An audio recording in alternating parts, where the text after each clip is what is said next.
optimize that shit for Xbox, and it literally launched looking worse, running worse, and performing worse on Xbox versus PlayStation 5. After having a year to port it, now this, I hope nobody has any sort of hopes for Starfield at this point. Like, get rid of all of your hopes and dreams for Starfield, because that game is going to launch worse than probably any other Bethesda game to date. DJ Aftershock with the 2, you seen the Redfall clip with the enemy in T-pose? I've seen a lot of I haven't seen that particular one, but I've been seeing a lot of clips pop up. I was scrolling through Twitter on the treadmill earlier. And yeah. No, there's a lot of stuff, because the reviews dropped right when I was at the gym, so I was like, oh shit, I got some nice reading material here. But yeah, there's a whole bunch of clips and shit coming out now. Yeah, apparently the performance is absolutely awful. It's just a generic open world game that's incredibly fucking boring. The enemies are extremely, you know, unresponsive. The AI doesn't fucking function properly. The gunplay is fucked up to where, like, hits don't register. I mean, everybody's saying it feels too slow paced, which is what I was saying. They need to speed up the gameplay by about 30%. The open world is dead, which, again, we've been talking about on this stream for years at this point. But yet some motherfuckers were still telling me, you're just hating on it because it's an Xbox game. It's just wild, man. Absolutely fucking wild. Regnir with the 2, how can someone be an Xbox fan and be happy? I don't even know how an Xbox fanboy exists other than mental illness at this point. And there's not even really anything to be happy about. Profit with the 3 months. Appreciate it, man. I got the first recommended Dreamcast guy video, and it's Redfall. Yup. I think Dreamcast guy's releasing his Redfall review pretty soon. Get the fuck out. I'm wondering if he'll drop that tonight or tomorrow.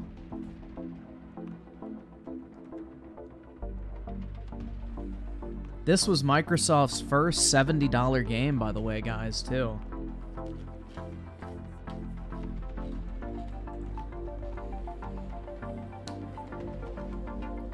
This is Xbox's first $70 price increased game, by the way. This is what they consider to be $70 quality, everyone. Like, this is the game they chose to fucking raise the price for. Redfall.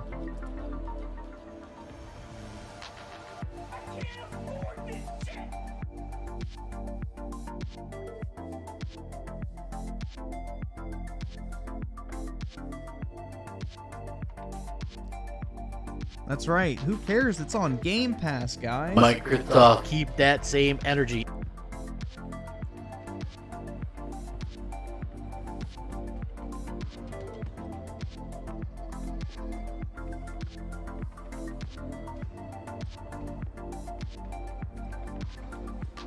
Oski with the 5. I remember some guys saying, some guys came in saying you can't judge a game by a video. I remember thinking, bro, how else am I supposed to judge a game besides play? Exactly. If you see straight up fucking gameplay of a video game, you can draw a pretty clear conclusion on whether or not you think it's going to be good or not. And the fucking copium was on full fucking tap. I mean, after that review we watched last night, like, holy shit. If you weren't convinced at that point, like, my god.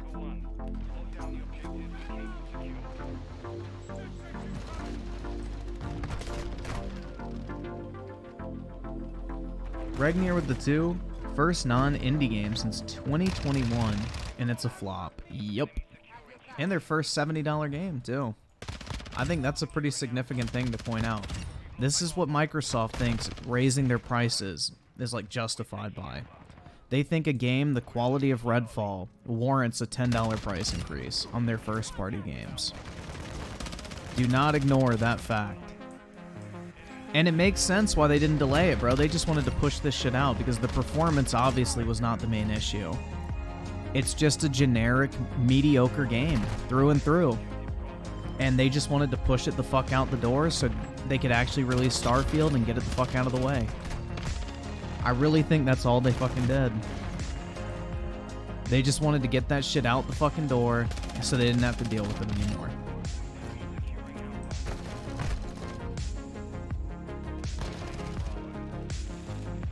But it's wild, man.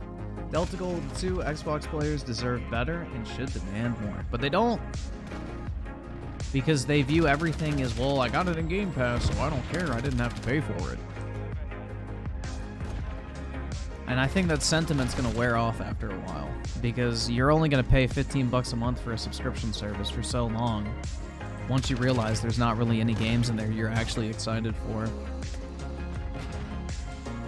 Let's see, I read yours, read that one. DJ Aftershock with the 2. Lol heard about Vice headed for bankruptcy. No, I did not. But it's not surprising. I think a lot of like media companies, quote unquote, are going to head towards bankruptcy because they can't compete with people with like a team of 3 or 4 people making the same like viewed content, basically. Like you can have some random dude sitting at a table with like 3 microphones and he gets more views than like a 100-person news production. So it's very hard to compete in that sort of environment as a big like news company. Especially if you're primarily internet-based. Oh, we'll definitely check out Craft Gamer's video, man. 100%. 100%.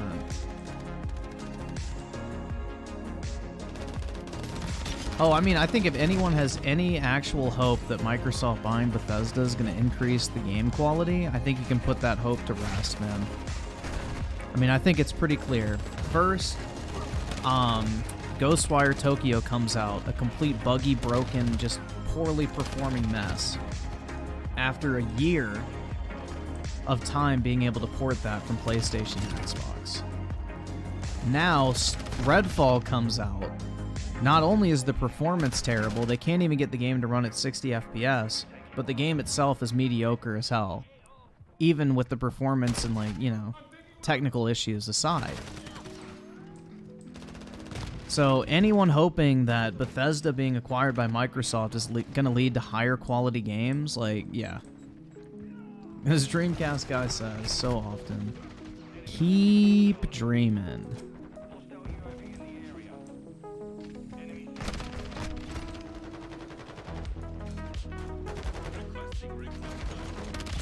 I just don't know how your Microsoft leadership and push this shit out, man.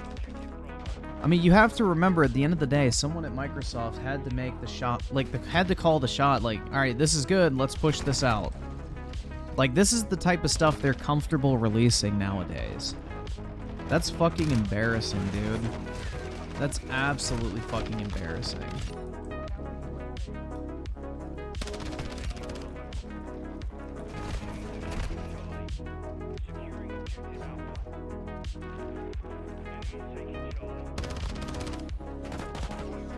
If Phil's a quote-unquote gamer, how the fuck did he not see this shit coming a mile away?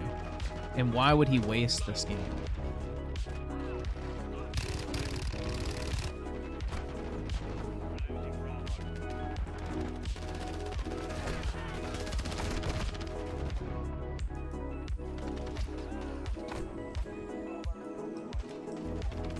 Redfall is causing Kid Smooth's PC to power down.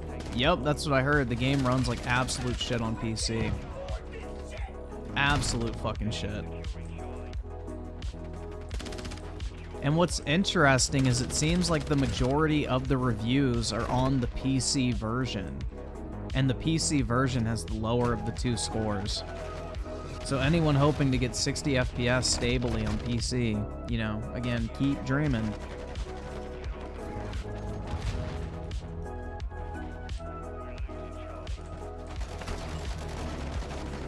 And you guys heard about the news for the Activision Blizzard merger as well, right? That the CMA said that they will have basically a 10-year period until Microsoft can actually like acquire Activision if they lose the appeal. So the next time they can like present their case is in 10 years. So unless Microsoft wins this appeal, it's DOA, bro. I think things are really starting to unravel. And I would not be surprised if Phil is on the chopping block right now because, dude, how are you Microsoft leadership and you're happy with your $7 billion acquisition putting out games like fucking Redfall that no one's going to care about next week?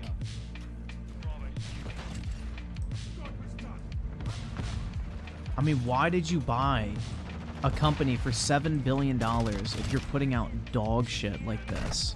Honestly, how do you look at that from a financial perspective and say, yeah, that was a great investment? Dude, it's not underestimating Microsoft's pockets because that $7 billion could have been used to buy a startup cloud company instead. It's not about how much money they have, it's about how they're allocating their resources. Yes, Microsoft can literally spend as much money on gaming as they fucking want to for the rest of time. We get it. But why the fuck, if you're a shareholder of Microsoft, would you ever want them to do that when they could be putting those resources to better use on acquisitions that actually make them money in business sectors that are actually succeeding and leading the industry versus their loser gaming division that barely breaks even? Why wouldn't Microsoft put another $7 billion into a fucking AI company when their AI revenue is increasing 30% year over year? That seems like a much better fucking use of $7 billion if you ask me, much less $70 billion. Why wouldn't you invest that money in a sector that's actually growing versus literally your gaming division that's shrinking? The console division, or the console market, grew between now and last generation, and Xbox's market share is declining from last generation.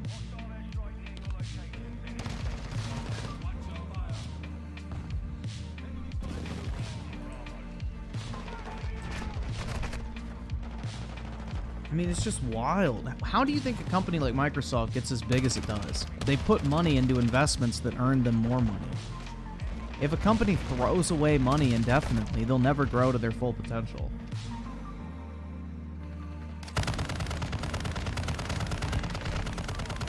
Regnier with the 2, bring back Don Matrick. Xbox One actually had games, well, at least at the beginning of the generation. Yes, but when Phil Spencer took over, that shit stopped. Halo 5 was the last good one we got.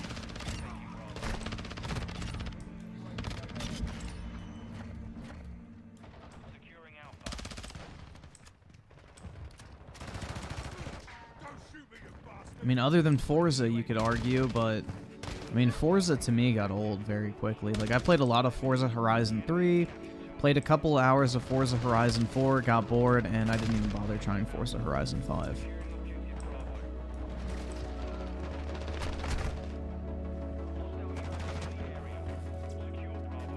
Even Star with the $279 Game Pass slowly becomes Netflix, no value, and $180 a year. Although, I don't even know that's true, because Netflix, people still subscribe to it. Like, Netflix is making bank, bro.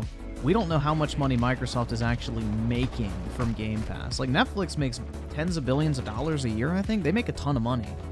Like, they're actually very profitable. I don't think the Xbox division is very profitable, much less Game Pass.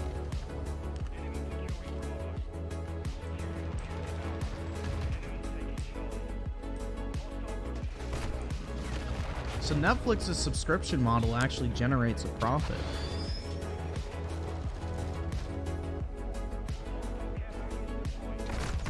Mama Luigi with the 5. Say what you want about Horizon Forbidden West and God of War Ragnarok. At least they were high quality. Exactly. They were great games for what they wanted them to be. They were genre-defining experiences. Now, whether you like that genre is your fucking prerogative. But to decline or deny the fact that those games are good in those particular genres is fucking foolish. Like, prime example, dude. I don't like survival horror games. I'm not going to be out here saying Resident Evil 4 Remake is dog shit. Because it's not. It's a good game. It's just not for me. I don't like it. There's a huge difference between saying I don't like a game or saying, yeah, that game's dog shit, bro. Or saying it's a bad game. Resident Evil 4 Remake is not a bad game. Whether you like it or not is completely up to you, but you can still acknowledge that it's a good game for what it is. And the same goes with PlayStation exclusives.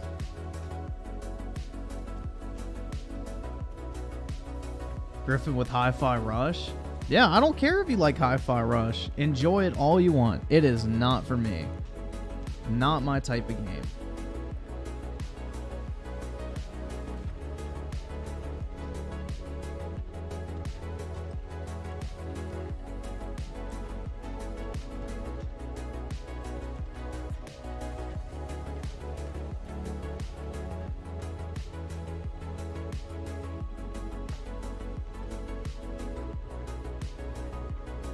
Let's see, Birmingham Yum with a 5. It's crazy that Nintendo fans are getting Zelda and Sony fans are getting Final Fantasy 16 this summer. Meanwhile, Xbox fans' summer game is Redfall. Yup. It's really sad, bro. It really is. Because I wish we were in a world where Microsoft was putting out bangers like in the 360 era, because the 360 Microsoft games were some of my favorite games of all time. Like, dude, I used to love Gears of War. I used to be so fucking hyped to play Halo. I even enjoyed games like Fable, for example. But we don't have anything to fucking look forward to anymore. Everything is just trash, dog.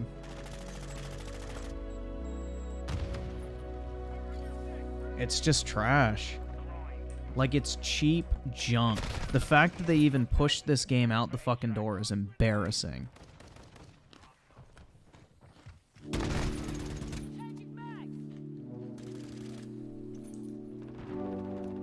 Yeah, the goy slop of gaming, bro. That's what this shit is. It's the fucking goy slop of gaming. It's like going to fucking McDonald's. You know, you can play it. I guess you can kind of enjoy it, but the quality is absolute shit. And you're gonna regret doing so later on. That is the current state of Microsoft's first party. You know, you can somewhat enjoy it in the moment, but later you're gonna regret that decision. I don't know, I thought Gears of War Judgment was actually pretty decent. It's just the multiplayer for that game fucking sucked. The campaign was good though. Profit with the 5. Also, Griff, you didn't have to tell me. 1 minute watching the reveal of Redfall, I said this is mid, like Evolve. Phil needs to rewatch Titanfall reveal they had at E3 and compare. I agree, man. I just don't understand how you're like the head of Xbox and say, yeah, this shit looks great. Especially when Phil calls himself a quote-unquote gamer, bro. And JB2 with the 10, watch Amberlin. Oh my god. Alright, man. We can check that shit out. This is giving hand jobs in an Olive Garden parking lot. Oh, speaking of ImKey, I found a video. It's like perfect for him. Genocide King revived with a 5. Did you hear about the football player who leaked an Xbox game about SEAL Team 6 going back in time and preventing historical effect? Oh my god. We're gonna shoot Hitler in the crib. Is it gonna be like that ultra woke shit? Like, we're gonna end slavery. That sounds so fucking corny. We're gonna prevent the colonization of North America. Bruh.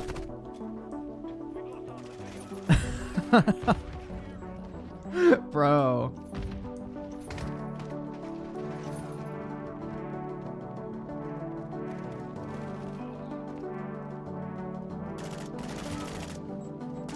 Galaxy Fur with the 5. CMA ruled no-go. Sony is fighting it. Google's fighting it tooth and nail. Stadia situation makes it harder for Microsoft's argument. And the FTC. Yeah, that's the thing I think is funny is Xbox like fanboys and shit are saying that the UK is the only country that is openly against this deal. It's like, no, they aren't, bro. Have you not noticed that the FTC is literally suing in court to block this from going through? Like, the US was the first one to openly oppose this shit. So, I don't understand where that fucking rhetoric comes from, that the UK is the only country trying to prevent this shit, which is blatantly false. The US, the only country that really matters at the end of the day, is the first one that opposed this openly in court.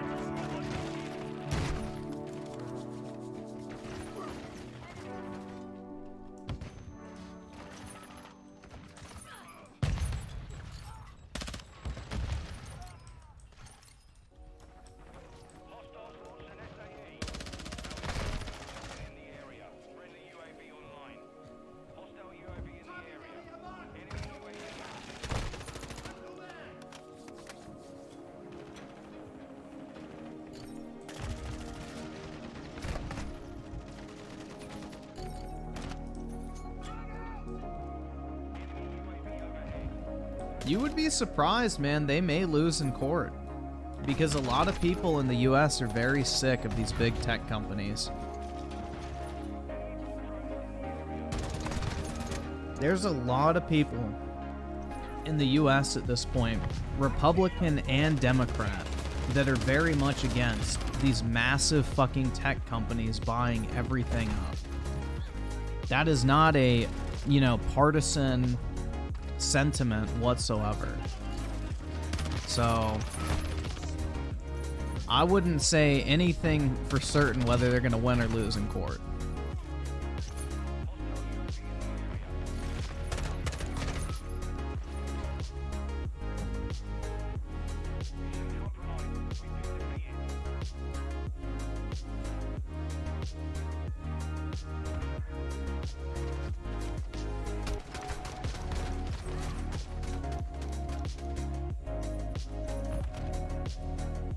Daryl's on with the 2. It's time to play Redfall, Griffin.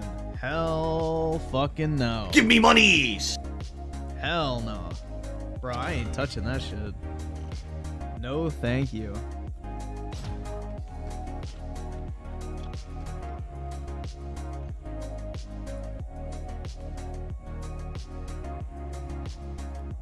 Bro, it doesn't matter if people care about gaming. It's the fact that a tech company wants to get bigger that people care about. That's it. Microsoft well fucking stands above the gaming industry. The name Microsoft makes both parties go, oh, that's a big company. Why do we want a big company to get even bigger? It doesn't matter if it has to do with gaming, cloud, anything. If Microsoft's name is attached to it, that's all that matters.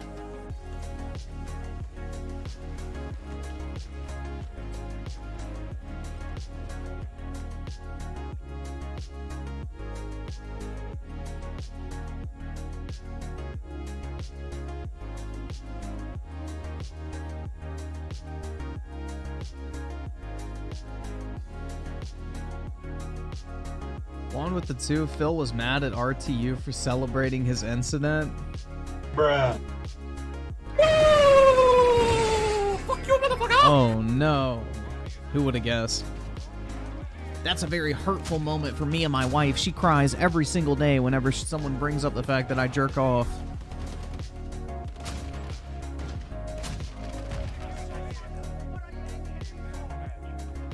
I really wonder if DSP's wife is like, I don't like sex. I think it's icky. I wouldn't surprise me in all honesty. Because he's like so fucking, he's so fucking like just sensitive anytime a sexual topic comes up on his stream.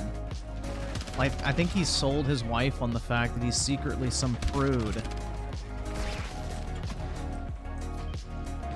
My wife. My wife thinks I hate sex. That event is harmful to my family. Phil, it's probably the only reason you're still relevant today.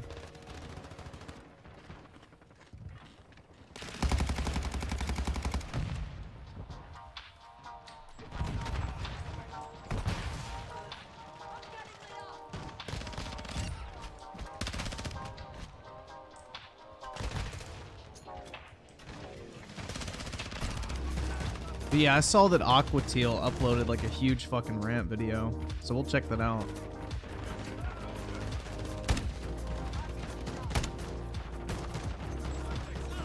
Do the higher-ups at Xbox Division even care about quality? I guess not, man. I don't know how you can look at this shit and defend it. I really don't, dude. It is fucking pathetic.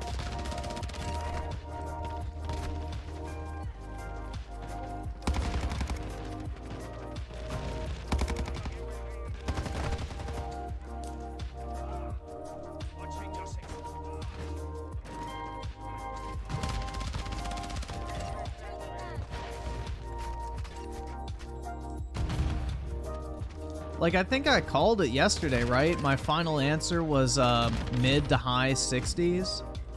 I think that's what it'll be, man. It's like a mid to high 60 game, which is mediocre as fuck.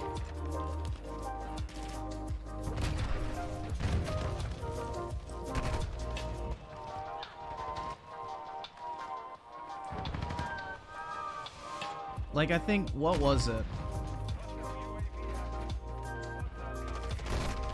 I think, because I go off of OpenCritic, I think they're better, because they include a lot more people's scores versus Metacritic, which is kind of incestuous. But I think they said it was in the bottom 25% of games reviewed. Dude, do you know how terrible that is? That means that 75% of games that came out prior to Redfall are ranked higher than Redfall by review score. And I think it was like 28% of critics would even recommend you play it. That's horrible, dude.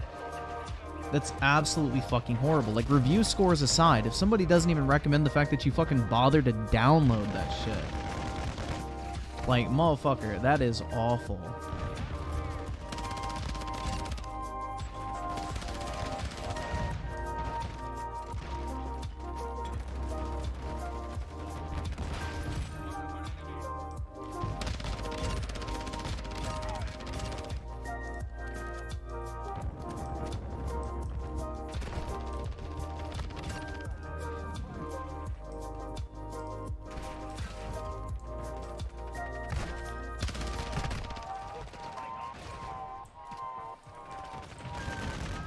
Yeah, I saw that Jez Corden, of all people, who's like one of the biggest Xbox fanboys on the fucking internet, you know, he literally said that the game's a 6 out of 10 and that he wouldn't even really recommend it.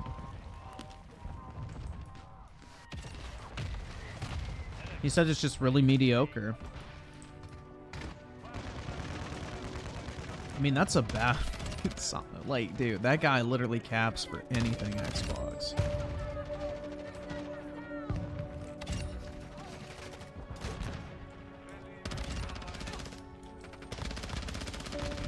Like, this is Microsoft's message to everybody. Spend $70 on a game with us. This is the quality you can expect. I mean, at least when Sony raised the price of their games from $60 to $70, the first game was fucking, like, Demon Souls. And that game was fucking fire, man. That game was great. But Microsoft's first $70 game is fucking Redfall. And when the... Dude, I just thought about it this way. Dude, the Metacritic score is lower than the fucking price. You know you have a fucking problem. Like, the Metacritic is lower than the fucking price, man. That's horrible.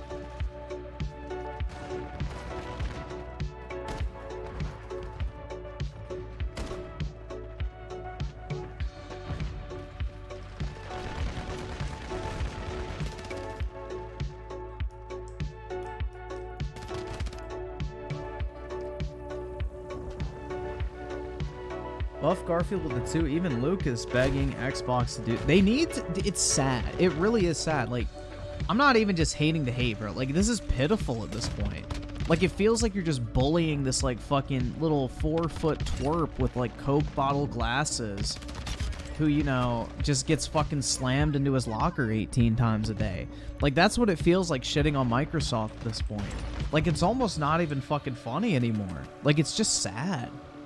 They cannot get their fucking shit together to save their lives. And it doesn't matter where the games come from. Whether it be the fucking Coalition, 343. I mean, shit, man. Playground Games has been working on Fable for, what, 3 years and no fucking updates? I mean, the Coalition we've heard nothing from in 7 years? Or has it been 6? Either way, it doesn't really matter. 5 or 6 years, whatever that's been. I mean, it's just, it's sad. Bethesda, their first, you know, AAA exclusive Xbox game. Dog water. Starfield doesn't look great. judging by the previews they chose to show off. I just don't understand what people are holding out hope for at this point. Like, look at what they fucking done. It's like that video we watched, man. From Doc Dark, I think it was, where he was like quoting the fucking Bible or some shit. And he's like, judge someone by their fruit, basically, not what they say. And it's so true, man. Stop listening to what these motherfuckers tell you.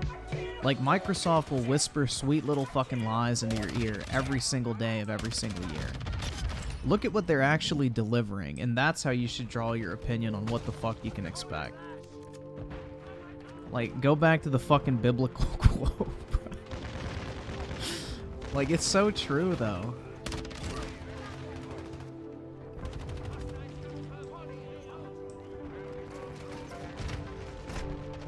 It's so true, man.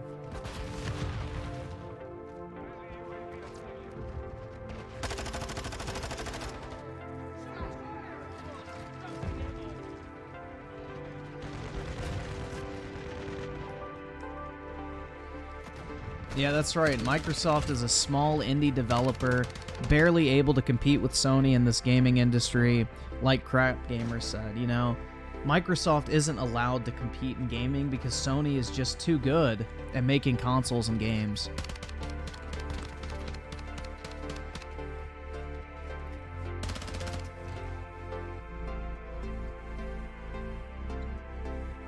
Profit with the 2, release Redfall, shit, and SJW's bad ports is a L. Week for X. Dude, this is like the, what, 9th or 10th L week for Xbox in a row. I mean, it's been like 2 straight months of negative news, at the very least. I don't think there's been a bit of positive Xbox news in the past 2 or 3 months. At all. Galaxy Fur with a 5. Microsoft built 343 Studios from the ground up. Look at how it was a mess with high turnover and toxic environment. That's how they would run I agree. Bro, that's why I'm saying don't Halo my Call of Duty. Because they absolutely would. They breed this culture of mediocrity and incompetence. And it's not just their gaming division. I've heard firsthand from someone I knew who worked pretty high up in Microsoft's cloud division that their leadership across the board is fucking terrible. It's not just a gaming problem. It is a Microsoft corporate environment and culture problem, which is literally with most big tech companies. I mean, look how far Facebook dropped as a result of that shit. So it's not just even a Microsoft problem, it's a large corporation issue. Because they just cannot fucking adapt and get shit together. Because they become bureaucratic hellholes where nothing gets fucking done.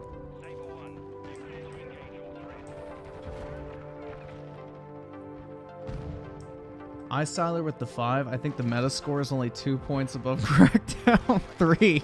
Bruh. Hey man, at least it beat out Crackdown 3, one of the biggest lies ever told in gaming, right? Let's go. Lord Danielson with the 5 for Tenga's crying about the Activision dude. Dude has become a Microsoft fanboy and shits on Sony just because. I mean, bro, it gets views, so that's the hustle. I mean, shit, man, if I was just sitting here every single day making PlayStation bad videos, I'd be making fucking 15 bands a month again. Because that's what I did back when the PlayStation 5 was coming out and Sony was on their bullshit. Like, my highest earning month was the month that I literally just shat on, like, PlayStation primarily. Because of all the fucking anti-consumer shit that Sony was announcing prior to the PlayStation 5's launch. So, there's a lot of money in that shit, bro. Like, I can't really knock the hustle. That's the thing, is like, because there's such a shortage of, like, I guess, anti-Sony pro Xbox content on YouTube, if you make that shit, the viewers will come. Because there are still 20 million people out there that bought an Xbox, and a lot of them want to be reassured of their purchase. I mean, it's the reason why these fanboy channels even get a huge following in the first place. Which is why you can laugh at them so easily, is because there's a market for basically, you know, people being reassured in their purchases. And the thing is, you know, that I've never given a fuck about. But like when I would upload a bunch of like anti-Sony videos, and then I would upload like a video shitting on Microsoft, I'd get a bunch of people like, I didn't come here for someone to shit on Xbox. I'm like, then I don't fucking care. Get the fuck out, bro. Like, I am not on anybody's fucking team. And like every single one of my Xbox videos have a like lower like to dislike ratio than all of my anti-Sony ones. Like, let me just check real quick. Let's see. I guarantee. So let's see. When was the last one I made negative about Xbox? Yeah, the Xbox Identity Crisis. The current state of Xbox Series X is pathetic, and Phil Spencer admits it. That has a 92. And the last video I made shitting on Sony was the Naughty Dog thing with the Last of Us PC port, and that is at a 95. So there you go.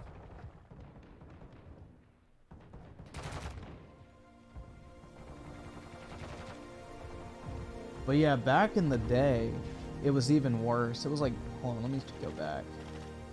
Let's go back in time. Let's go back to 2020, right when this shit was about to launch.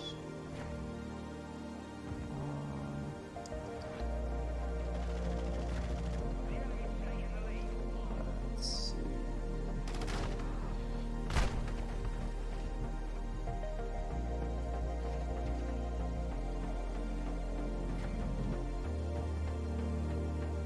I think the last one I made...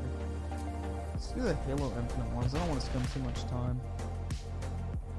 Yeah, so like, the ones I made shitting on Halo Infinite have like an 85 to 84% like to dislike ratio.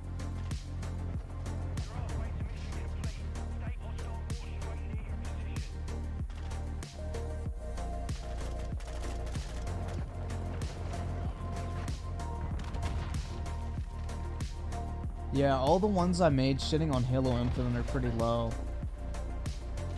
I don't know, I don't want to spend like 85 fucking years. But yeah, that was like a trend that I always fucking noticed. Because anytime I would shit on Xbox, I would get a ton of downvotes because, you know, I guess Xbox fanboys thought this was a safe place. Because, you know, I would always talk shit about Sony because Sony was messing up a lot more. Back then, at least.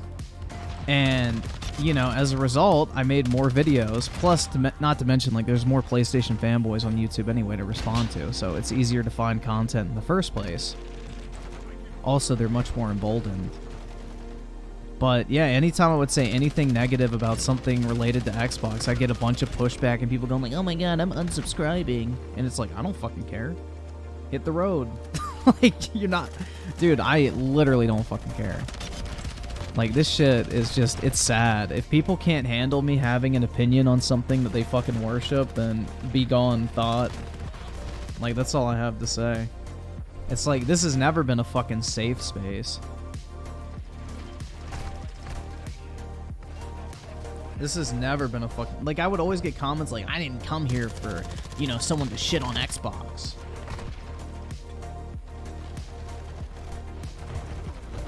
And I'm just like... Okay, then I guess you're here for the wrong fucking reason. Bye, bitch.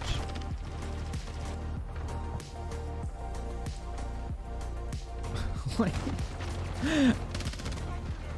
don't let the door hit you where the good Lord split you, right? Fanboys getting heated, that's right. Yeah, they are expecting an echo chamber. 100%. And it's just pitiful. It's just dumb to even care at this point.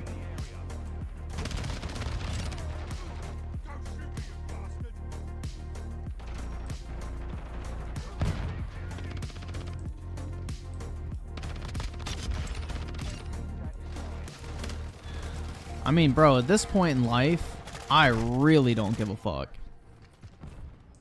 Like, dude, if anyone actually thinks I'm pressed over the fact that they disagree with my gaming opinions, like, I don't even know what to say at that point. Like, that's just sad.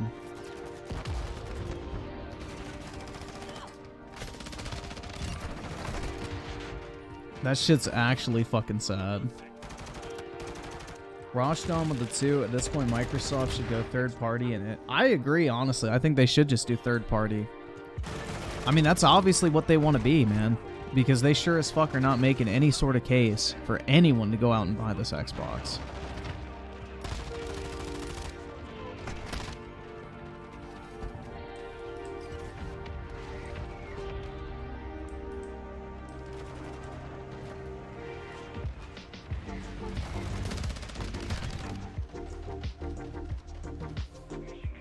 Mama Luigi with the 5. It's sad that I'm using my Xbox Series X as a 360 emulator. Exactly, bro. 100%. The best selling point of Microsoft's consoles is backwards compatibility. Not any of the shit that's releasing nowadays for the console, but for the stuff they released in the past.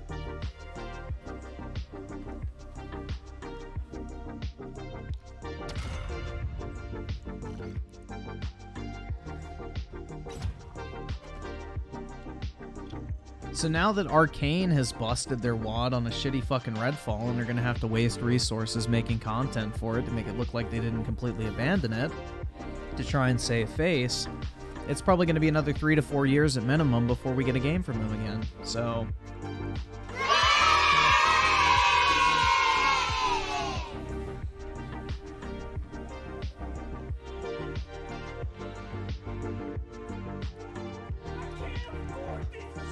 Timothy Marco with the 5. I thought Redfall was going to be mediocre, but now Fallout 76 or Crackdown levels of trash. This is a new low for a studio that was under Bethesda. Exactly, dude. I just don't get it. Like, everybody's saying, oh, with Microsoft's resources at their disposal, Bethesda games are going to be even better than ever before. Well, here's the first fucking example. It's trash. So either Microsoft did absolutely fucking nothing, or they actually ended up hurting the game by just throwing it out the fucking door before it was actually ready because of their own inability to have any sort of fucking content release schedule whatsoever.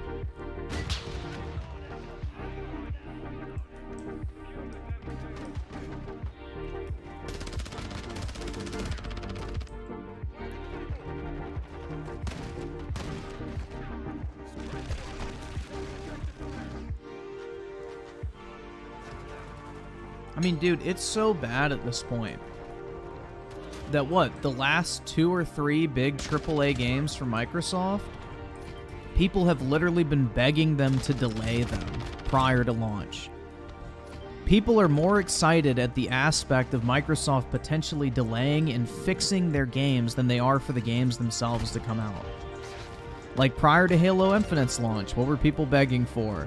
Delay it, delay it, delay it. Which I didn't agree to delay it for campaign co-op. Who the fuck cares? I didn't know the multiplayer content was completely fucking, absent.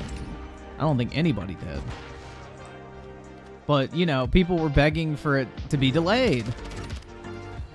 And then, with Redfall, when the 60 FPS news came out, what were people asking for? For them to delay it. It's unacceptable. Delay this shit. It's 2023. A first-person shooter should not be at 30 frames per second. And what did they do? They shoved it out the door. Once again, a dog shit release from Microsoft. Like, it's just sad, man. It's really fucking sad. Did I play it yet? I'm not playing that trash. Dude, why am I gonna give Microsoft the right to be like, we had 3 million and 1 downloads? Like, I'm not being the one out of that 3 million and 1. Like, this is something I've always talked about. People who hate watch, hate play, or just consume content that they don't fucking like or don't support, like, you're inadvertently part of the fucking problem. Because, prime example, dude, everybody shit on that fucking Velma show on HBO. But guess what show's getting a 2nd season? Because everybody fucking hate-watched the shit out of it. Velma. Guess which company keeps putting out dog shit Star Wars and Marvel, fucking, movies and TV shows? Disney! But guess how many people still fucking watch them, even though they claim they absolutely hate Disney Star Wars and Disney Marvel? Everyone. So stop fucking giving these motherfuckers a view. Every single time you download this game, whether you like it or not, you are sending a message to Microsoft that you, as a Game Pass subscriber, want this type of content. Same with if you watch something on Netflix, Hulu, HBO, Disney Plus, it doesn't fucking matter. If you consume that content as part of a subscription service, you are sending the message to that subscription company that that is the type of content you want as a subscriber, whether you like it or not. That is how the business model works.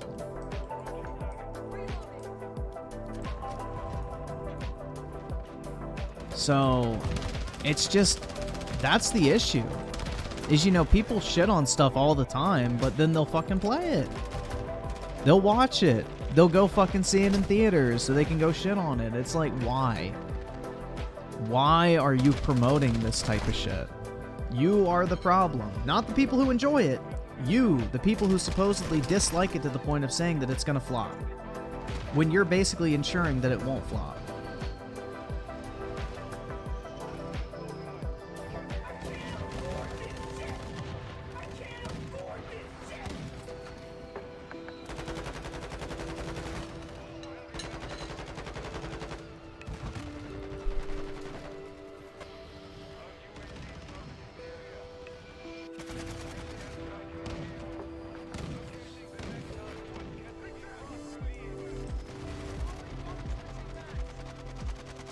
Galaxy Fur with the 5 Microsoft management is likely overstretched between too many market segments and trying to manage too many different divisions and software studios. I don't even think it's that, man. Because if you're Phil Spencer and you're a so-called gamer, bro, as he declares in his fucking Twitter bio, which is cringe, by the way, how can you not spend 10 minutes in a month getting on the fucking phone with your studios and be like, hey, show me what Redfall looks like. Screen share it real quick on Microsoft Teams. You know, keep that shit in-house, bro. They literally got the fucking default screen sharing software for the business world. And Phil Spencer gives the fucking, like, head of Arcane a call and it's like, hey, how's Redfall coming along? Show me what the game looks like. And if you're Phil Spencer, a quote-unquote gamer, who enjoys first-person shooters, by the way, his most played game is Destiny 2. If you're a so-called gamer, how the fuck do you look at a game like Redfall and go, this looks great, it's ready to launch?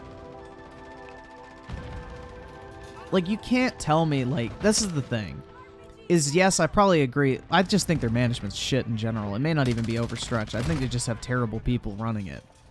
But how are you the head of Xbox and you can't carve out 10 minutes to see if your quote-unquote AAA first $70 title, you know, first AAA game in over a year is actually decent or not? Like, you're telling me he can't take 10 minutes to check on the game? And I think that's what's happening. It's just sad, bro.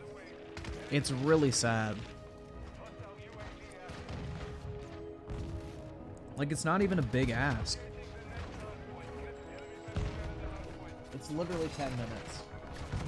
Because if you play video games, you could look at a game like Redfall in the span of 10 minutes and say, yes, this looks like shit.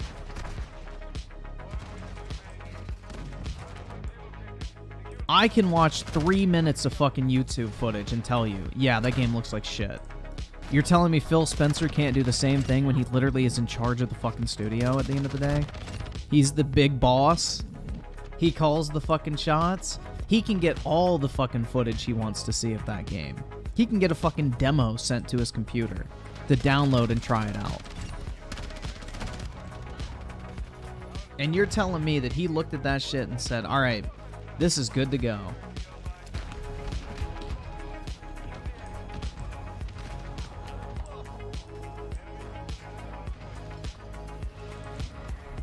If I can do that job in 3 minutes looking at a YouTube video, what the fuck are they paying him for to run this Xbox division?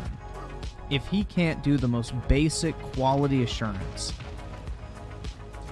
I mean, basic shit, dude.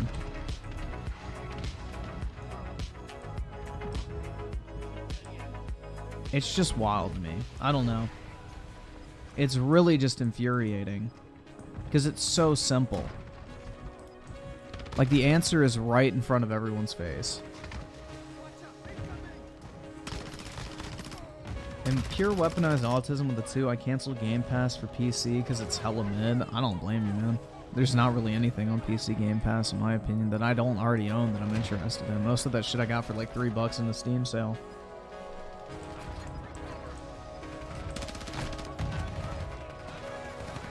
And Brian with the 1 month, Microsoft, you can't even criticize. They cry. Oh, dude. Yeah, no. It's like anytime you criticize Microsoft, they're like, oh my god, but Game Pass is a great deal, right? Like, Bruh. what the fuck does that have to do with anything? But that's like the biggest cope you hear from the Xbox fanboys now. Anytime you say anything negative about Xbox, it's, well, Game Pass is a great value. And it's like, bro, I don't care. I just said nothing about Game Pass. It's a great value if Microsoft releases games that are actually worth fucking downloading, which they're not.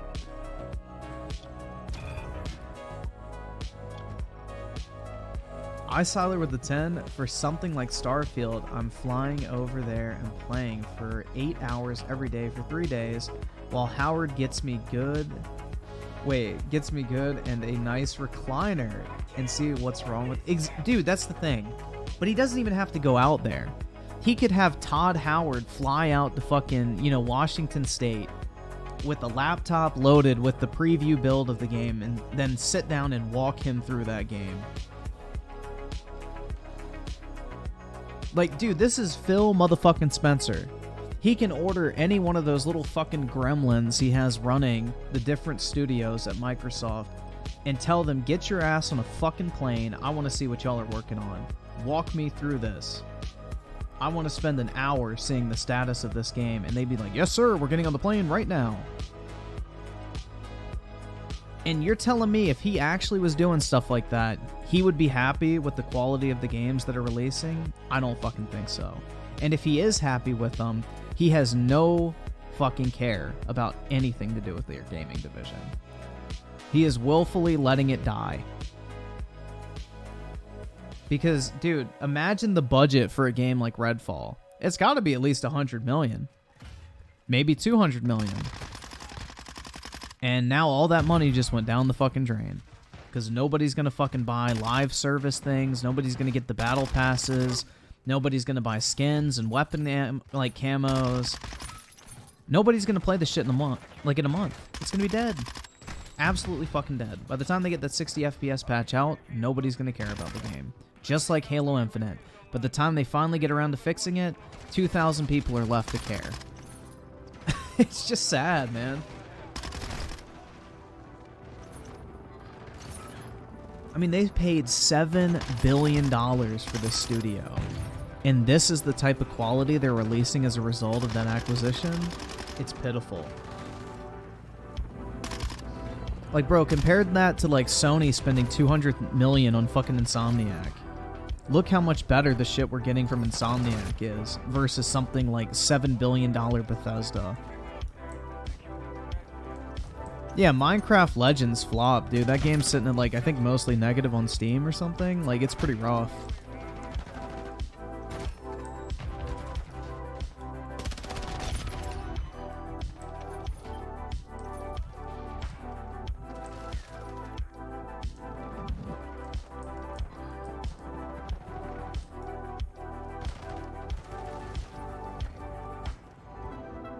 Zong Zeno with the 5. Not gonna lie, I was working on building a PC, but all this COD gameplay convinced me to buy a PS5. Also, do you think COD will get toxic again soon? I hope. It is pretty toxic on this game.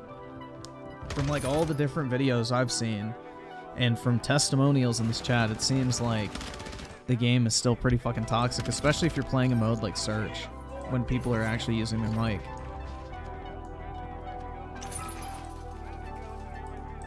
Yes, another Xbox game judged by Steam players. Alright, dude, point to where I can find Xbox numbers. Oh, wait, they don't exist because Microsoft doesn't release player information anymore because it makes them look terrible.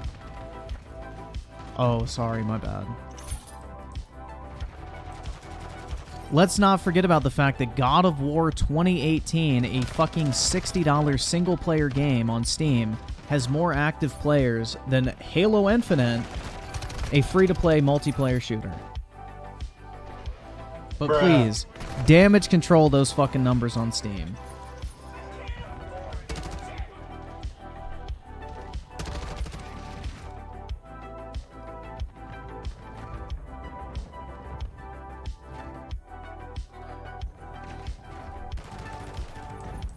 I sided with the 5. Ragnarok was 200 million. No way Redfall is close to that. I don't know, man. Like, it really all depends on the marketing budget. It depends on how long the game was in development for. It depends on how many developers they have in-house working on it that they had to pay a salary to. You know, all that shit costs money.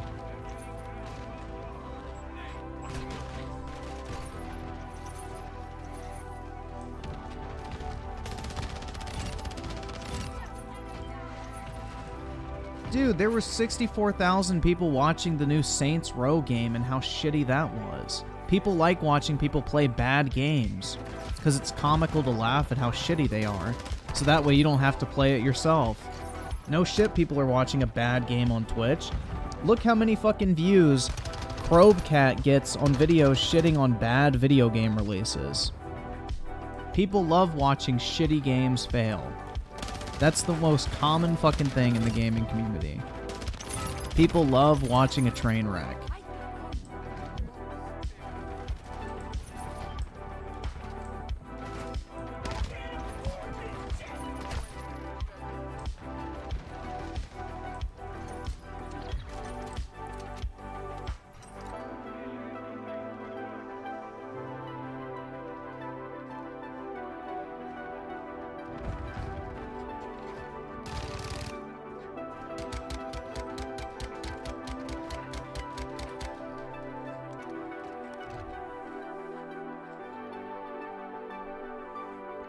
I just don't understand why you would want to defend this game. I mean, dude, why aren't you playing the game yourself right now instead of sitting in this chat? If the game is so fucking great, why aren't you playing it right now? Why are you sitting in this chat talking about it? Go play it, man. It just came out. You should be excited. This is your big AAA game from Xbox for the first time in a year. Go have fun with that shit. Why are you here? Why are you spending your time coping and seething and damage controlling for this game instead of playing it? If it's so great, go play it.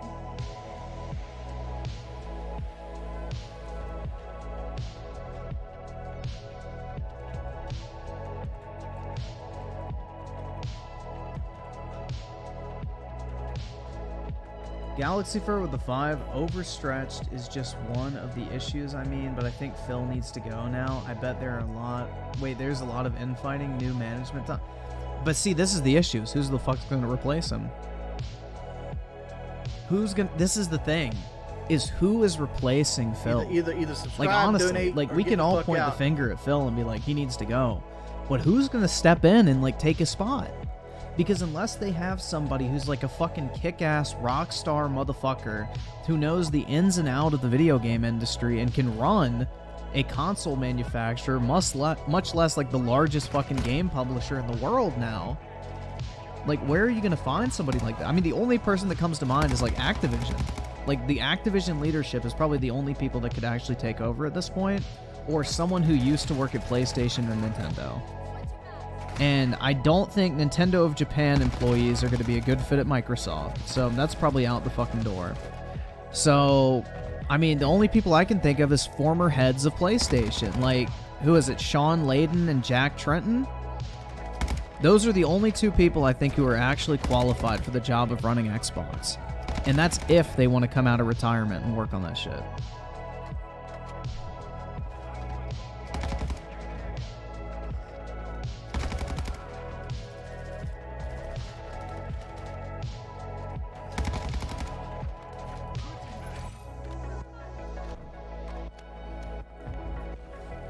Mama Luigi with the 5. It's sad that Sonic Team is even can get their crap together, but Microsoft can't. It is sad, dude. This is a $2 trillion company with more developers, franchises, development studios, franchises, and money than God. And they can't get their shit together. It's wild.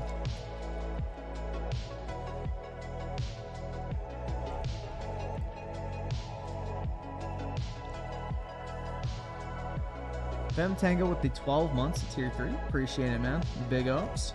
And Profit with the 2. Microsoft needs Malcolm Tucker. Also missed Super Chat. Did I? Profit. Oh, shit, my bad. Oh, shit. I just checked. In 3 weeks from today, it will be the Xbox One reveals 10th anniversary. The downfall with some good releases, now nothing. Yup. That is kind of ironic. All this bad news leading up to the anniversary of that shit show. And Tyler with the 5. Sean Layden didn't think of that. That would be shocking, and it would be... Wait, and it would absolutely help? Yep, because he's the one who got their first-party studios in line. Let me check. Jack...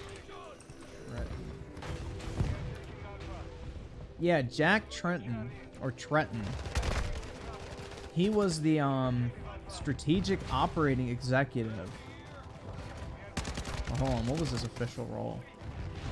But he was the guy that turned the PlayStation 3 around.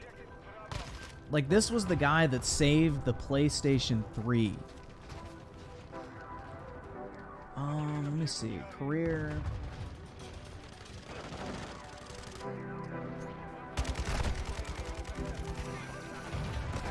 Yeah, he was the president and COO of Sony Computer Entertainment from 2007 to 2013. So that dude would be perfect, man. He fucking saved the PlayStation 3 and then ushered in the PlayStation 4. That motherfucker would be perfect in my opinion. Like, that is exactly... If I was Microsoft right now, I'd be calling him up and being like, dude, how much do you need to come out of retirement? How much money do you want to come back to work? Here is a blank check. Name your number. Save our sinking ship.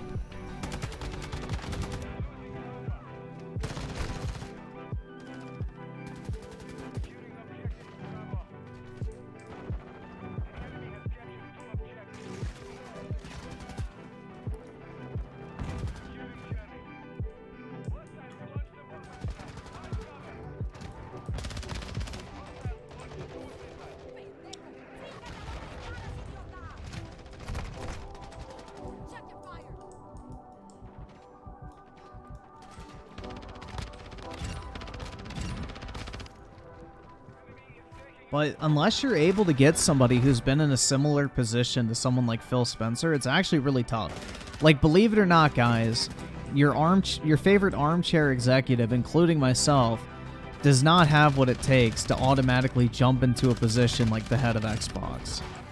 I would have absolutely no fucking idea what I'm doing for the first couple months minimum. Like, that shit would be a complete fucking shit show. Because I've never been in a management position like that. I mean, you're literally dealing with a $10 billion company with tens of thousands of employees. So, it's not an easy task. There's very few people on planet Earth that can handle that, aka Phil Spencer cannot, obviously. So, that's the thing. It's tough to find anybody who can actually succeed in a role like that.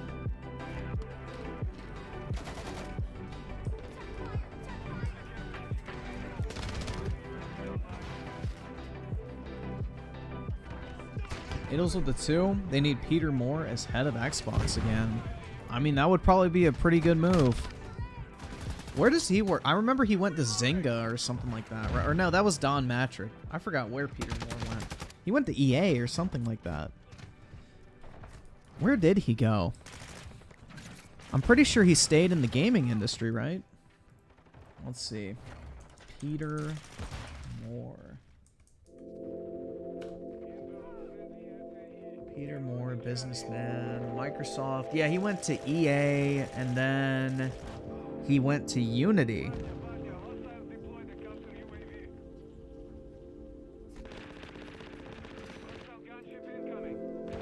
Interesting.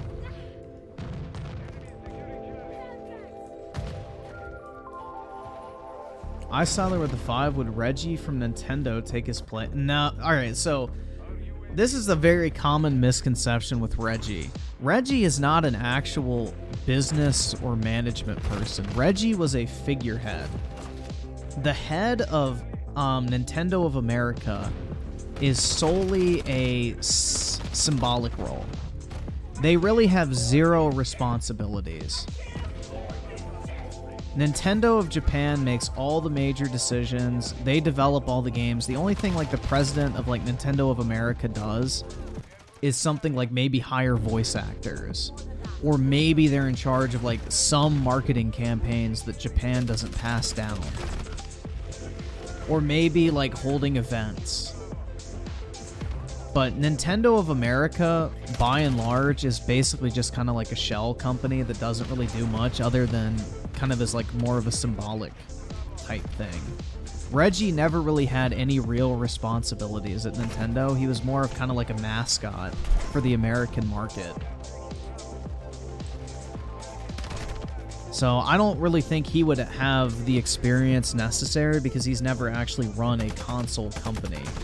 He was like basically the head of one fucking branch of the greater company that is Nintendo, and that branch did not have really any responsibilities whatsoever. No, he wasn't like a spokesperson. It was more than that. Because he did have some responsibilities, but I mean, spokesperson would be part of what his role was, but it would be more like basically like you have, let's say, McDonald's, like, upper management, and then you have, like, the regional managers, like, head of sales in the United States. That's what, like, Reggie was. That's what Reggie would be. Whereas, like, you have, like, the overall, like, conglomerate of, like, McDonald's and all their different countries they operate in. Reggie would be like the head of one country's operations, but he would never actually make the decisions for the overarching company.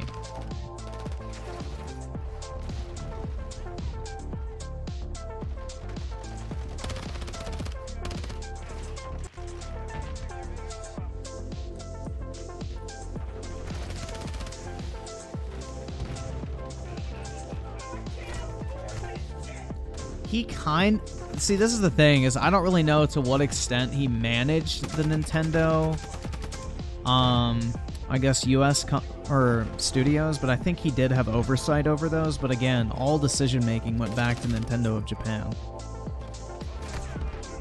So like whatever games they were going to develop, Nintendo of Japan would decide. I think he would be like in charge of like hiring and stuff like that, and appointing people to do that type of work. I don't know. I just know, like, he really didn't have as much responsibility as people thought.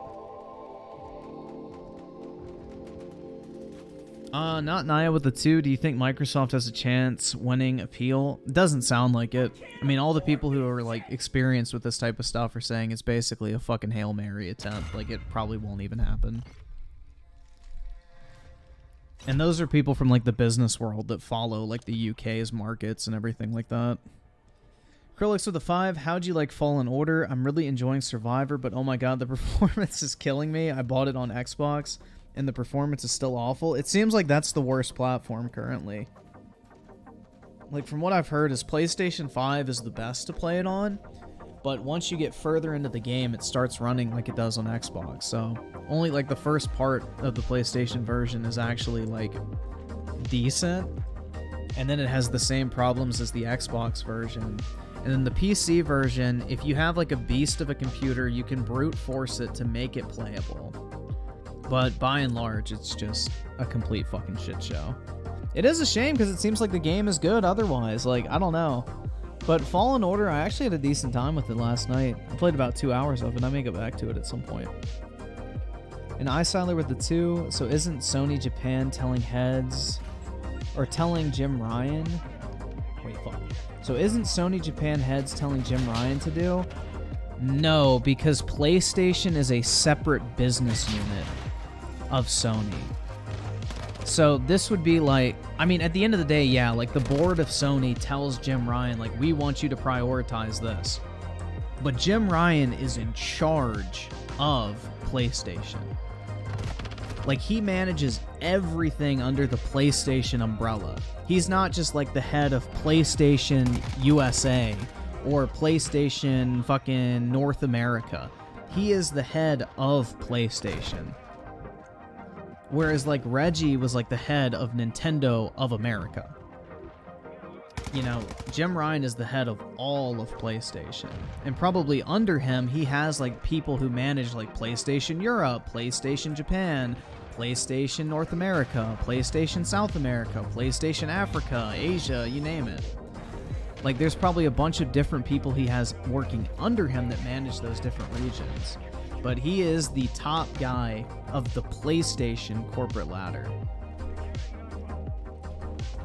The only people he actually reports to are Sony stockholders, pretty much.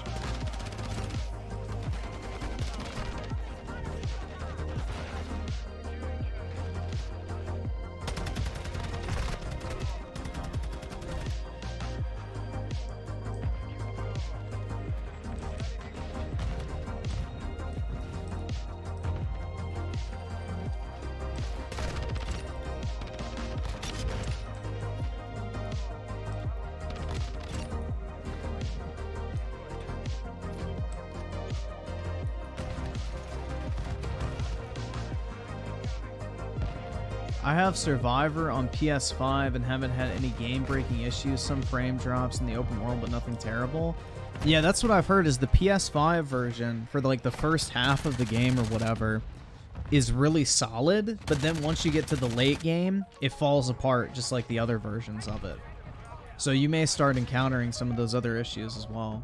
The further on like you get into the game, is my understanding. Is like the first half or so of the PlayStation version is pretty well polished, but later on it just completely fucking shits the bed.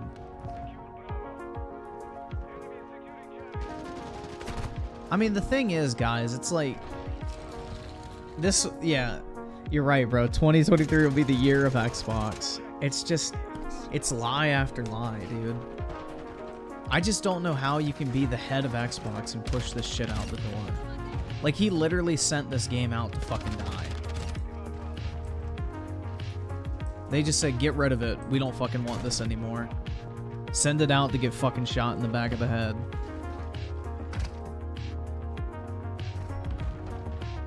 It's like they, you know, Redfall's a dog, and they threw a stick for it to go fetch in the middle of a freeway, knowing that it's gonna get fucking run over.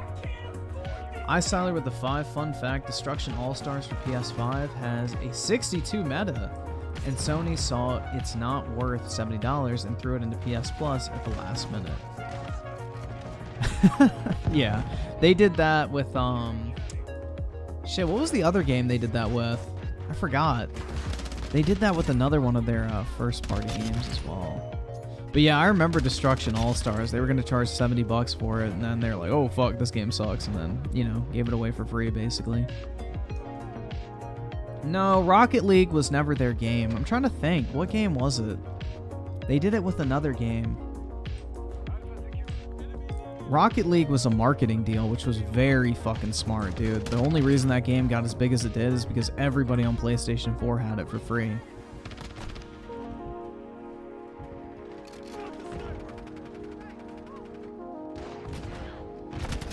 I can't remember, but I remember they gave away one of their first-party games at some point.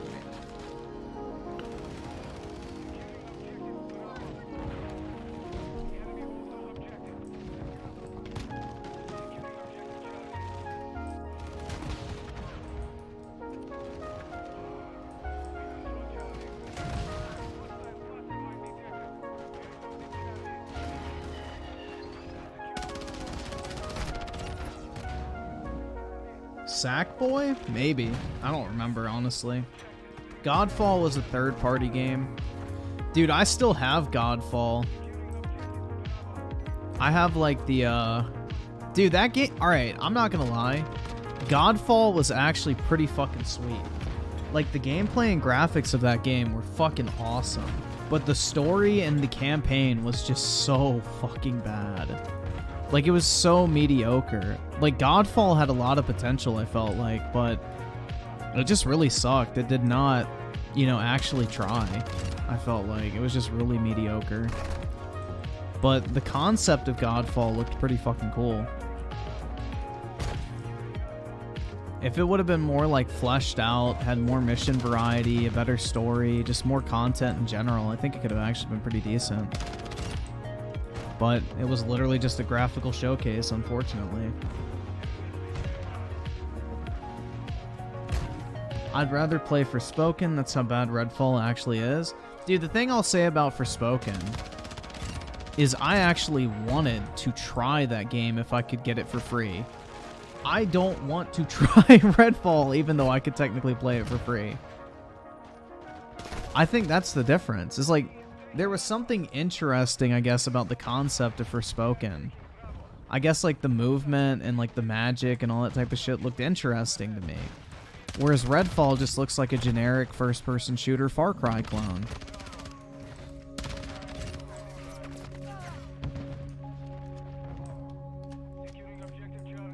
So at least Forspoken had like a unique theme to it, kind of.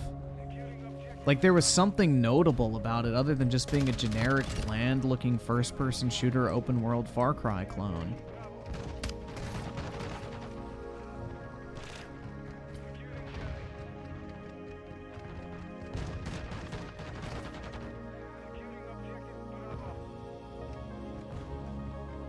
I think gaming in general this year sucked. Forspoken, Atomic Shart, Wo Long, and Redfall. Well, I think people like Wo Long, right? That game has a pretty positive rating. I thought people liked Wo Long. Let's see. Damn, I like this one, bro. Wo Long Fallen. I just want to check the Steam reviews. Let's see. Oh, it's got mixed. Never mind. Oh, that's right. The PC version had, like, the fucking issues. Yeah, I remember. Fuck, that's right.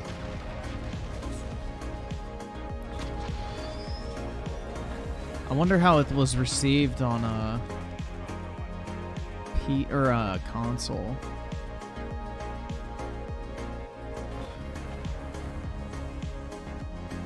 Yeah, that's true. The PC port was really bad for that game. I remember that now. Because I think it had the issues where you couldn't remap your buttons and things like that. Like, basic shit on PC.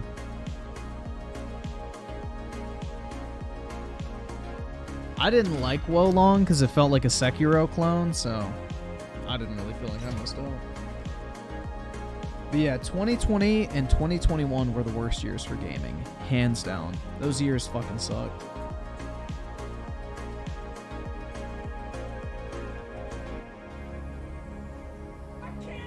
Siler with the 10, our boy Colt finally spilling the beans on Redfall, finally, but left all this mess out in his little visit to play. Exactly, dude. These Xbox fanboys will only fucking speak the truth on Xbox when they absolutely fucking have to. When it's so blatantly obvious that something's wrong, they finally have to fucking bite the bullet and admit it. And PlayStation fanboys are just as fucking guilty, man. MBG won't utter a negative word about Sony until it's so far up his fucking ass that he literally is like having it poke out of his mouth when he opens it.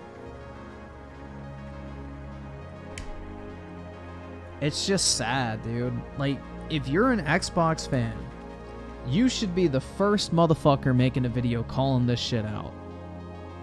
Because this is what you are getting for your money. PlayStation fanboys are not buying a fucking Xbox. They're not even gonna have to play this trash.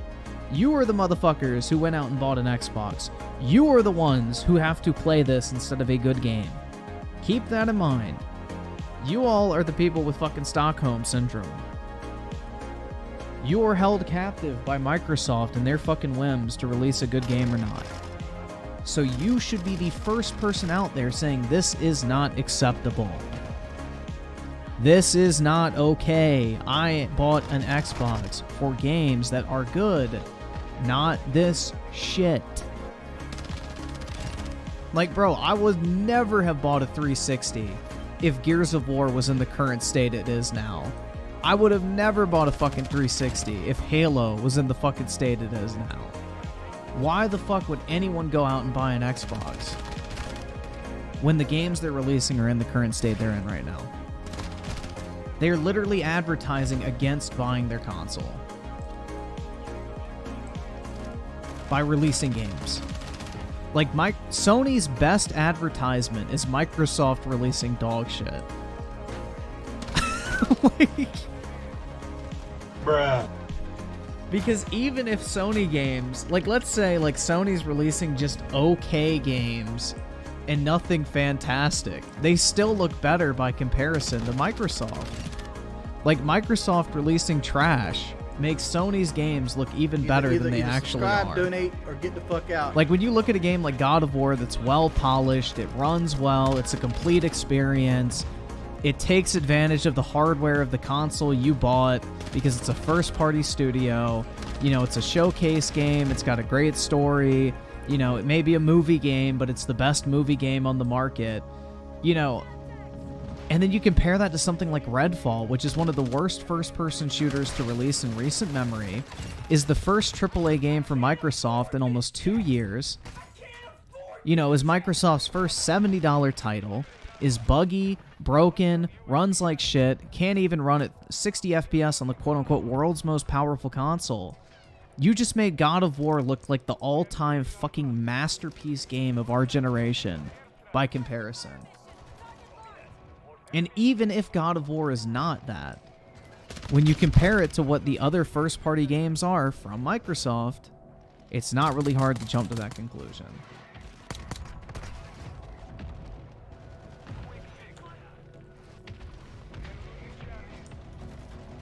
Dude, it is on Microsoft this time, because Microsoft has owned Bethesda for over a year. Microsoft has the final call on what and when they release something. Microsoft could have told Bethesda, you're not putting this dog shit out. You're gonna fucking fix it. They chose to release this shit. They chose to push it out the door. They chose to send it out to fucking die. Because that's what this game is gonna do now. It's gonna fucking die.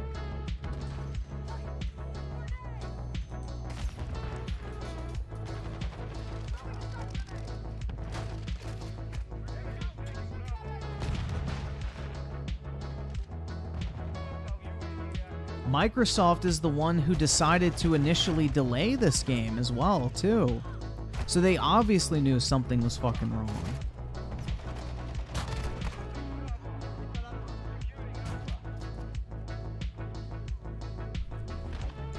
Like, this game was supposed to be out last year, I believe, right? It was supposed to be out last year or maybe early this year. I don't fucking remember exactly. But it got delayed for, I think, a year at one point. Can I link my OnlyFans? Go for it, I'm Key. I'm Key, did you get my Instagram DM? I sent something to you that'll make your day.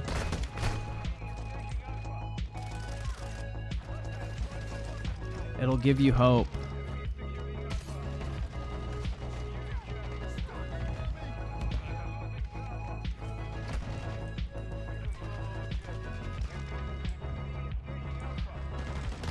I saw it pop up in my fucking Explore tab, and I was like, oh shit. And I checked to see if you were following me, and you were, so I thought I would send it over your way.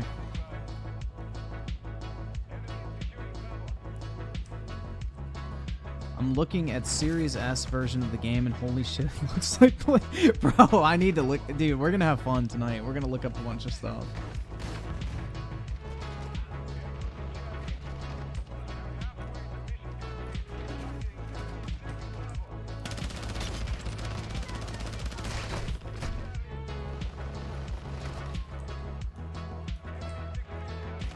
We're gonna have some fun tonight.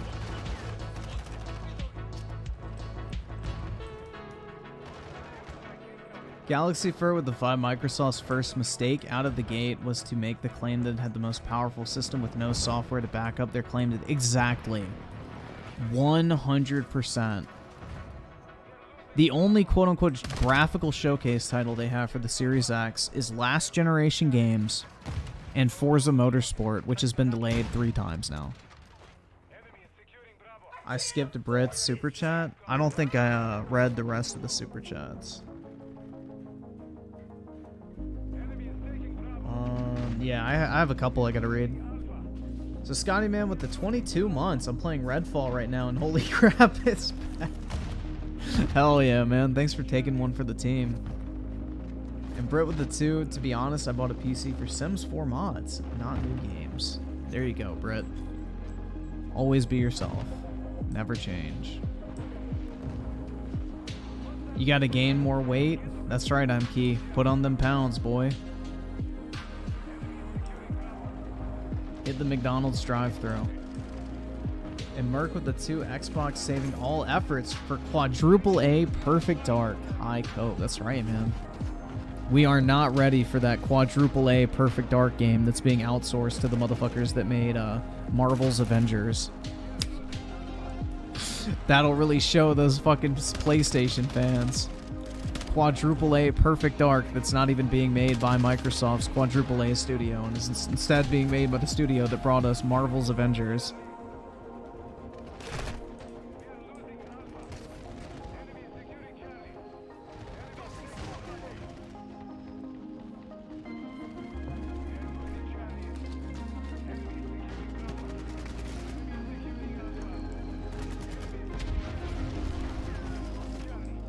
Yep, Redfall is out right now.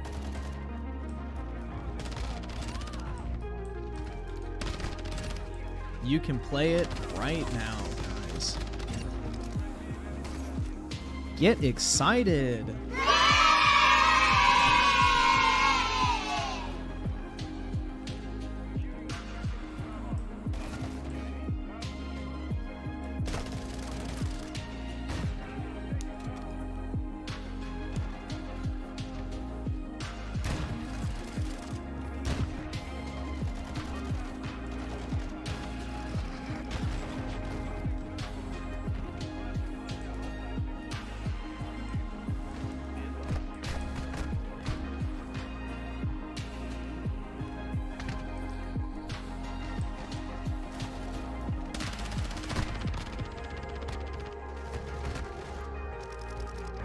Zong Zeno with the 1. You're broke! You're fucking poor!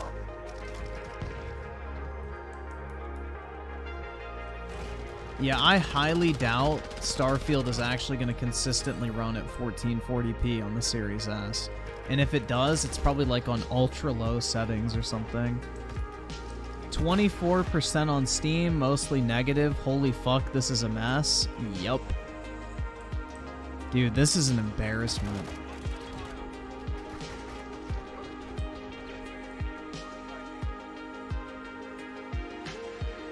Timothy Marco with the 169. You're broke! You're fucking poor!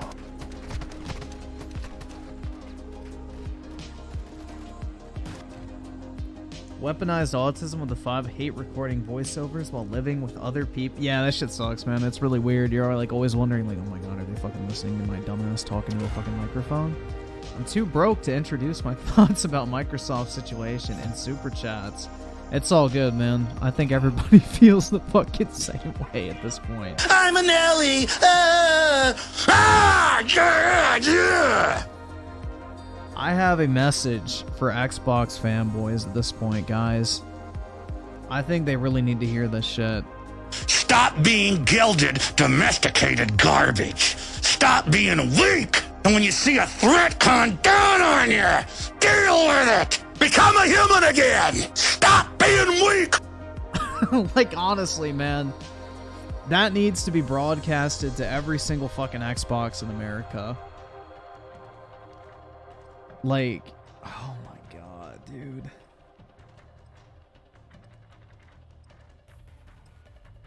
I can't afford this shit! Those super chats saying you're broke, too poor on those donated $1. That's right, man. You're broke! You're fucking poor! If you know, you know. It's a meme. Moist Wazowski with the 10. Microsoft should really take a hard look at where they see the Xbox brand in the next 5 years. If this appeal against the CMA fails, and the decision to release Redfall in the state it's in. Yep. 100% agree, man. 100% agree. I just don't think they have a vision. I really don't. They bet everything on that fucking Microsoft Blizzard acquisition. Like, they are trying to basically brute force their way into maintaining relevance in the gaming industry. Like, think about it, guys. Like, they spent the most money ever in the video game industry history buying Bethesda. That was an unprecedented deal, and they're still failing to get shit out at this point. So now they want to 10x that investment into game studios with Activision Blizzard. Do we really think it's going to work for them this time? Like, honestly, I think the result is going to be the same. They're just going to keep pissing money away and killing off, like, studios and franchises. They're like Disney. Microsoft is the Disney of gaming. They buy beloved studios and franchises, make mediocre, subpar content with those franchises they acquire to pad their subscription service to try and, like, I guess, increase their subscription numbers, but in the process, kill the franchises that people once loved to the point where they're no longer usable, and then they have to go out and buy even more stuff that they'll inevitably ruin in the pursuit of putting out mediocre content to pad a subscription service. Disney Plus and Xbox Game Pass have a lot of parallels. A lot of parallels. And I don't think it's a coincidence.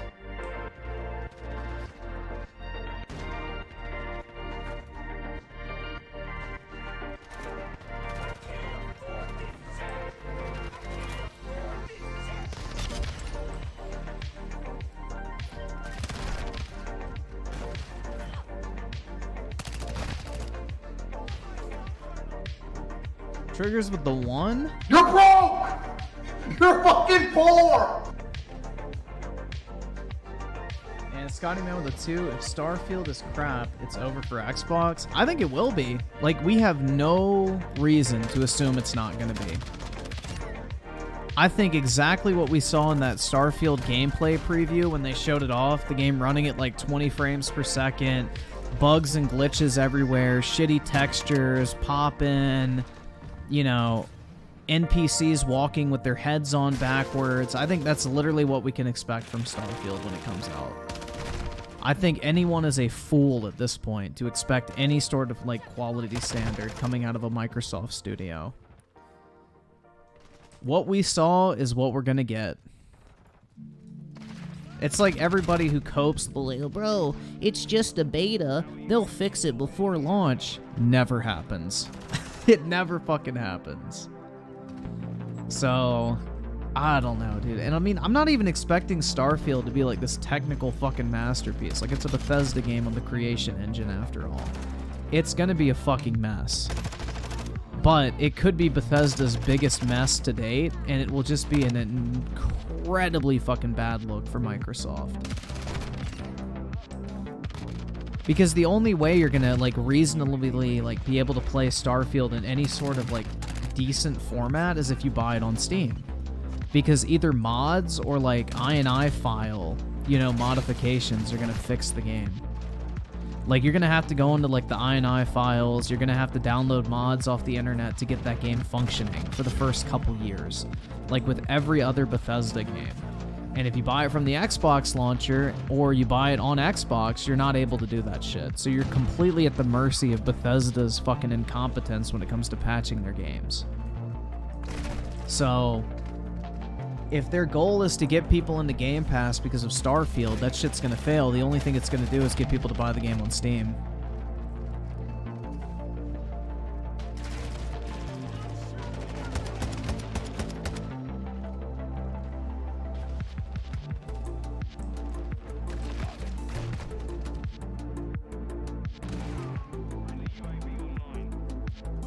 DJ Aftershock with the 2. Microsoft is Disney. Well, Xbox is the kids' Bob. That's right, man. Banger after banger. Taking the things you love and diluting them into trash. I Siler with the 5. Jedi, now Final Fantasy 16 and Diablo next month. Redfall is already buried. Yep. I mean, dude, I mean, part of me is kind of sad that it happened, but I feel very vindicated because from the very beginning when this game was showed, I had people being like, bro, Redfall looks fucking awesome. What are you talking about? And I've kept that same energy that this game looked like shit ever since they showed it off, so... Just over time, as more and more info came out, I was increasingly proven right. So, I will take my victory lap.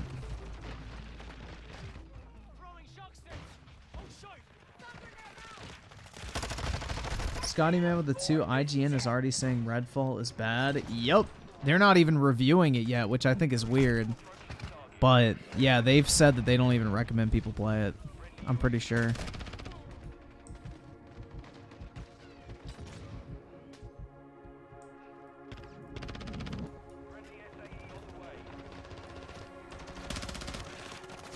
Moist Wazowski with the 5. It's crazy to think that Xbox is now in a worse state. I almost just spilled my drink.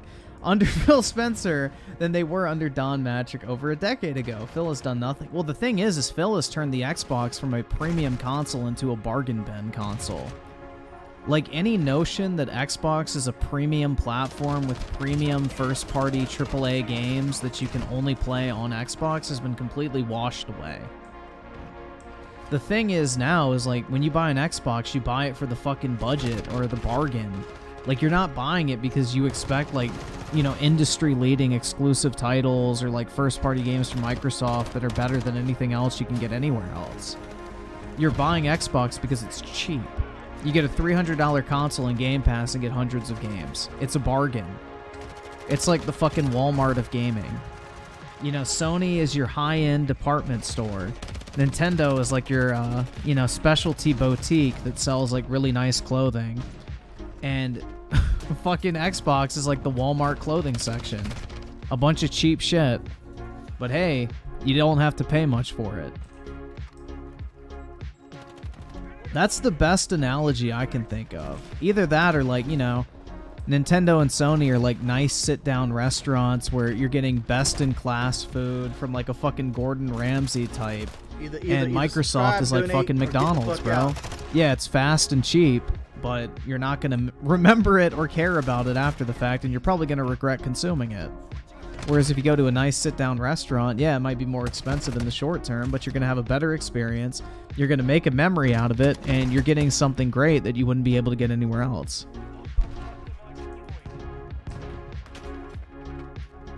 So Xbox is the bargain bin of gaming now. And that is the identity that Phil Spencer has assigned to the entire platform thus far. That is his legacy. He turned Xbox into a bargain bin platform.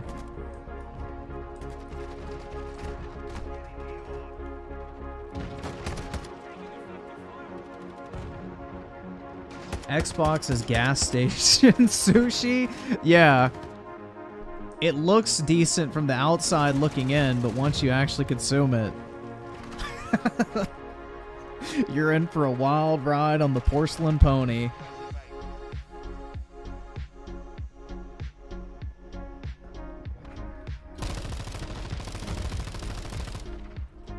Pepper sprayer with the 5 months. Not gonna lie, Redfall gave off Back 4 Blood vibes. It did at first. Like, they tried to market that game like it was a Left 4 Dead clone.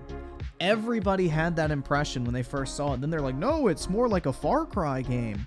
Which makes me think, call me a conspiracy theorist, but I think they changed the game from the fucking Left 4 Dead clone to being a Far Cry clone after Microsoft got a hold of it.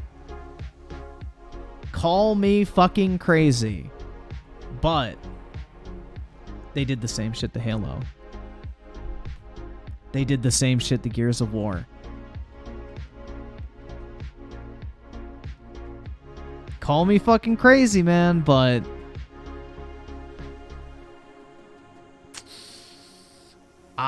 I think this was the Microsoft effect.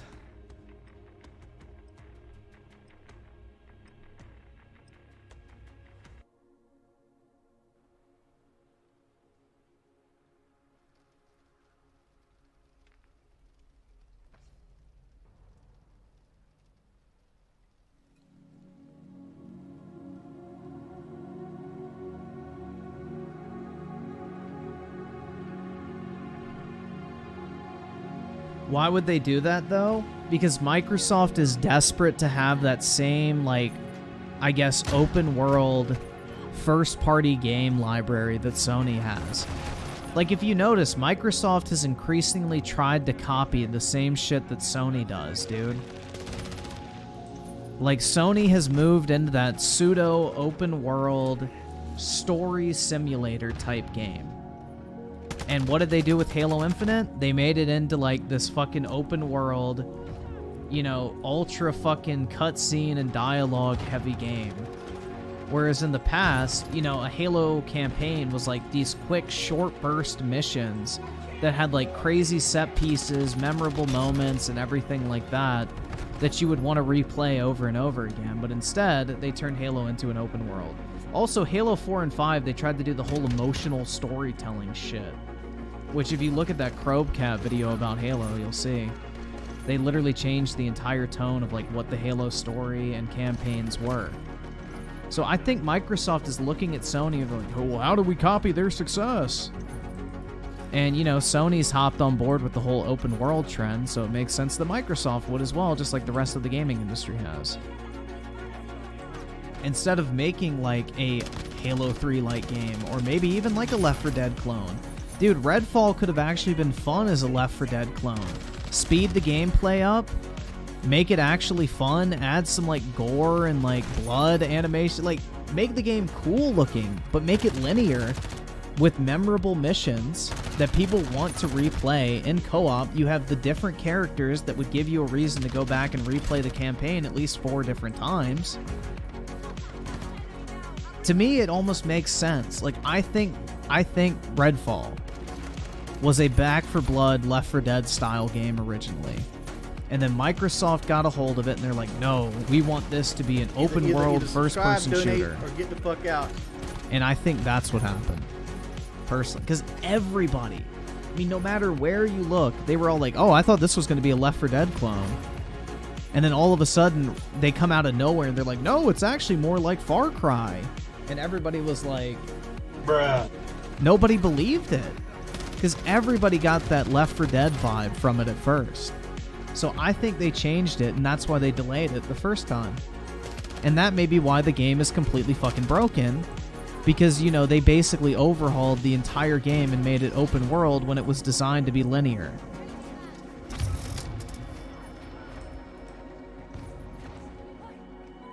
Oh, fuck off, Siri. Dude, my watch was like listening. They go like, oh, that's not nice. Yeah, eat my ass. I thought Apple didn't like Microsoft. Why are you capping for them, motherfuckers?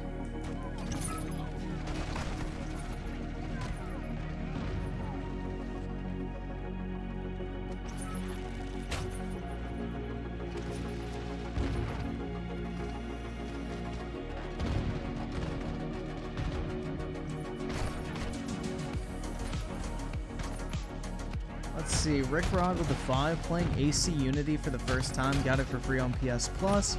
It's surprising. Dude, Unity is actually really good. Once they fixed the technical issues, that game was actually pretty fire. Crossing fingers on how Mirage will turn. I hope they go back to the old style of Assassin's Creed, man. I'm sick of this level-based combat, pseudo-RPG bullshit. I miss having just like a light stealth game that mainly focused on action counter-based combat. But yeah, fingers crossed. I hope it's good. Let's see. So Shane Pro with the 5. Hot take, Gears 5 is great, but I'm trying Redfall and this is too incomplete to call bad. This is an alpha. Yeah, so it's not even a complete game. Like, I think Microsoft just rushed this shit out the door so they could have Starfield come out undisturbed. Like, I just don't understand why they sent this game out to die. Like, if you're more worried about Starfield coming out, release Starfield and delay Redfall, which nobody cares about anyway, until next year. It's very odd to me. I don't get it at all. Trax Cooper with the 26 months. COD's matchmaking screen looks like Halo Infinite. It does kind of, yeah. Which, you know, Halo in recent years, or I guess recent installations, because it hasn't been recent since we got the previous Halo games. They always have tried to copy Call of Duty in that regard, which has kind of been odd when Halo had like such a unique identity. But yeah, it does look almost identical, you're right. And Timothy Marco with the 2, Vice is headed to bankruptcy. Shocking news, I know, man. Crazy. And nothing of value was lost. Galaxy Fur with a 5, so either Microsoft goes third party eventually, or they sell Xbox brand due to investor pressure if it becomes too much of a long-term money pit. Yup. Because Microsoft is not afraid to kill off business units that are losers. I mean, dude, they once owned the entire mobile, like, smartphone market in terms of OS. And they let that shit slide, and then they just killed it off. They didn't even try to recover it. They just killed it. They're like, nope, we're done. Windows Phone, RIP. We don't care. So they will kill off massive business units. I'm going to eat a piece of cake right now. Britt, you're 200 pounds. Put that cake away. Stop. I thought you had a fitness goal in mind, Britt. Stop doing that to yourself.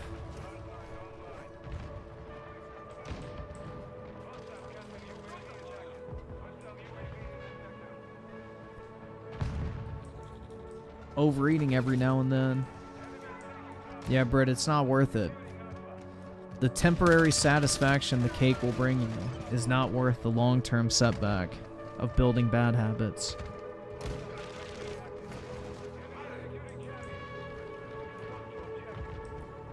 Yeah, you won't be 200 pounds after you eat that cake. You'll be like 200.5.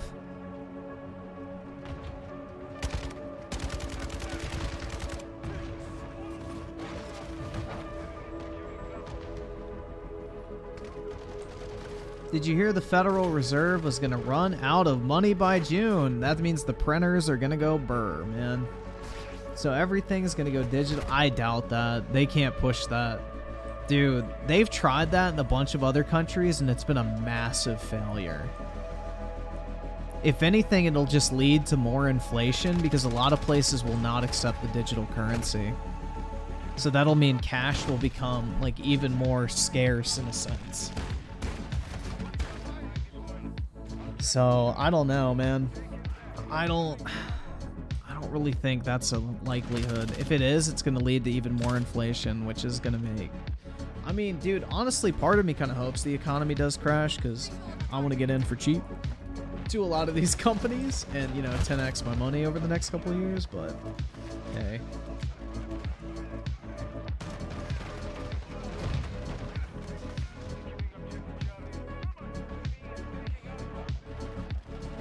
You just took a bite? Ew. Oh, never mind, it's not good. I hate nuts. That's probably why you're a virgin with rage, Britt. Bruh.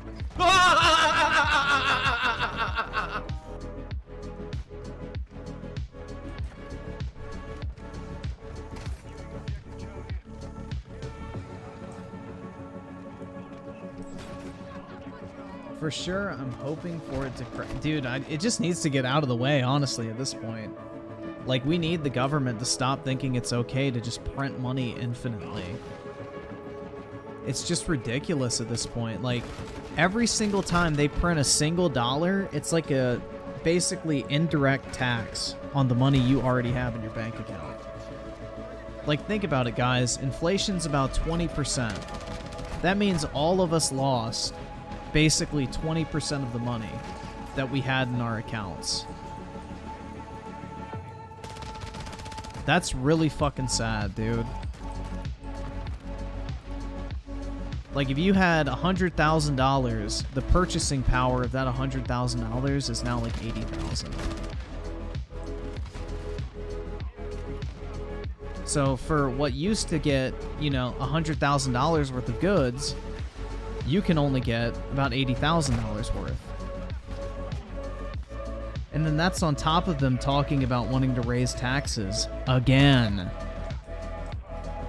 You know, they already put in like the side hustle tax where if you sell more than $600 on PayPal, eBay, StockX, you know, any of these like retail sites, you know, now they tax that income where it used to be $20,000 or I think 10,000 transactions, whichever came first. So, you know, people who made like an extra $5,000 to $15,000 a year, you know, doing a side hustle wouldn't have to report that on their income tax. But now, if you make $600 from the sale of anything on any of those platforms combined, you now have to pay income tax and it gets reported to the IRS. And that's in conjunction with them, you know, hiring 80,000 new IRS auditors, which, keep in mind, the average person that gets audited by the IRS makes under $50,000 a year because, you know, high earners are too expensive to go after because they can afford legal representation. So the IRS doesn't deem it to be worthwhile to, you know, audit somebody who makes like over $100,000, like myself, because they know I'll lawyer up and I'll take their ass to court and then I won't have to pay the full amount. I can settle. Meanwhile, somebody who's making like $30,000, $40,000 a year doesn't have the money to hire an expensive tax lawyer to go to court to defend them. So what are they going to do? They're just going to accept the audit and pay whatever the IRS claims that they owe. And that's basically what's going to happen is now you have all these people that are getting hired by the IRS, and who do you think they're going to go after? Not people making good amounts of money, easy fucking targets. So, yeah, they're actively just dicking us over at every single opportunity, man. It's fucking terrible. It's absolutely fucking terrible, dude.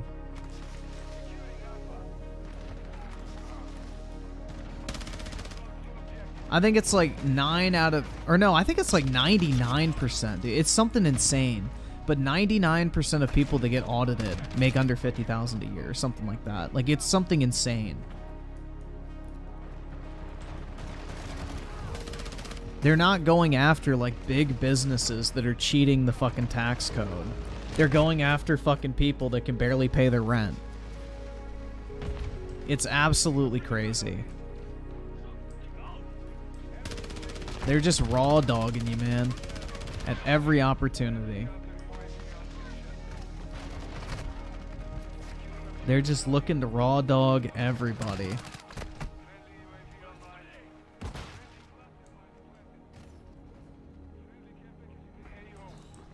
Do I watch cam girls? No.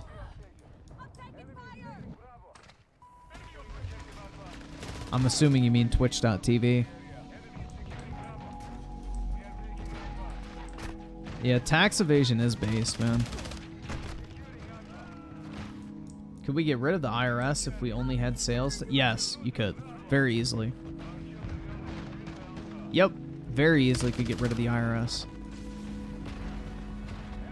Wouldn't even need... Dude, the only reason the IRS existed is because of the income tax. Like, that's about it.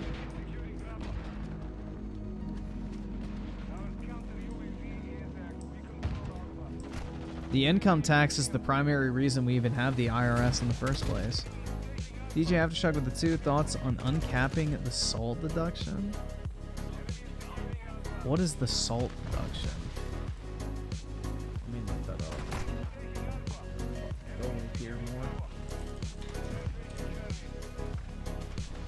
For people who itemize deductions...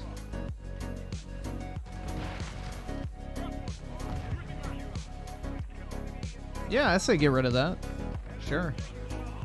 Why not?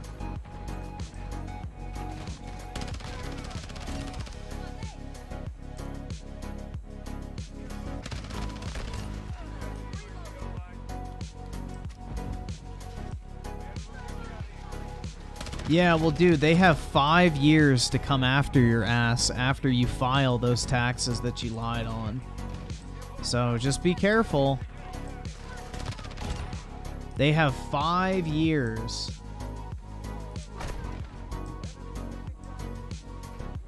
So just be careful, man.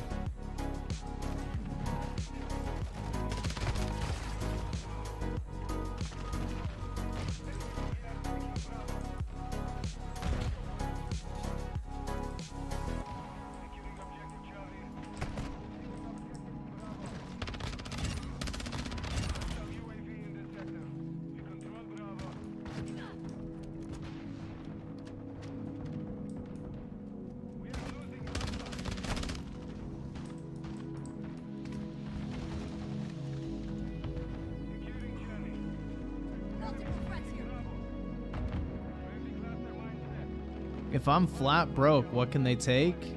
They can garnish your wages, put you on a payment plan, put you in prison for tax evasion and tax fraud.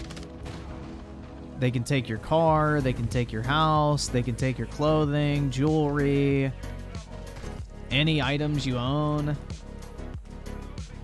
So, just be careful, man. It's a dangerous fucking game.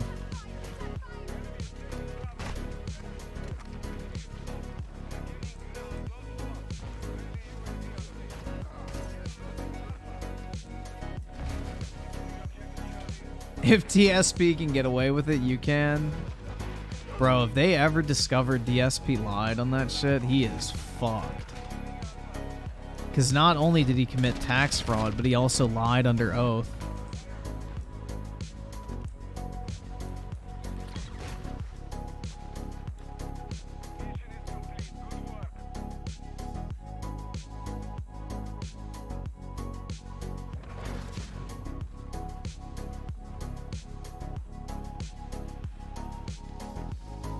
Taxes are an L. I agree, man.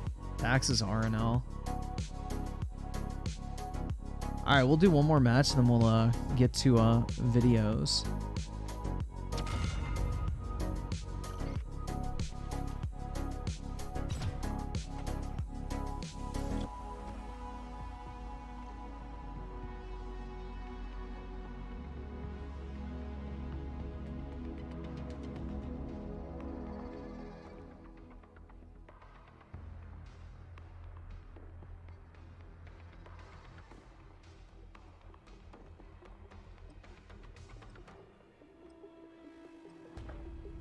Imagine how much more spending power we'd have with no income. That's what they don't want, man.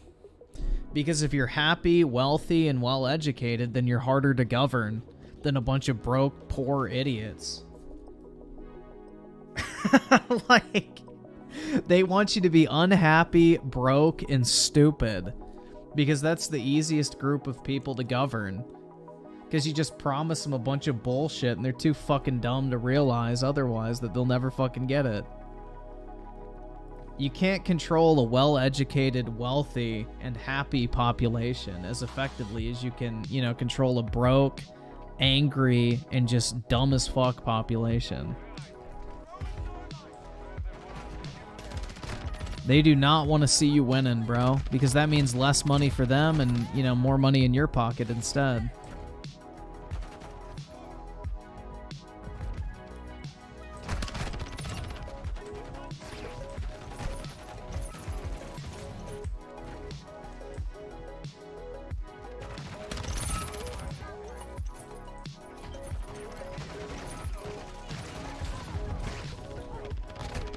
Ah, shit.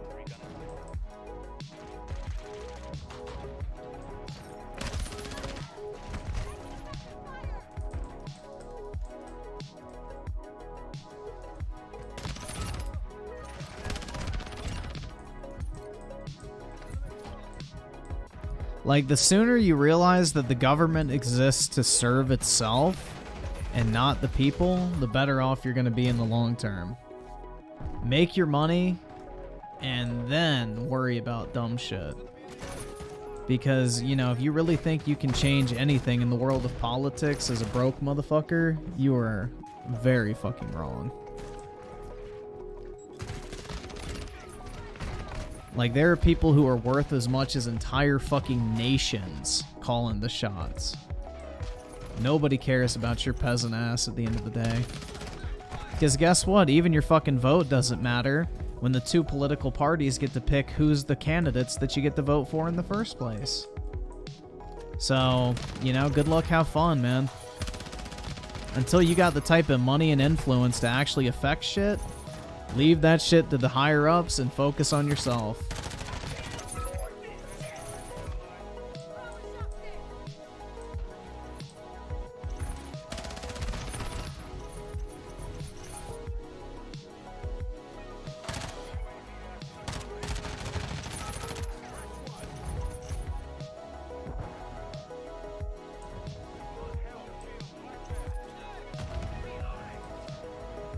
2023 Perfect Dark with the 5. I called the IRS because I got some letter about a stock I sold, and the chick was being a bitch, talking over me.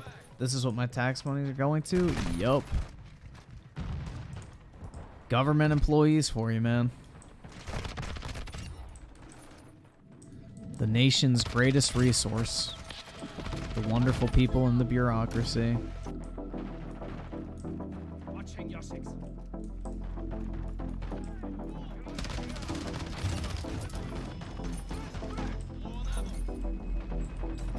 Yeah, people go to work in the government because they know they can't get fired. It attracts a very special type of people.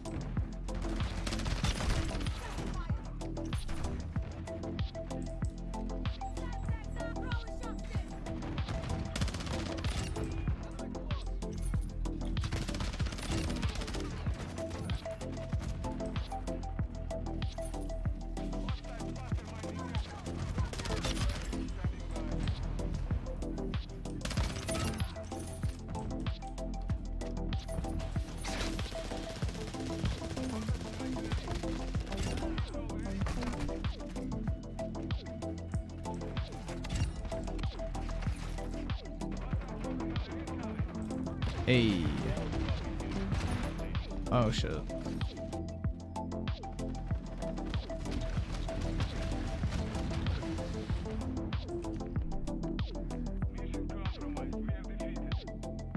Classified XXX with the 5. Don't know if you heard, but Matty Plays put a review out for Redfall, and he said he did story mode plus side content in a little over 12 hours. What a joke. Yeah, he was the one saying don't even bother downloading it, right? So, dude, it's looking rough out there, to put it lightly. It's looking real rough out there in these Xbox streets at the moment. I'm just curious, does any more reviews come out for Redfall? No, it's still sitting at 62. Still at a 62.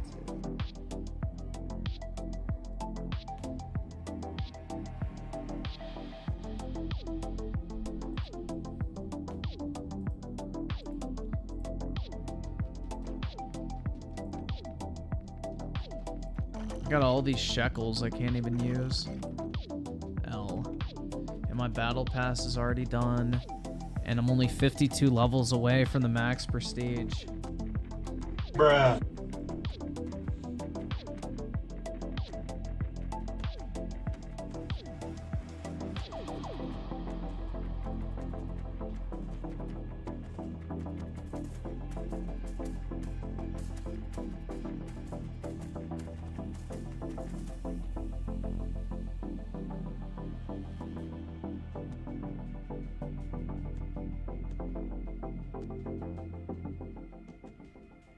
Let's see.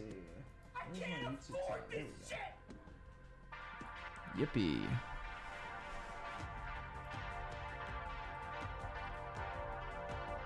Alright, I feel like we should start off by watching reviews, right? What do you guys think? I feel like we should get some good examples of the gameplay and experience before we start getting into people's opinions. Ultra-Res with a 2, Redfall equals Game of the Year. Absolutely, man. I'm so excited to play it. Just kidding. Pause that. Alright. Close out of this shit so it doesn't lag. Okay.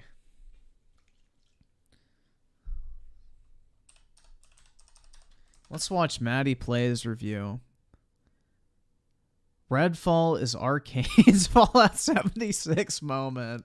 Salutations, everybody. It is Matty here today, sitting down for my... Bro, look at this shit. I have my quality at 1080p 60 and YouTube streaming this shit at like 140p. These cheap bitches are trying to fucking, you know, basically make it so, you know, you think you're streaming at a higher quality so they can save on fucking server costs. Little fuckers. Salutations, everybody. It is Matty here today, sitting down for my review of Redfall. Look, there's no denying that the deck is heavily stacked against this game heading into its launch. The 30 FPS situation on consoles speaks for itself with the reaction to it.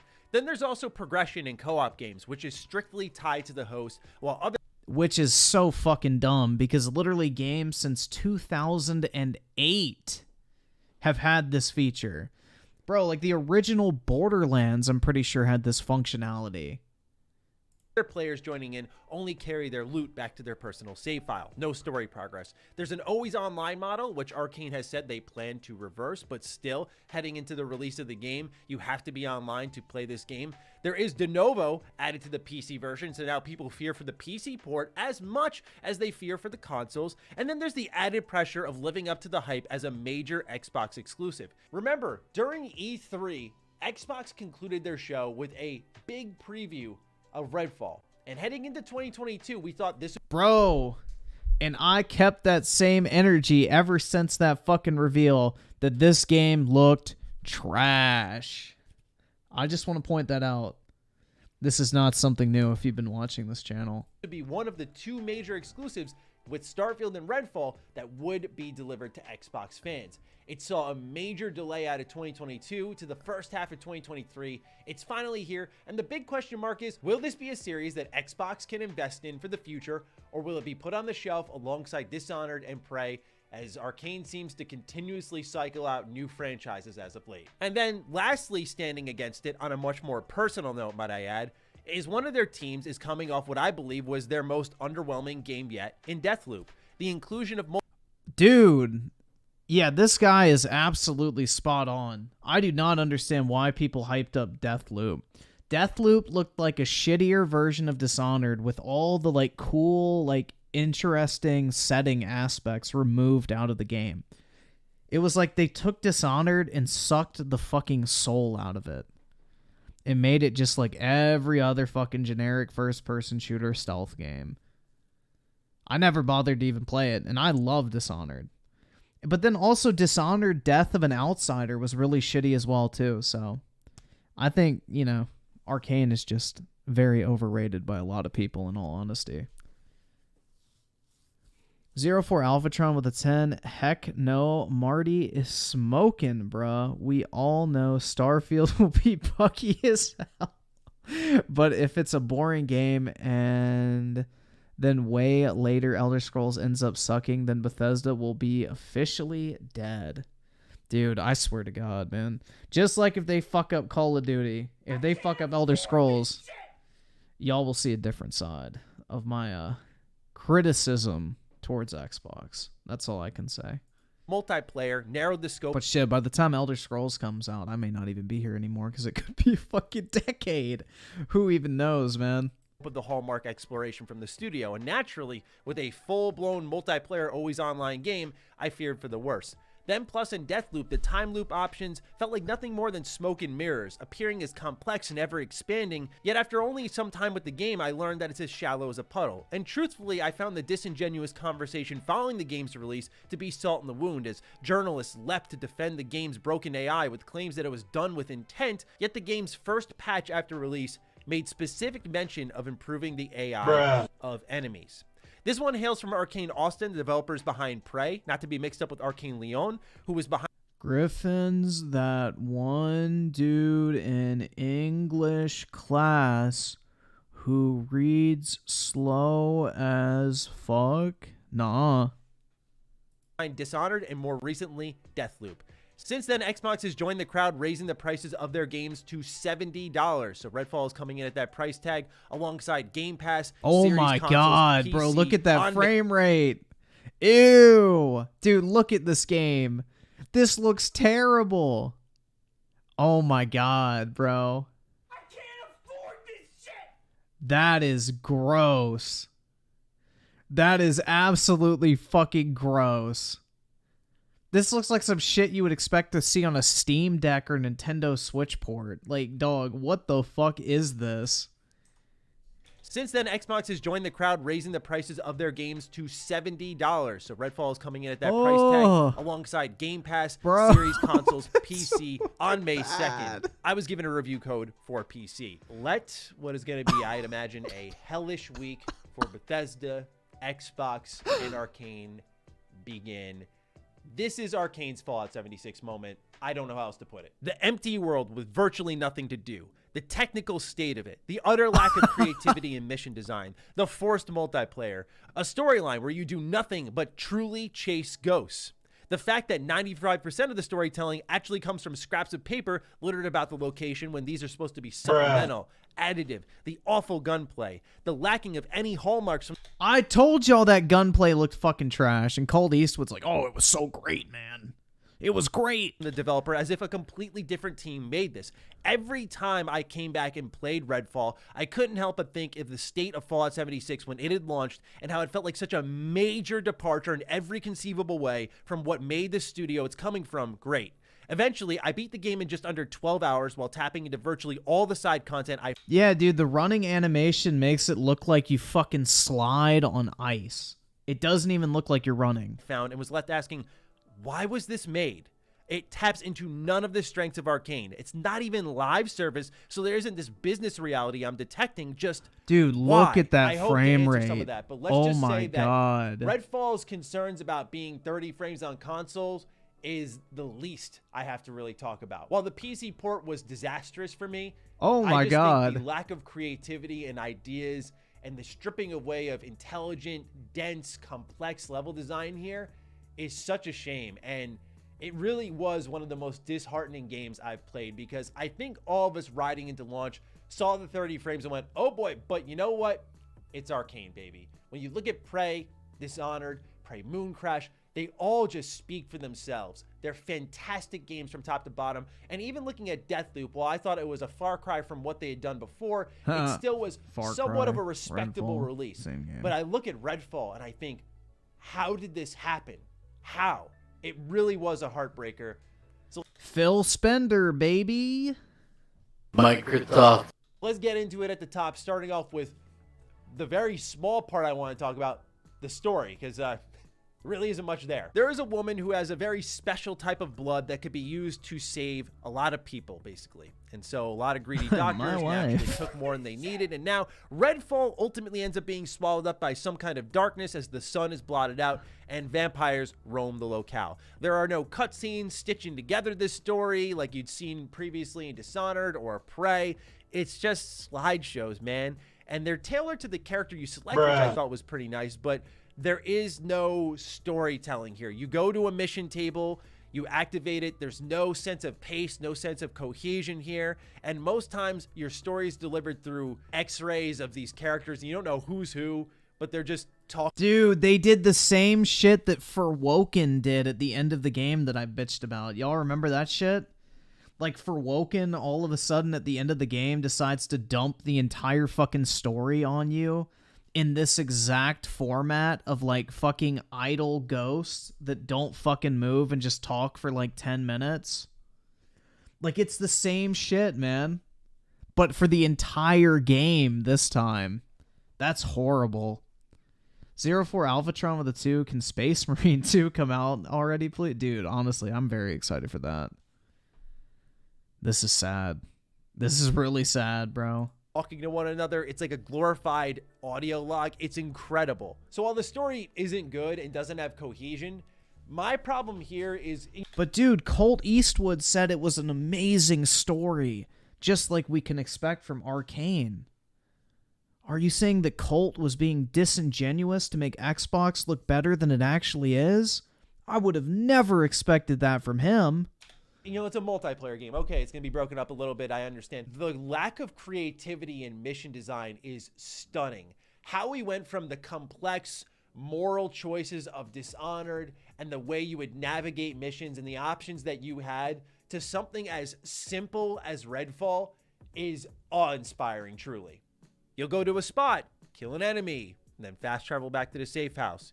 You'll go to another place, collect an item, and leave. The general flow is completing enough main missions to kill a vampire god in the area. So as you progress the main story, you'll also need to clear up these safe houses, which are, mind you, falsely labeled side content, to get underboss skulls to then use to access said vampire gods. It's painfully simple, and the formula never breaks from this mission archetype once. Again, going from Dishonored's moral system with multiple endings, Prey's intricate... Fluffle Nugget with the 2, As Dusk Falls is unironically better than... Dude, honestly, As Dusk Falls was entertaining to play through. Now, if I was playing through it by myself, it would have sucked.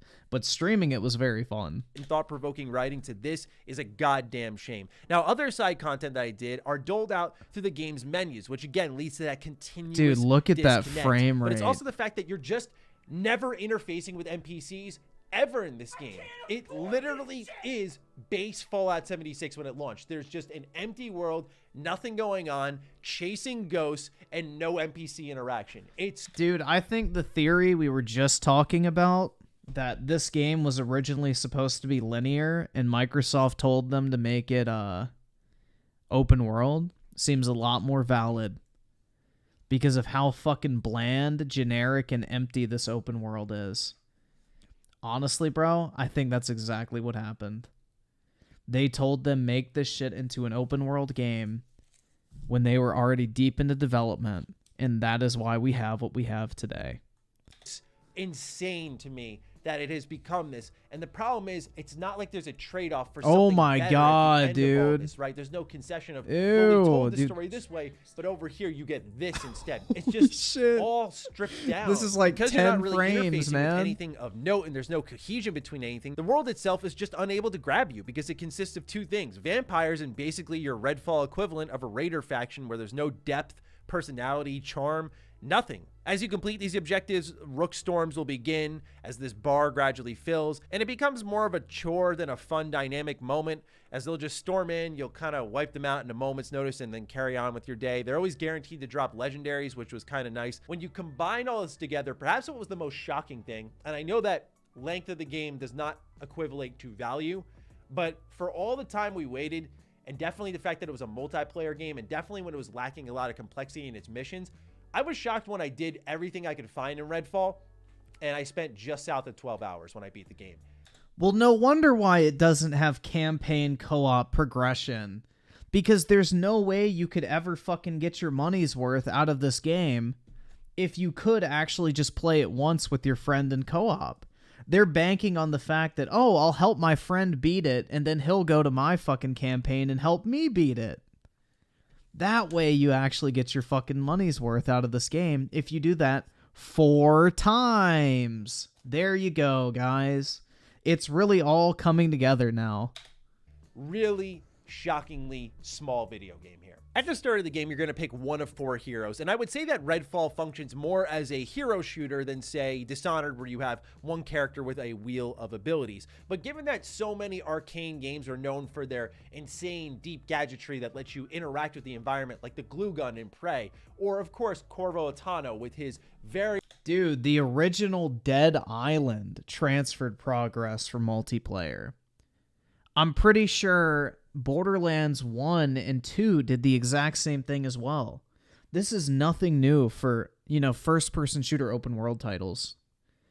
This is literally textbook fucking basic functionality that should have been there. Galaxy for behold 12 teraflops of raw computational power. That's right, man. Microsoft. various different abilities he could use, like taking over a rat and crawling through one of the sewer pipelines, or using blink and going up into a window. It's just little things like that that allow you to interface with the environment and find creative ways to navigate your missions. In this game, every character has 2 abilities and then 1 ultimate. And unfortunately, what I noticed when I was playtesting, a lot of these abilities overlap. As one example, Devinder has the ability to throw a teleporter out. So when he throws that out, you can pretty much use your equivalent of blink. Now, the cooldown time is ridiculous, even with upgrades, so navigation is relatively flat. We'll get into that in a moment. But then there's Layla that also has a movement ability that functions very similar to Devinder, where hers is more of an elevator that will lift your teammates. So you hear that and you think, well, one moves your teammates, one doesn't, Maddie. It's simple. But unfortunately, there's an upgrade for Devinder that allows you to teleport your teammates. So what's the point of choosing Layla if she's not going to have a benefit that Devinder can't access, which doesn't really make co-op play the best solution for this game. And don't really get me started on the skill trees here. I thought that these would be the part that saved the game. You know, where is my play style and all of this? You know, am I going to feel a lot different from someone else there? But a lot of these upgrades were underwhelming. With Devinder, it was something as simple as, hey, you have this electric stake you can throw out. And guess what? it can chain to an additional enemy now. And now it does a little more damage.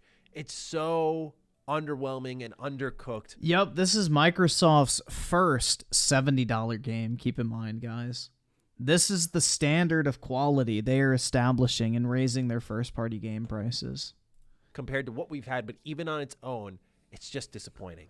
That doesn't even get me into the technical state of this game. Dude, okay, I've heard that the console version actually wasn't that bad, but whether I tested it here on my 3080, whether I tested it at home on my PC, which is a little bit weaker, this port is terrible. There are rampant frame rate issues in the open world. Now, certain parts of the game run a little bit better than others. I won't spoil what shit, for you, man. But there's also the problem with textures almost never loading in. I mean, look at this, dude. I'm trying to fast travel and the map directly in front of me isn't loading in. That's embarrassing. There are objects loading in close by. The AI in this game is more broken than Deathloop. And now I got to take the industry to task. This is what happens. Y'all create your galaxy brain excuses when Deathloop comes out, and look what we get. But dude, Deathloop had a diverse cast of characters. The journalists had to give it a high rating.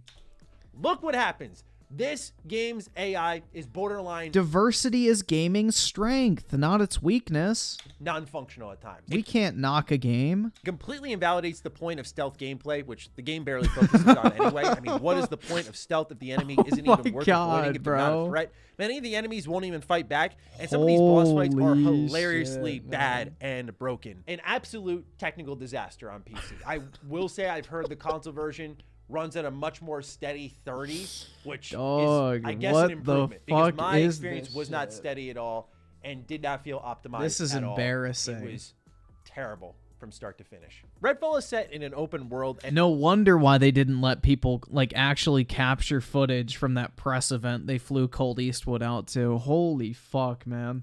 And the interior diversity in the terms of decorations is actually pretty good. There's a strong art direction guiding a very pleasant visual experience because Redfall is vibrant and full of that detail. There's no single interior building that truly looked the same to me. And it led to places feeling very lived in with great environmental storytelling, like a life was truly left behind. This is where the game excels and it left me wanting more. It is aided by those dozens and dozens of readables that create those intermittent storytelling environments. The problem is, much like I said with Fallout 76, Fallout 76's terminal logs, audio logs, they're not bad, but when it's the only storytelling you can really get and sink your teeth into, that is when it gets bad, because it's never been, and it never should be, a primary storytelling tool, because you... I saw it with the two, dog. That map he pulled up, I can't do that.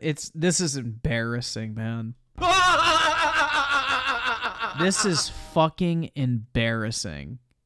If you claim to be an Xbox fan and you're not like just pissed at this point, you are literally a cuck.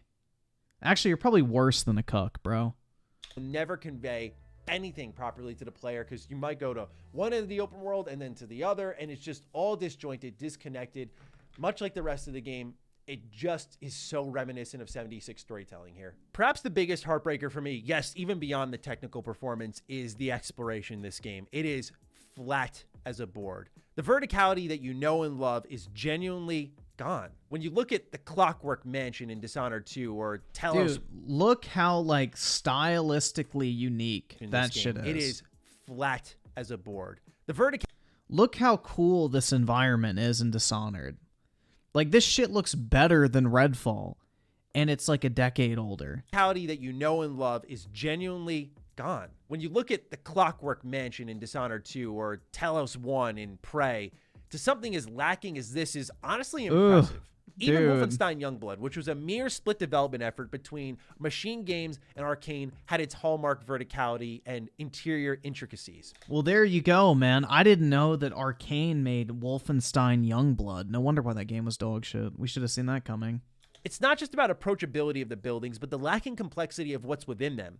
Buildings typically consist of a front door, a back door, and a rooftop entrance, and that's truly it. No longer will you find pipes to crawl through, secrets tucked away in the most unsuspecting places.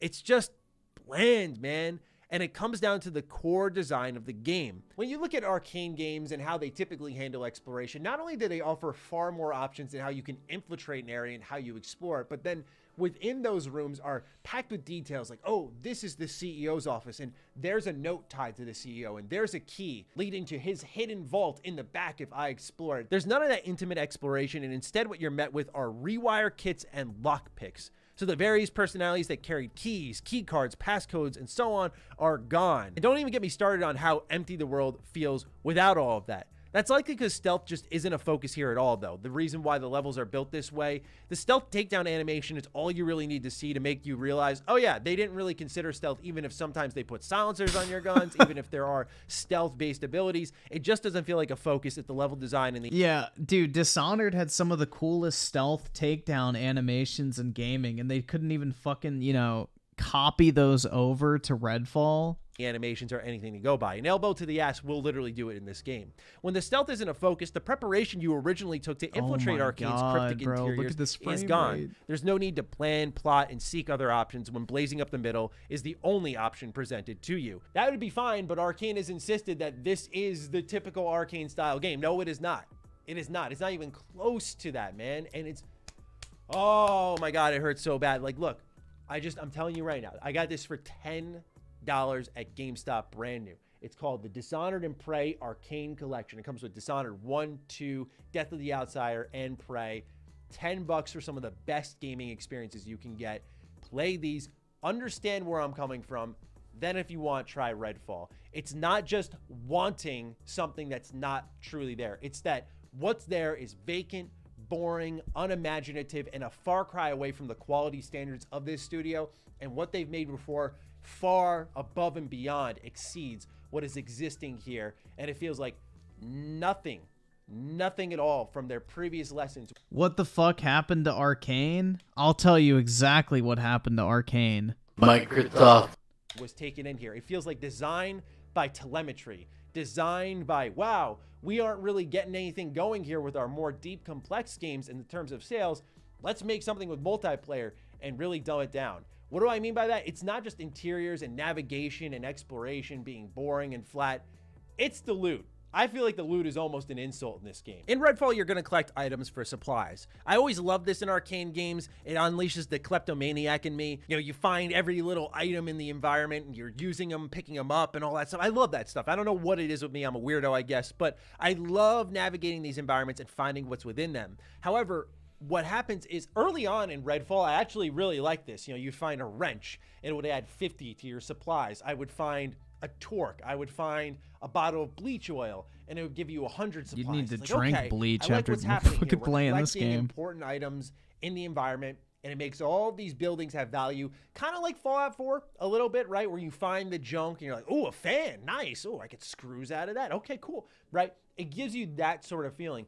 But what happens is it quickly falls apart when you realize as you build up that supply cache, which is this game's currency, there's nothing of value to spend your money on. You see, Dishonored's compulsive looting felt great because it fed back into blueprints and upgrades that allowed you to tackle missions in new and fun ways. Redfall treats me like I'm stupid. Here's a new color for your gun. Go crazy. Yeah, I would actually love to watch an Angry Joe rant on this game. I would hope he would do like an actual review and not like one of those where he just sits in front of the webcam. But yeah, no, that would be entertaining to watch. Tier adds a new passive tier weapon. So you have your green, your blue, your purple, your orange.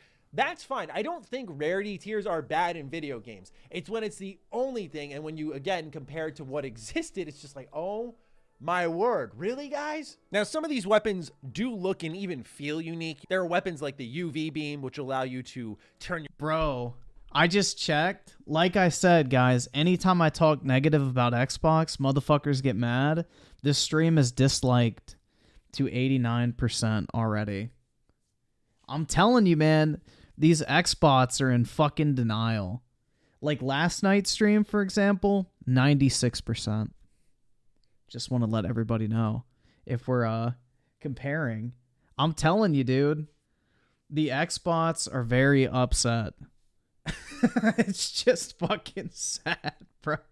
It's really fucking sad. Your enemies to stone, which was really cool. There's the single shot rifles, a stake launcher. There are some pretty unique weapons, but as you get deeper into the very short experience, you realize there's also a ton of overlap. So eventually the loot just felt pointless, especially because the best loot came from the Rook showing up. So I never really bothered to interface with a ton of the stuff I was looting anyway, because all I knew is as I complete these objectives, this stupid Rook is going to show up. He's going to drop a legendary that's of my level for some type of weapon, and it's probably going to be better than what I have. And so when the loot is dumbed down like that, there's no need for me to scour the environment. All I ever bought were med packs. Hey, I'm an Xbox guy. You're right. I'm upset at Microsoft, though, not you. I appreciate it, man. I mean, if you're an Xbox guy, 100%, you should be furious because this is what y'all are waiting for. Like, this is what Microsoft has promised you for years. This was the wait until moment. You know, they said we're buying Bethesda for Xbox customers, and this is what they think Xbox customers deserve as a result of their acquisition. It's mind-blowing. Yeah, the will of Phil is in a full fucking circle prayer session, singing Kumbaya, holding hands, like rocking back and forth around a fire in a circle, you know, just praying to the will of Phil that he will one day deliver a game that's worth a damn. It's oh, dude, it's so depressing. It really is. Lockpicks, rewire kits. That was it. I was, again, very stuck. I forgot who it was who came up with the name Will of Phil, but it was somebody in this chat. Shout yourself out, man. That is a perfect fucking name for these people who are still in denial. The Will of Phil is the cult name for these people at this point. The people who refuse to admit anything is wrong. I forgot who it was. But that name is absolutely perfect. I sided with the 5. Dude, these textures, God of War 3 looks way better, and Uncharted 3, Halo 4, and 5. I can keep going. Yep. Dude, this looks like a game that would have released at the tail end of the 360. Honestly. This looks like a game that's not even last gen, but the 360 generation. And I think that's being generous, because there were games on the 360 that looked better, like Halo 4. Galaxy Fur with the 2. Metroid on a 6-year-old Switch looks better. Absolutely. That there weren't even interesting tools and gadgets where maybe it didn't have to be as crazy as the glue gun and Prey, but the fact that there weren't multiple items to just interface with buildings differently, that there were only 2. When you research these Xbox, these X-bots, they like to beat women and have sword fights with each other. That's right, man. I've had it with Control Freaks and Scum. You people are cancer. I'm gonna try to get angry, bro. Fuck. But yeah. Hi, I'm liberal. I want to be your friend. That's that energy I'm trying to go for. I just joined out of curiosity. Did someone say Will of Phil? Yup. Was that you, man? All right. Big ups. That is the perfect name for a lot of these people. How did this happen? How did this come to be? It's giving me a real existential crisis here. What happened? Because to me, Arcane Games exploration is neck and neck with Bethesda Game Studios. At least, and you can go check my... Work with the 2. Redfall gives Borderlands 2 on PS Vita run for its money. Oh my god. I had Borderlands 2 on the PS Vita, and I know exactly what you're talking about. Original 76 review, if you don't believe That me. shit was rough. The area-to-area exploration of 76, even in its base, buggy, awful form, was still solid. There was still intrigue, that moment of, what's that in the distance? I gotta check that out. Arcane has had the same thing, except when you got on the inside, there were so many ways to go about it, and so much to find within. I could park it on this topic all day long, but let's just move on for the sake of me not being too redundant. What is some of the side content? Well, you're going to be out here doing the occasional side quest, which is go here, collect a popcorn machine and come back. Go here, kill this vampire and come back. It's really nothing of complexity. You're going to do safe house missions, as I mentioned earlier. Yep, sounds like the generic Ubisoft open world copy and paste template. Outside of the occasional side quest and the safe houses, you will find vampire nests. Gradually, their influence is going to spread around the map. You're going to want to take these out because when you face vampires in them, the game becomes absolutely broken. So you're like, all right, this is a pain in my ass. So I'm going to go inside the vampire nest and take this down. When you go inside there, you'll see the environment artist absolutely cooked. Like, this place looks awesome, but I swear on my goddamn life, it's literally just a straight line. It's just a straight line. It looks cool, but it is just a straight line, man. And it's like, there's nothing interesting. There are just 5 vampires packed in this one tiny street, and they're just going to throw themselves at you with no sense of pace, no sense of encounter design. And so they start to quickly ebb into the area of tedium and pointlessness. Eventually you get to the end and you'll find another nest of vampires. Again, very tight room. They'll throw themselves at you. All of these nests roughly look the same too. There's no differentiation among them. It's just a place to kind of, I think, take you away from the main story stuff. Otherwise, I would have finished this game probably in under 10 hours, no doubt about it. But you'll go in there, once you finish it up, you'll destroy the vampire heart at the heart of the nest, pardon the pun, and you will collect some loot, and that will be it. I mean, the game is painfully simple. And I think this would be fine if maybe you look at something like Destiny, which has, for many people, best-in-class gunplay, best-in-class exotic weaponry, but not in this game. It doesn't feel particularly good to play, and that was kind of surprising. I thought that... I don't think it's surprising. Arcane has always had clunky gunplay. Dishonored was never about the gunplay. It was always about, like, strategically approaching situations and using the tools at your disposal. Like, you could play it as a first-person shooter if you wanted to, but you were heavily discouraged from doing so. Like, their gunplay has always been clunky as fuck. Weaponized autism with the 2, there are GameCube and Wii games that look better. Probably, man. I mean, Metroid, to name one of them. Arcane had decent first-person shooting based off the first-person mechanics of their other games, and I thought when I played in the preview for Redfall, felt okay enough to be passable. And as you peer a bit closer, you remember the uninspired mission design you're going through, the gunplay that should definitely feel better if even something like Deathloop was anything to go by, and then the lacking of enemy diversity. I mean, you have a special enemy type in a vampire, and you'd think with something like that, we'd get more and more archetypes, but there's a very small handful.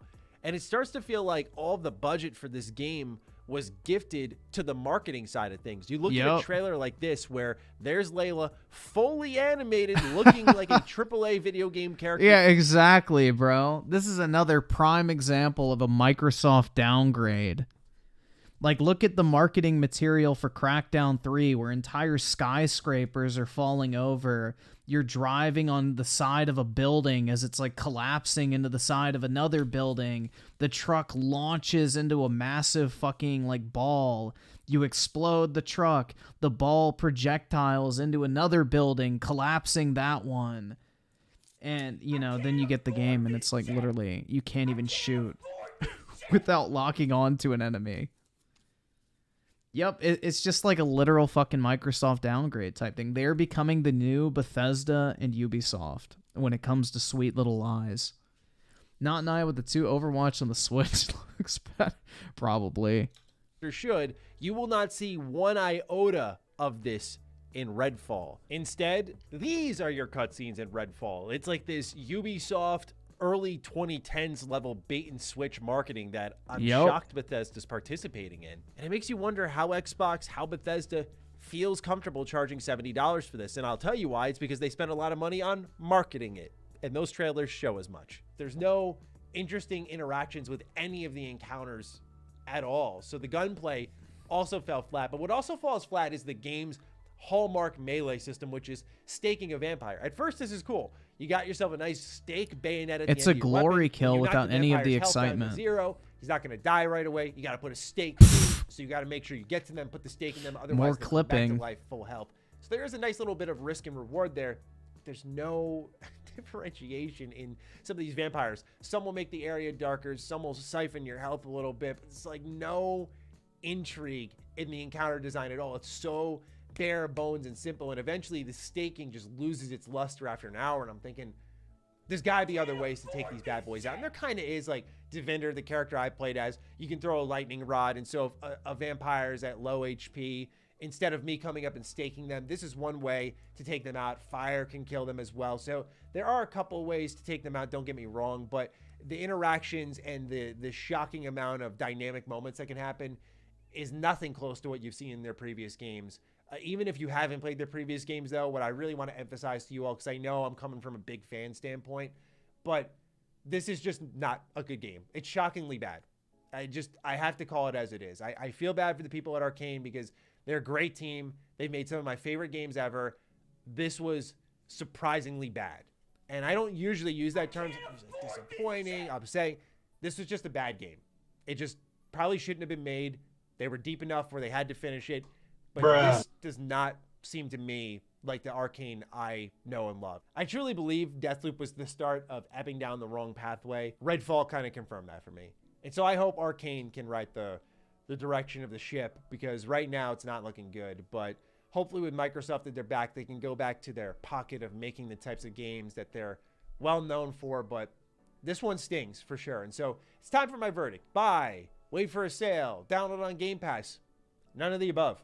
Sorry, not even Game Pass. Sorry. I know some of you think I'm being extreme, but when you have, if you're a Game Pass sub, Dishonored, Prey, Moon Crash, when you have all of these options at your fingertips, I'm sorry, but there's just so many other things from this company that are way more worth your time and far more replayable and far more engaging. But even beyond that, when you look at the competition right now, I know a lot of people are clowning on Jedi Survivor and its PC port. I get it. But as someone who played on PS5, I look at that. When I played Dead Island 2, I look at that. The competition is too fierce. You got Tears of the Kingdom in a couple weeks. Yep. This game simply isn't worth your time. You got Final Fantasy 16 next month. Like, yeah, definitely not worth your time right now. It just isn't. Even for a download on Game Pass, I just think your time is better spent elsewhere. Not Naya with the 2. Also, Diva is hot. 69 out of 10. Merc with the 2. Rather play COD, Black Ops, TS Zombies. Hell yeah, man. And that pains me to say. That's a throwback. Look, I was going into this one really expecting, like, okay, probably poor frame rate, poor technical state, but I should be able to see some hints of potential here. But this is not the Arcane I know. This is not the Arcane I love. They need to patch this bad boy up. But much like I said with Fallout 76, there are only so many patches that can save creativity. We'll see if Arcane can build off of this at all. Because, hey, when you look at 76 with Wastelanders, it did become something. It just took a couple of years. But with Arcane and what they're having here, I'm curious if anyone's going to hang around long enough when it's supposed to be a co-op game and not a live service game for it to reach that potential. But for now, wait, hold off, do not buy, do not download.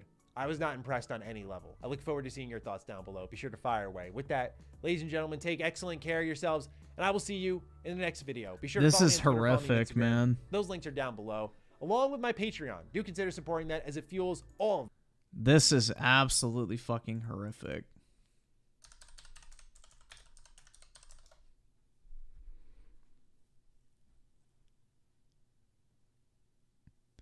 One of the worst games I played so far.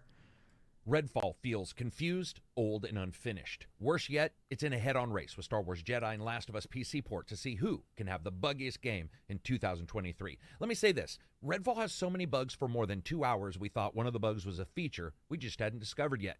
Despite a game about vampires versus mankind, Redfall's largest battle is with itself, and with dueling philosophies that never come together. Does it want to be a 4-player looter-shooter kind of title? I missed your super chat. I saw it with the 5. Gears 5 looks way better in every aspect. I consider that game Sony love.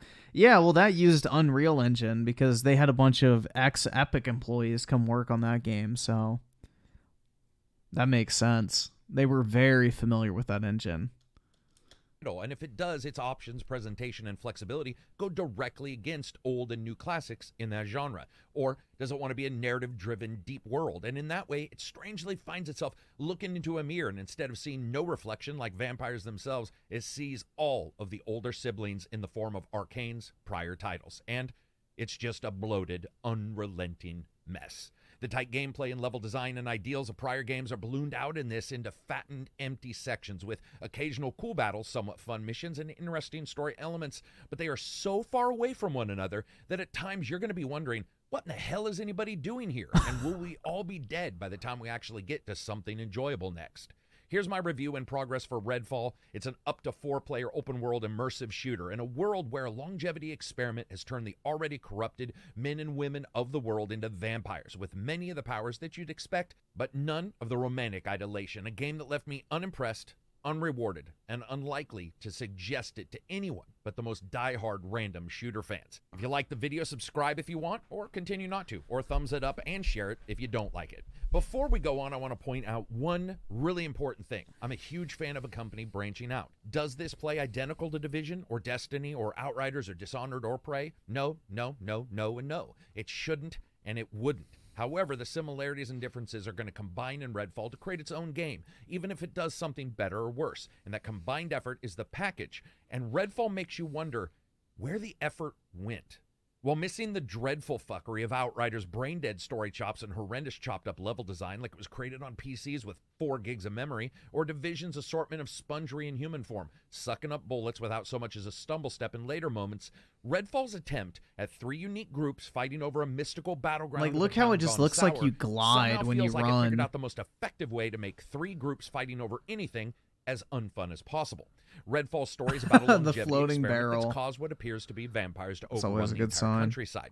You and up to 3 friends leap into the shoes of characters in the game world, taking out enemies, missions, and all the undead garbage, and upgrading weapons and skills, all in a very typical service shooter kind of format. It hinges on the somewhat now typical triangle of enemies, groups, fighting one another, in this case those humans and vampires in a private military group, to make you always feel a little offset. Brought into the area to stem the flood of the undead. And remember, guys, Microsoft was talking about how they brought in id Software to work on the gunplay in this game.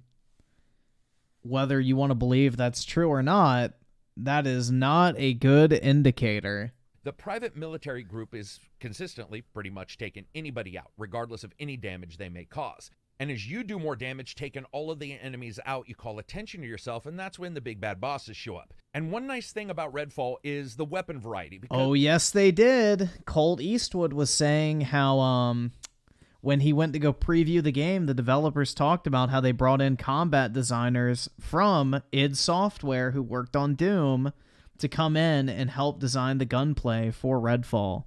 Because there is a good deal of it, at least within this fiction itself. Expected shotguns and handguns, machine guns from bullpups to G36s, and then flare guns and stake throwers, rapidly shooting an assorted Sherwood forests worth of wood at the human blood-filled hearts of the vampires. Or UV guns, sunburning enemies into somehow brightly dark deaths as they light up and then fade into black dust. Perks run the expected extras that do damage or more headshot hit points taken off or larger reloads, but later on, you're going to get some special Yeah, they ones brought on the each janitor weapon. by And of course, getting mistake. those guns with a wooden stake at the end to take down a bad guy. Yep, and every character was a favorite among people who previewed it. Oh my god. Dude, that video was so fucking dick sucky. And then all of a sudden he's like, oh yeah, the game ran like shit and wasn't very good. It's like, what the fuck was that preview video, dude? You literally sounded like you were about to get on your fucking hands and knees and tell Phil Spencer to drop his pants. Weaponized autism with the 2.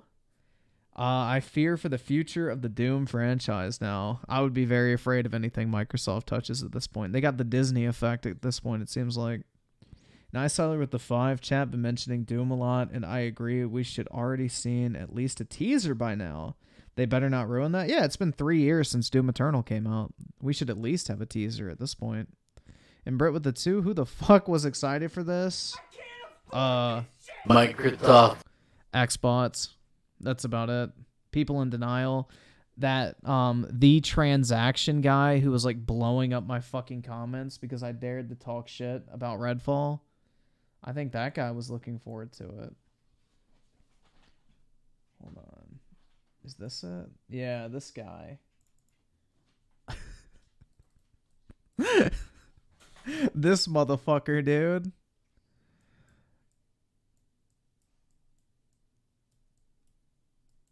This guy who was like literally in everybody's replies on a previous community post I made. Also, he dared to say this too.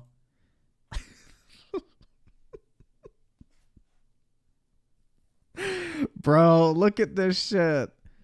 I have yet to notice a difference going from 30 to 60. However, I notice it going from 60 to 30. Keep that same energy. Dog. He is not trolling, bro. He's not trolling. Almost every single negative comment on that community post, he replied to damage controlling for that fucking game. Like, these guys are like, they're devout members of the Will of Phil, dude.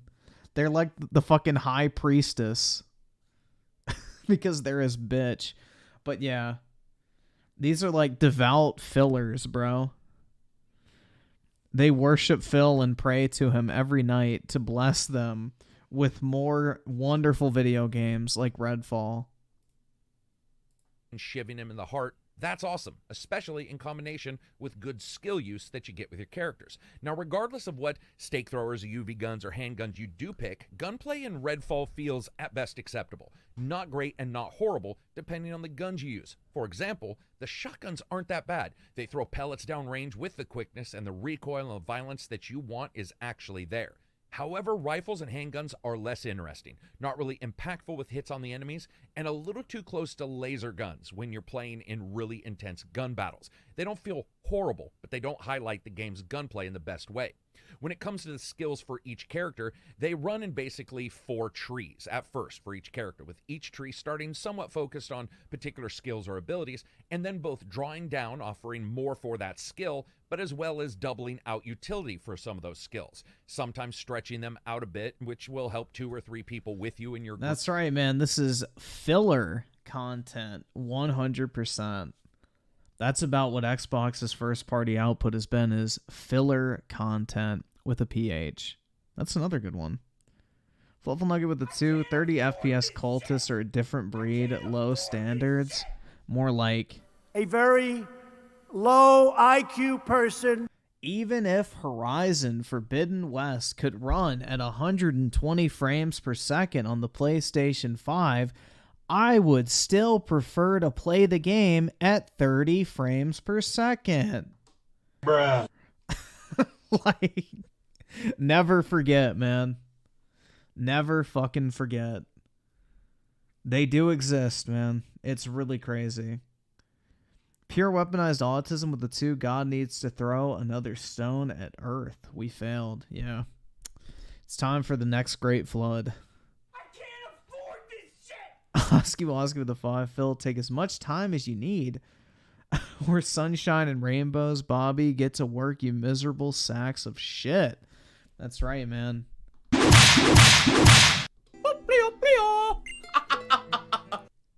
It's wild, man. How the fuck can you be the head of Xbox and you, like, cap for this game, acting like it's actually going to be good, and then you push it out the door in this pathetic state? Group and giving everybody somewhat the same experience. However, I can't say the skills are exciting. For instance, everyone can already get sniper rifles in the game, so you get this as a main power as well with one of the characters, and it's oddly like getting a ghost version of something that you've already got despite powers it can bestow. It's not surprising or that exciting. This odd overlap for the skills doesn't help. Working for a full hour through a main mission, finding secrets, taking out enemies, and then returning home sucks when you're faced with an upgrade path that includes more ammo can be held for guns, or more ammo can be held for another type of gun. The game's open map, or open world light, with 2 major locations you can go to. The neighborhoods themselves have many houses and huge buildings that you can explore, with side stories, hidden side missions, environmental storytelling, and groups of enemies to take out. This is some of my most enjoyable parts of Redfall for me as a personal experience. However, once you progress in the story a particular part of the way through and go to a new location, you can't go back to the old one. It's another odd decision in a game. Really? You can't even go back? What? That is dumb. Holy fuck, man. I thought it was open world. Dildo Baggins the 3rd with the 2. Starfield got to be near perfect at this point. Yeah. As Dreamcast guy would say, bro. Keep dreaming, because that shit ain't going to happen. With a lot of them. Traveling around any location does get faster as you unlock safe houses around the game world, letting you teleport to them and take on some missions from within them as well. As night progresses, the enemies get tougher, and when you add in things like vampire nests, which already make vampires more difficult, then add those two together as well as difficulty changes, you can stay on edge and have to really pay attention, otherwise you'll die. Fighting with the same players and heroes also offers you something awesome, and that's building trust. Successful missions add more and more trust between heroes, giving bonuses to XP or speeding up revives. It's not a bad system. Like much of Redfall, though, it almost never works for very long. While the ideas sound, and sometimes you're going to come out of a battle between two groups and you can sneak by or take out the enemies one by one or just clean up the stragglers, the game is a goddamn buggy mess, and every time you try to do something like that, it falls apart. Frequently, the AI has huge issues, getting caught up on rocks, trees, lands, or just standing there dumbfounded like they're surprised that they're even there. Strangely enough, so do you. Dude, Redfall's honestly, movement system. whenever I hear the words open world being used to describe a video game, I immediately almost lose interest. When I heard that Final Fantasy 16 is a more linear style of game, it made me incredibly excited because I am so fucking sick of these unnecessary open world games that are completely dead, empty, and just literally there for padding mechanics. Like, that to me is more of a selling point than having a vast open world for you to explore. I would rather have a shorter, linear experience where the majority of the game is filled with meaningful content versus a bunch of patter filler bullshit. Just so they can say, oh, the game's 100 hours. Like, I would rather have a 15 to 20 hour game that's full of great content than 100 hours of walking around an empty open world. 100%. And Sends with a 5, and this is why I'm rebuilding my PC in my free time, distance myself from console 8 as much as possible. That's right, man. Xbox is a sinking ship at this point. Go to the superior PC. You'll still get their games, or you can just ignore them altogether, like in this case. System is not fundamentally flawed, but it's weakened by invisible small impasses that can trap your characters on the geometry. Let me give you an example. On the same one about sneaking around enemies, you try to do so across some rocks, which can find you stuck between two very small rocks less than ankle high, running. Yeah, in place, and you get spinning most of around, Sony's trying too. to find a little bit of nav mesh spot that you can. Because Sony just recently came out and said that their games have been selling incredibly well on PC, and they're going to release even more in the future. So, yeah, if you're a fan of Sony games coming to PC, then get excited because they said they're doing incredibly well and they're going to bring more in the future. So, big dub. Go to let you free from it. And unfortunately, the AI hits this as well. So far, I've found myself generally unimpressed as stretches of enjoyment get whittled away like the vampires you fight until one stake to the heart happens. Whether an enemy's AI glitch or the audio cutting out environmentally for a moment, leaving you in absolute silence, or some other odd issue like a disconnect from the server or the person you're playing with, or the AI grenading itself and its team to death all day, something always pops up. There are times when you'll come up on a military company and their unit is firing guns into the ground in front of you, in front of them, no enemies in sight, or two enemies are shooting each other from 3 feet away, not hitting one another, or spawning in and then despawning, then respawning over the top of one another. This is sad. Yeah, Crobcat's gonna have a fucking field day with this shit. 100%. I Siler with the 5. I'm old now, 31. I love linear / semi-open world games like God of War. I can't do 100 hours anymore. Spider-Man is different. Yeah, Spider-Man's not that long. And I mean, the way like you can web swing through the world really speeds up how fast you can traverse. Versus something like Red Dead Redemption 2, where it's like you're literally walking on a fucking road for like 30 minutes at a time talking. And it's just like, holy fuck, I want to shoot myself in the head. Like, I just can't do that type of stuff anymore. Yeah, I agree. Spider-Man's definitely different in that regard because you can speed through that game if you want to because the movement enables you to do so.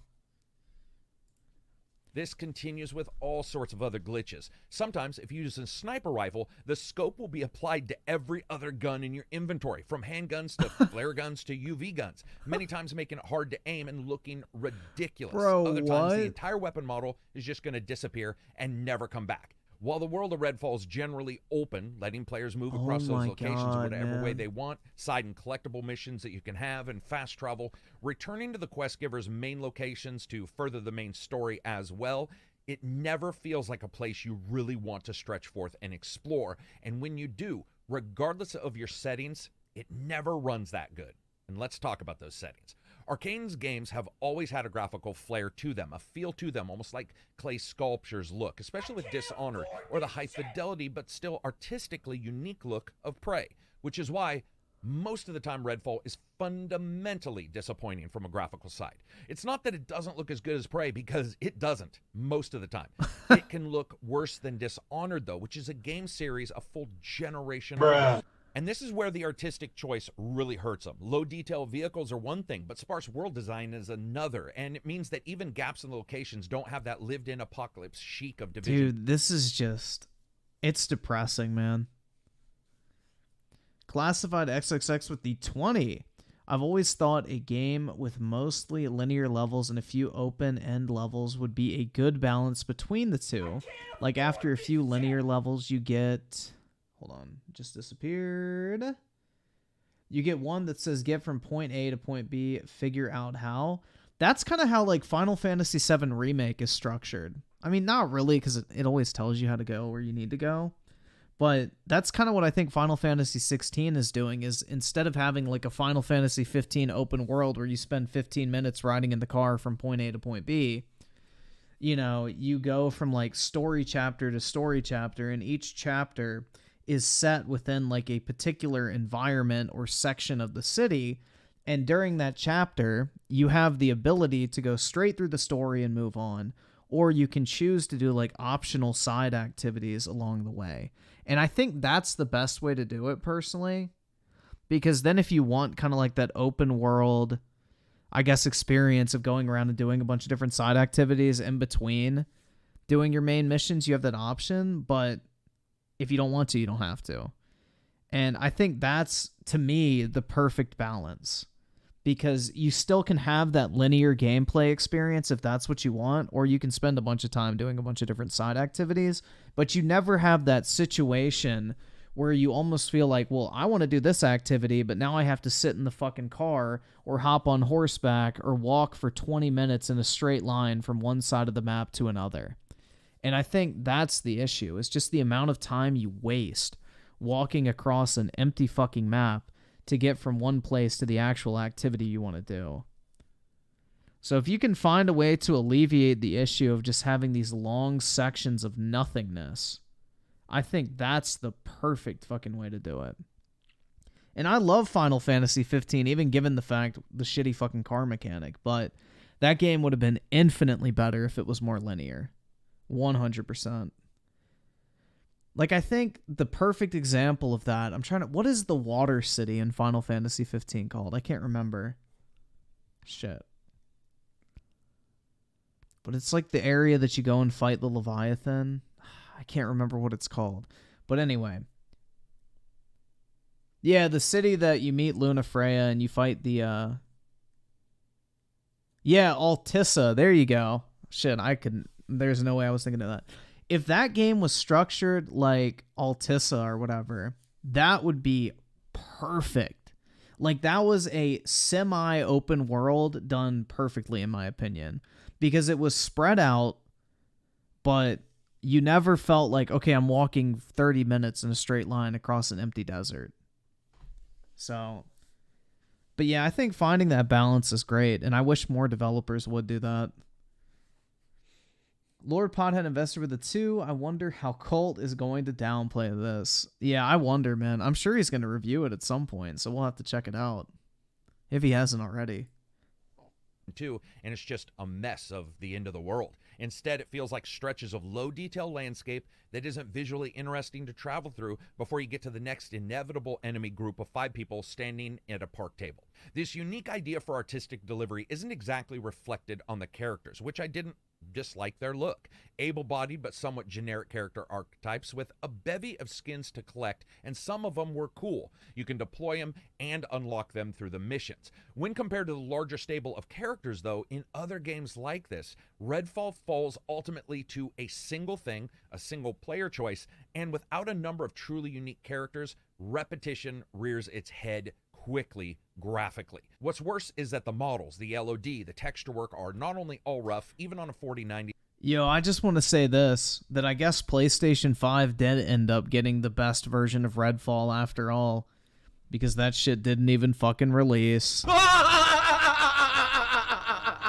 performance, while acceptable, is not what I would call optimized, and the options for graphics certainly are not generous. Now, it's got DLSS 3, which works for generating frames, but it is one of the first games where the latency is noticeable even with the boost on Plus. In the options for the graphics, there just aren't that many things that you can set to really get that back up. This could also be somewhat related, though, to the fact that even with the mouse and keyboard... New Dreamcast, did he review it? The game never feels just right. Like, mouse acceleration is on, and it's just on enough to be bothersome. And then you add DLSS, and no matter how many frames per second you're getting, it does not feel responsive. Strangely enough, Redfall also goes for a very unique way in delivering most story missions, with no moving characters in the cutscenes, but instead odd freeze frames, almost like comics. I like the idea. It's got some great voiceovers there. I don't mind the style, but it doesn't do Arcane any favors in making the game look current. While we know the console version is shipping with 30 FPS mode and supposedly a 60 FPS mode later, it starts to make sense when you see how well or not well this runs on high-powered systems. It is a title that doesn't look great and really doesn't run great. Luckily, its audio presentation, at least in some categories, isn't bad, and they do help the game. Yeah, wasn't Dreamcast guy like one of the few people who was capping for this game for a while? Who was not just a straight-up bot? Gameplay. For example, the presentation for audio, especially ambient audio and environmentals, do a good job to help build suspense. Whispers and demonic voices filtering to you down stairwells, or hearing enemies thunderfooting their way across He hates the it broken on ceiling Twitter. above you. That's Based. actually incredibly tense. Firing off shots, sending characters bouncing across the levels, and hammering out the electricity explosion. Nah, for a while, Dreamcast guy was saying how excited he was for Redfall. I think in that video he made calling it out for being always online, he was even saying how interested he was in the game. And other environmental traps is all handled really well. Musically, Redfall is a very odd choice, though, and I can see it pretty much having no real middle ground if someone likes it or not. It's a mix of strange, almost hip-hop beats with occasionally more expected tracks. It's certainly a very bold choice. Nevertheless, it actually brings up one particular interesting facet of musical design in the game, and it does hurt it a little bit. Audio cues can be increasingly difficult to really understand due to the occasional musical switches and the style that they have chosen. Vocally, I liked it. I think all the vocals are fine. It is very cheesy at times, and other times not at all. It's got a good story, and that story and the beats that it delivers can be haunting. I had no problem with the voice. You just have to remember that this is the writing on the bee vampire territory. And when you collect all that together, and when I jumped in, this code coming in late for reviewers, and it may take longer to really glean the deep gameplay of Redfall, it's how it all came together, or didn't, that I started to notice I wasn't really enjoying myself. Like any trip, the destination is one part, but if the voyage itself is not that enjoyable, the entirety is brought down.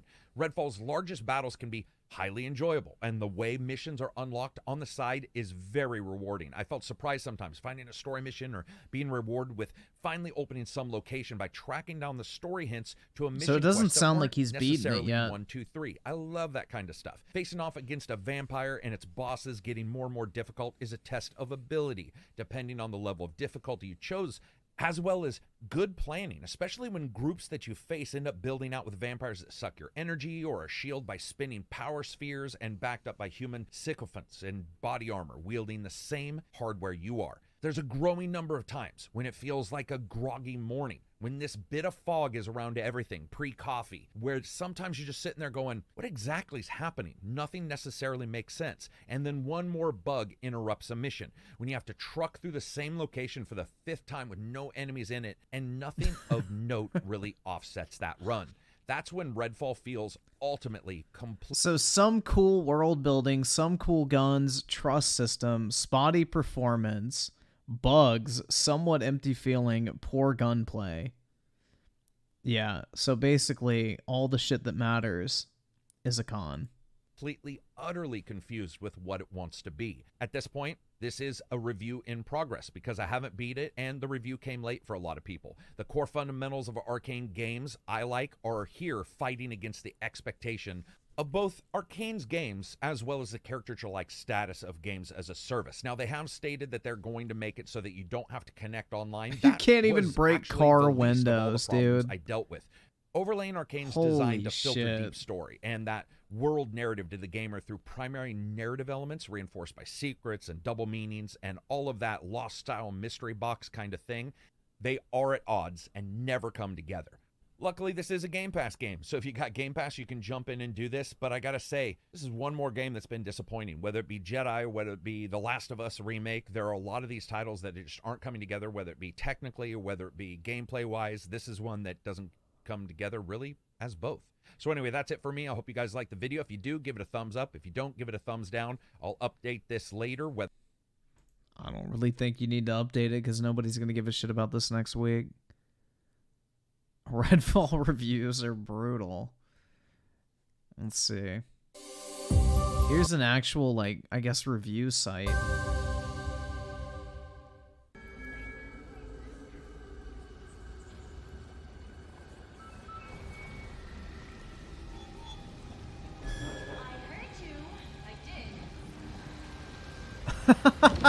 Fascinating. New kind of vampire. Bro, it was looking right at him. It's fine. Look how bad that gunplay looks, man. You can tell that that is not just user error. That looks like shitty fucking input lag and just overall clunky ass mechanics. You can, like, this game looks clunky and slow. At this point in time, it's indisputable that there's no better developer out there than Arcane Studios when it comes to immersive sims. With the What? likes of Dishonored and Prey, time and time again, Arcane has delivered games that boast incredible settings and put emergent gameplay and player agency at the forefront in increasingly unique and creative ways. With its newest game, however, the developer is changing tack. Redfall is Arcane's first ever open world title, its first ever game with a full-fledged Dude, co-op look at suite that and shit. The extra reticle is like stuck on the screen. What the fuck, dude? it puts a much greater emphasis on action than the gameplay pillars you'd usually associate with the studio.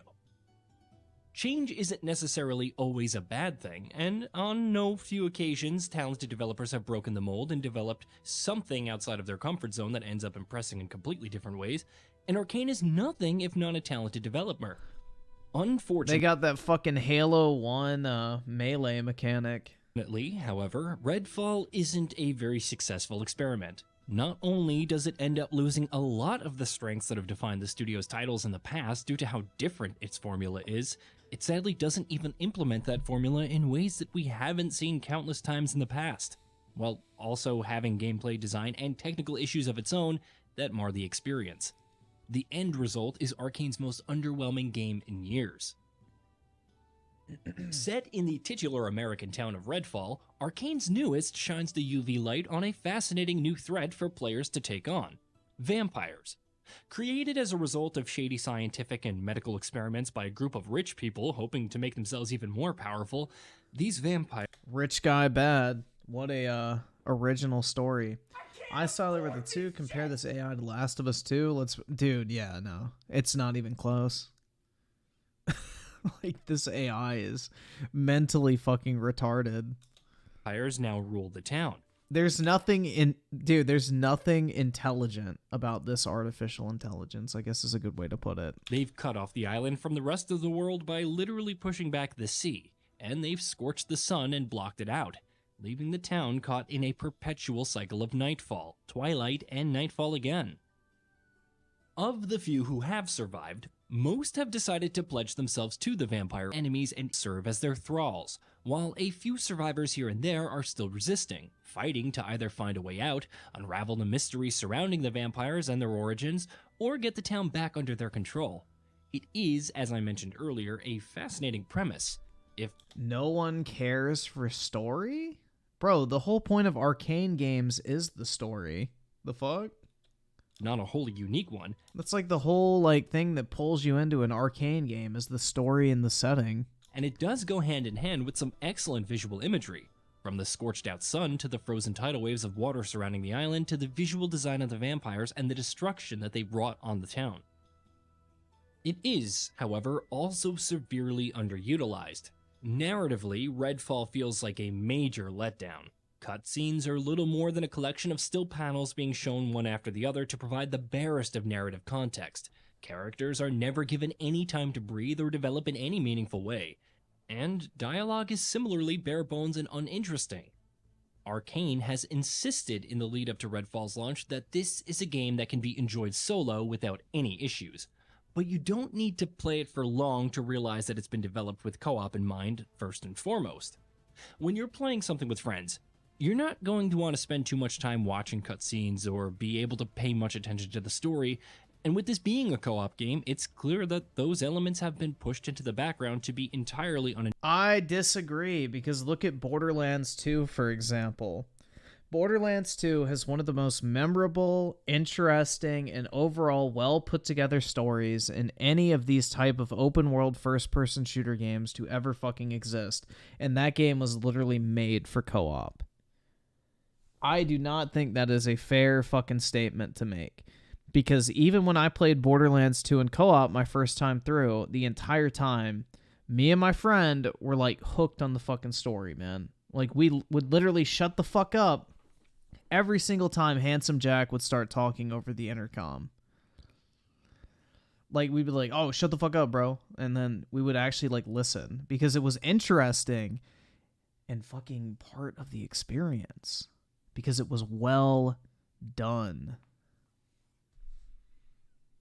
So, no, if you do a story right in a game like this, then people will pay attention even if they're playing in co-op. But you have to make a decent and interesting story. intrusive, and, as a result, entirely bland and forgettable. But gameplay and level design, not story and storytelling, are the areas where arcane games have always flourished in the past. So, does Redfall make up for its narrative deficiencies in those areas? It would be all too harsh if I said the game doesn't have redeeming qualities. It definitely does. And it can be enjoyable in its own right from time to time, but they don't do enough to hide its biggest weaknesses, of which, unfortunately, it has quite a few. Take the open world, for instance. Redfall is split across two open world maps, and put together they're sufficiently large, though beyond size itself, the open world has other issues. One of the biggest of them is also perhaps the most abstract, that Redfall lacks the distinct flavor and aesthetic that arcane games always have. Yep. From Dishonored Stonewall to Praise Talos 1, the settings in arcane games have always boasted a very unique aesthetic. As a result, they live long in the memory. The island town of Redfall, however, is inherently a much more grounded setting, and though the environments, especially of the indoor variety, do still sport the level of detail that you'd expect from an arcane, they lack the distinct visual identity. More importantly, however, the design itself doesn't Dude, look feel how as fucking meticulously crafted stupid and that expertly AI fine-tuned is. as you'd want. Redfall does still let players tackle objectives in a variety of ways, and usually there are multiple different ways to get around obstacles and enemies and into specific locations, especially when you take the unique abilities of each playable character into account. That part of the experience remains as fun as you'd expect, even if the options aren't as varied and flexible as you'd ordinarily expect from Arcane. However, it ends up getting a bit too diluted. And then he's just All too gliding often, on I found ice. myself making my way through the open world to get to a mission, with nothing of interest to catch my eye on the entire trek. There are, to be fair, a few optional activities to track down that do encourage exploration, like finding and activating safe houses, freeing neighborhoods from the control of vampire underbosses, finding collectibles, and more. One such activity sees you traveling into vampire's nests, which are visually distinct psychedelic locations where you have to find the nests hard to decrease the vampire's area of influence in the outside world. But while vampire nests are solid activities that I enjoy quite a bit, the vast majority of the rest of what open world offers just feels too rote. It feels like a disappointingly formulaic take on open world design, and formulaic is one word I never thought I'd use to describe an Arcane title. In fact, that's not the only thing about Redfall that's formulaic. From the design of missions to side quests to the progression mechanics to the loot mechanics, the game lifts just way too much from the modern AAA looter shooter playbook.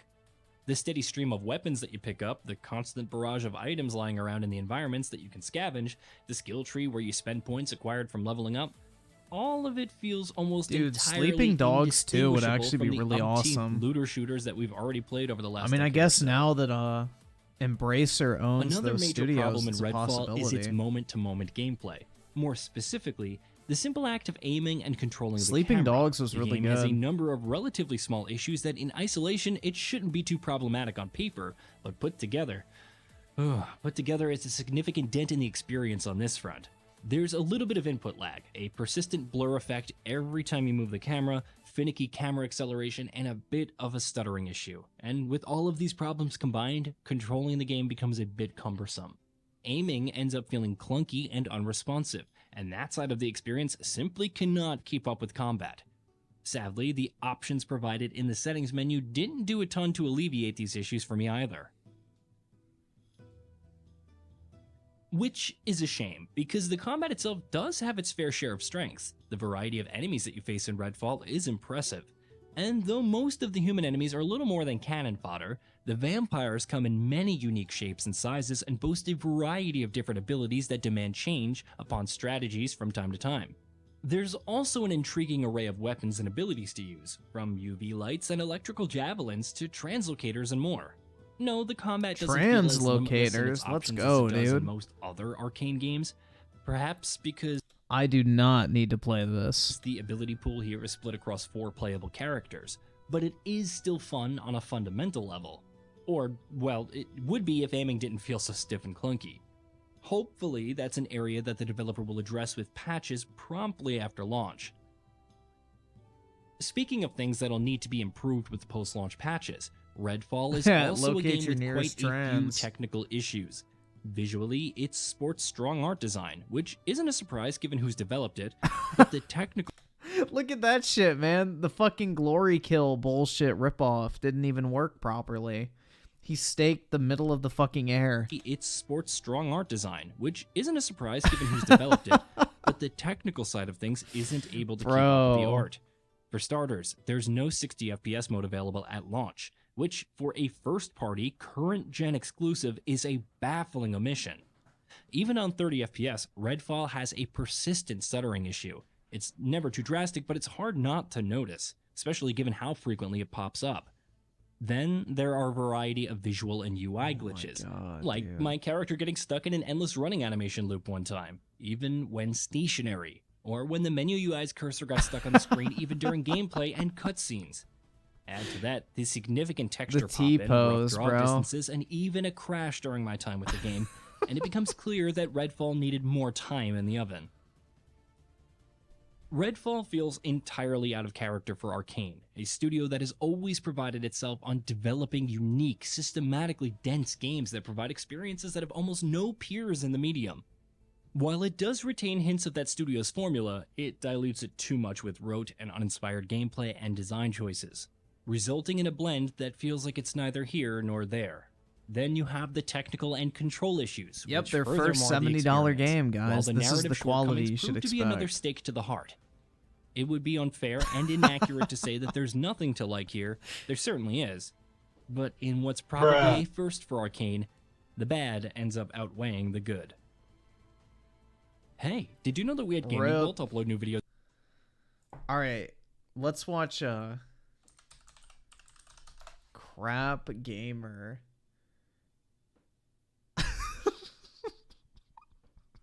Dog, what the fuck is this title? Redfall Xbox reviews are terrible. The media hates Microsoft and loves PS5, and I'm sick of it. Keep that same energy. All right, man, here we go. You know, it's funny. I'm a little bit disappointed with some of the reactions around Redfall. Now, as far as I could tell, there's this subsect of gamers that just salivate at the idea of an Xbox game not scoring well. Now, an interesting thing about that whole situation is they've had the long wait. About 3 years? Microsoft's first party hadn't really missed in, I would say, 3 years' time. Believe it or not, I would say that the lowest one that they had was recently for the Minecraft Legends, which I'd say that was about an average. You don't think Microsoft's first-party games have missed in 1 year? Halo Infinite wasn't a fucking miss to you. Pentiment wasn't a fucking miss to you. Bro, what the fuck? Score thing, anything in the 7s, 70s is an average score. 80s is really... No, 70 is not an average score. To give a video game a 70 is like basically saying it functions. Like, the amount of games that actually get under a 70 is very fucking low. It is very hard to make a modern video game that scores under a fucking 70. 70 is acceptable. That is like barely passable in my opinion. Anything below a 70 is bad, but it works. Anything 50 and below is a broken game. That's how I view like the whole review score thing. Like, I feel like as long as your game functions, it's at least a 50. If it's like decent, then maybe it goes higher than that. But a 70 is not a good score. Most games, I believe... Hold on, let me see, because OpenCritic tells you what percentile like a 70 Metacritic game is. Let's see. OpenCritic... Let's see, let me find something with a 70 rating. Alright, Trinity Trigger has a 72. So, does it tell you the percentile?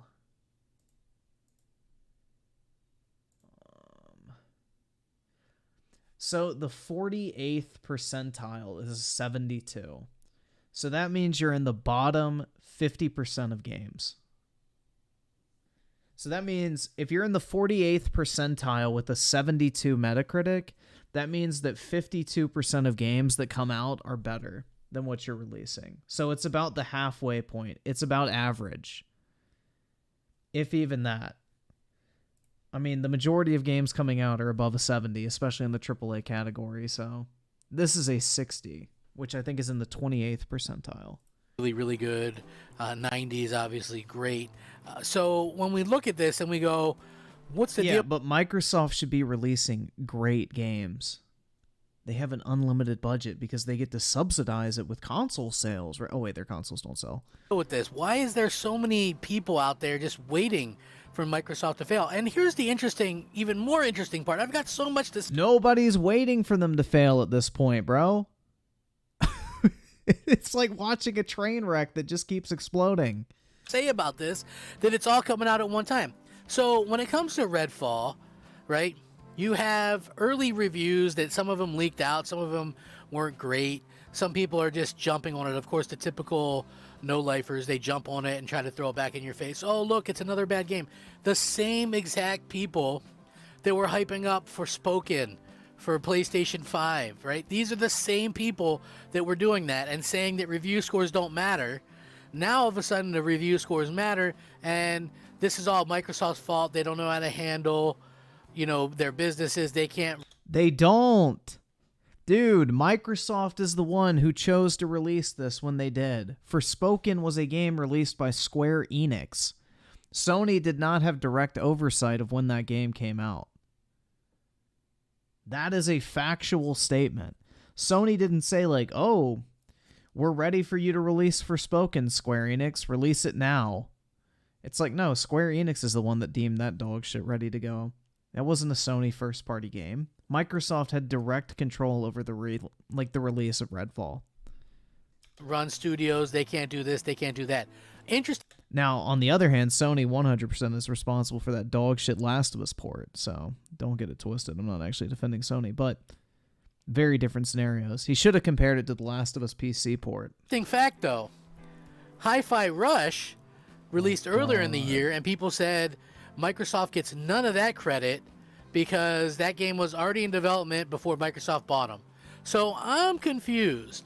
They're both Bethesda games, and same with Starfield. I have a Yeah. The difference is their crap is fucking Hi-Fi Rush was ready to release. Microsoft obviously didn't rush it out the fucking door. They rushed Redfall out the door before it was fucking ready. Big difference. I have a feeling that game's going to score extremely well, and people are going to say Microsoft had nothing to do with it because it was in development before they bought them. But apparently, any Redfall issues are 100% Microsoft's fault. Nobody else's fault but Microsoft, and they can't manage a studio. They are the publisher. They chose to publish the game when they did. It is their fault the game released in this state. That's it.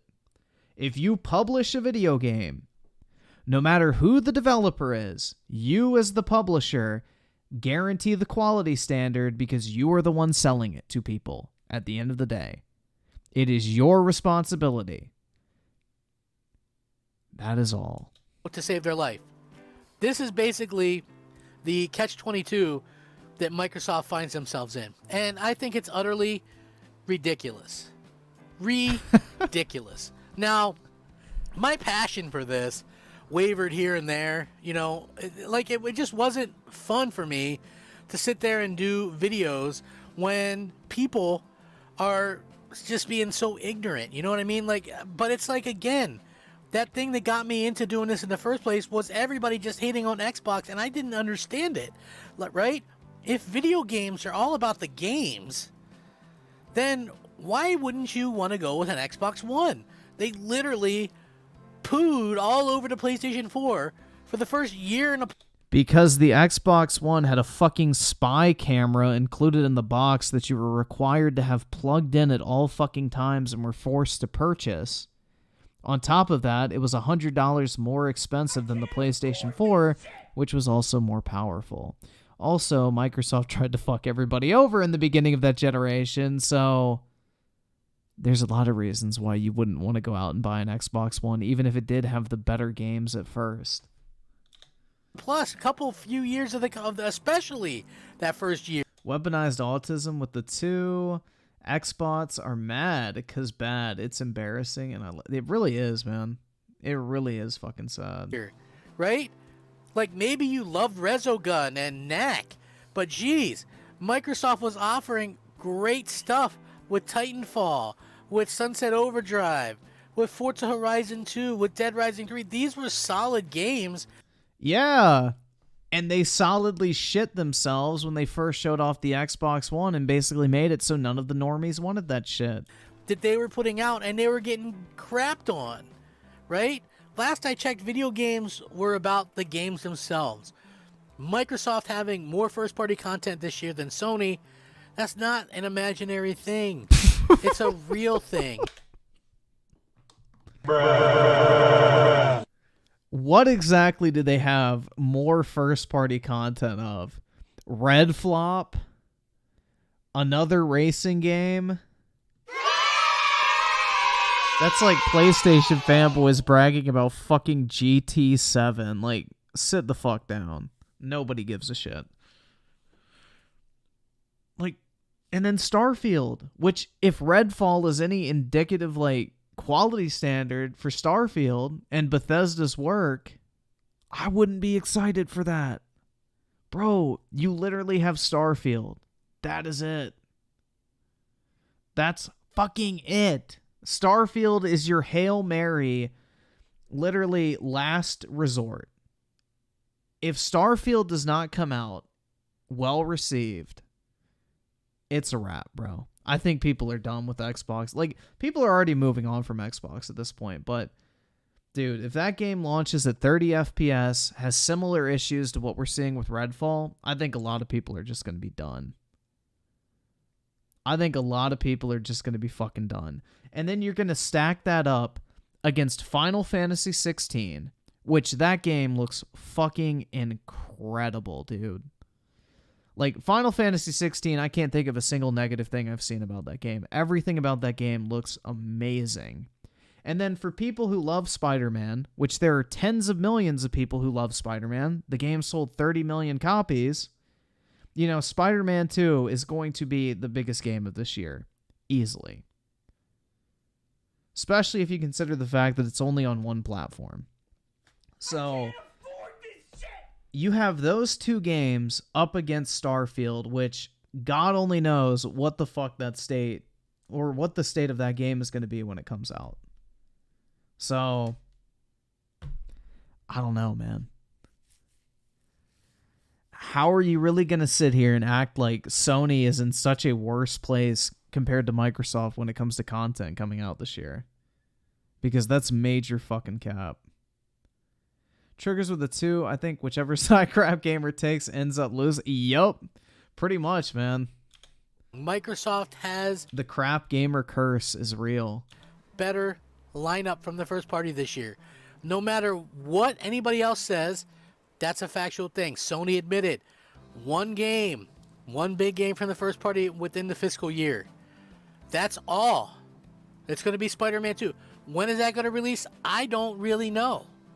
I don't think any. But the thing is with Spider-Man 2, we don't know when it's coming out, but we know it's going to be good.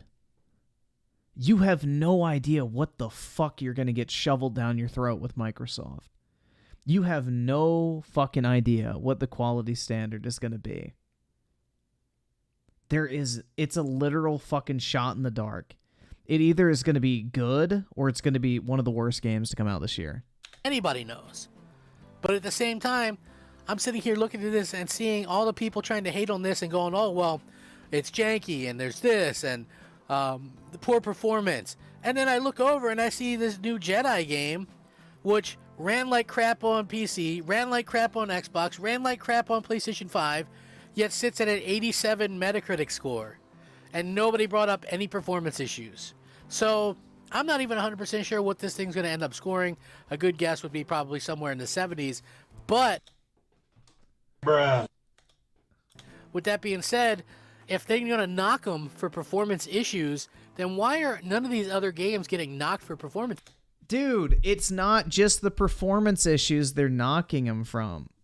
Like, that's the thing, is at its core, Jedi, whatever the fuck it's called, Survivor? Fallen Survivor? Whatever it is. This seems to be a good game. Like, if you take the performance issues aside, the game is still solid. Like, it's a good game, especially if you play it on PlayStation 5. I've heard that it does not have as many issues. But the game is there. Like, it's a good game at its core. It just has performance issues. Redfall is not a good game, and then layered on top of that is dog shit performance. So, yeah. I don't know, man. What is Jedi Survivor's Metacritic for PC? I'm kind of curious. I can't afford this shit! Jedi Survivor. Yeah, it's a 78 on PC. So critics definitely reflected that on the performance side, I would say.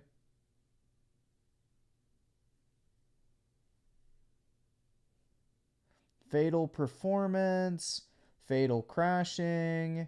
Yeah, all the PC reviews mention the technical issues. I'm guessing all the PlayStation 5... Yeah, the PlayStation 5 version is the highly rated one. And I think the PlayStation 5 version, for the most part, did not have as many issues as the PC one did. But, again, I don't know. I think the difference is at its core, the Star Wars game is actually good. Redfall is trash. Absolute fucking trash. There's nothing special about it. It's issues. Are some of you familiar with Star Trek?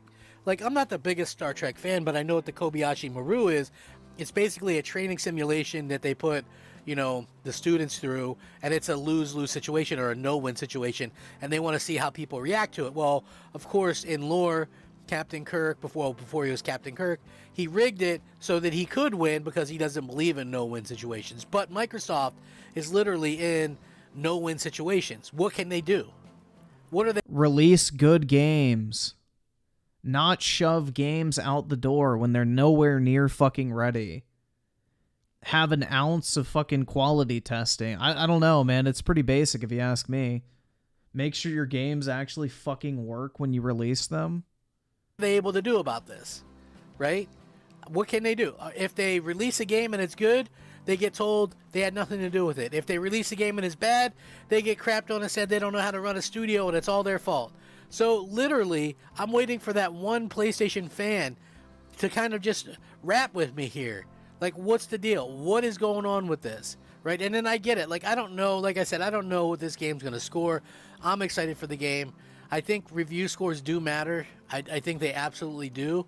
But I think people are going to play what they want to play. If they're excited for it, then they should play it. You know, and the fact that Microsoft has, you know, games coming out this year and Sony doesn't. Do you think his video tomorrow talking about the review scores will say that they don't matter? Or do you think he'll be able to keep that same energy? We'll see. I can see why a lot of their fans are sort of, I guess I want to say, up in arms over this stuff, because at the end of the day, it's just one of those things that kind of happens. And, you know, Microsoft has really tried hard lately to make things right. And so the fact that everybody still wants to constantly just take a big crap on them time and time again, really just, I guess it kind of pisses me off, you know? And it's just like, this is just video games, I get it. But why does it seem like the whole deck is stacked against Xbox? Like, what do... The whole deck is not stacked against them. They have more developers. They have more studios. They have more franchises. They have more money than fucking God. And they still can't get their shit together, man. The whole deck is literally in Microsoft's hand at this point, and they're too fucking stupid to know how to play it. Like, what else do they need? It is literally just incompetence from the top fucking down. They have every possible resource at their disposal that if they had an ounce of fucking intelligence running their studios, they would be printing money right now. They don't know what the fuck they're doing, and they think if they throw enough fucking money at the problem, it'll eventually get fixed. Do people really want, right? Is every game that Xbox released got to be a 95 Game of the Year winner? It was on the 360. Bro, Gears of War and Halo used to be some of the highest rated games of their time. Halo 3, Halo Reach, Gears of War 1, 2, 3, and even Judgment were all highly rated games critically and from a user perspective. They were literal Game of the Year contenders, if not winners. What the fuck are you smoking? We used to get that shit from Xbox. We don't get it anymore. While meanwhile, everybody else can get away with dropping duds here and there, Microsoft can't. In 3 years, Microsoft doesn't drop duds here and there. That's all they fucking drop. Critically. And the only non-dud they dropped was a $30 indie tier game that people finished in 5 to 8 hours after waiting 7 years for a decent game.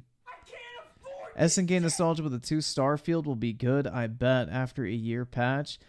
Yeah, most likely, or once people are actually able to mod in the fixes on the Steam version. Acclaimed games, including 2021, where they won actually for having the absolute best all-time average Metacritic score per release as a publisher. Best all-time, right? They have not missed in 3 years. And yet people want to dump on them all the time. It's the same thing with, like, delayed games, right? Everybody goes, Microsoft sucks. They can't handle anything. They're delaying games. And I'm like, didn't just about every company delay a game at some point over the last couple of years? Yes, but those companies didn't get up on stage and say, these games that you're seeing today will be available within the next 12 months. Sony has never done that shit. No one else has ever done that shit. Microsoft chose to do that shit, bro. They chose to get up on stage and act like every single game they're showing is coming out in the next 12 months and then proceed to delay every single one of them like fucking clockwork to the point that they don't come out the next 12 months. So yes, people get angry when they're lied to. That is understandable. If Microsoft made no promises on release dates and said, hey, we need a little bit more time to finish this game up, people wouldn't care. But when you get up on stage on your biggest fucking showcase of the year and say you'll be able to play this game within the next 12 months, after years of not getting anything decent, when they delay it, people get pissed. Because you already promised that they would be able to play that game by a certain date. Yeah, it's the sweet little lies, bro. Phil Spencer is the new god, or fucking Todd Howard of the industry, bro. It's like the same shit. Todd Howard has been dethroned by Phil Spencer. In fact, all three of Sony's major new AAA games last year were delayed from the previous year. And they only have one game. It doesn't matter. Sony never promised they would come out in the next 12 months, and on top of that, when they do release, they're some of the best games in the industry for those respective genres. Announced, and that's confirmed now, to come out over the next year from the first party. And I would wager almost anything that internally, a lot of their developers are having to push back because of the pandemic. The same thing that happened to Microsoft, but nobody... Bruh. Bruh. We're still using the pandemic. Motherfucker. will admit this stuff, right? It's so crazy to me. Nobody's willing to give anything half a shot. I get it, man. Like, they just want to hate on Xbox. They really hate Xbox for whatever reason. Like, you would think Xbox, like, slapped their mamas or something. All they've really done is give us the best the best in gaming that we've ever gotten. I don't understand why. Bro, what is he smoking? They've given us the best in gaming that we've ever gotten. A very low IQ person. Oh my god. I'm an Ellie. Yeah. Holy fuck. Bro, what the fuck is Crap snorting, man? What the fuck is he snorting? People have anything to be upset about. On the other hand, you have Sony literally raise prices on the console, raise prices on games. They released VR. Microsoft raised prices on games too, and guess what the first game they raised prices on was? Redfall! Oh my god, man. Microsoft for $600, no backwards compatibility, and they didn't even mention VR to their investors, meaning there's probably very little hope that that thing survives. You know, I would imagine whatever crop of games that are heavily in development will get pushed out, but I don't see their first party going heavily into VR with games anymore, right? Like, they haven't done a showcase in 2 years. The PS5's only been on the market 2.5 years. They literally just did a showcase. Like what? A few months back, I feel like. I mean, they just did one for Final Fantasy 16 where we saw like, what, 30 minutes of gameplay, and that shit looked absolutely incredible.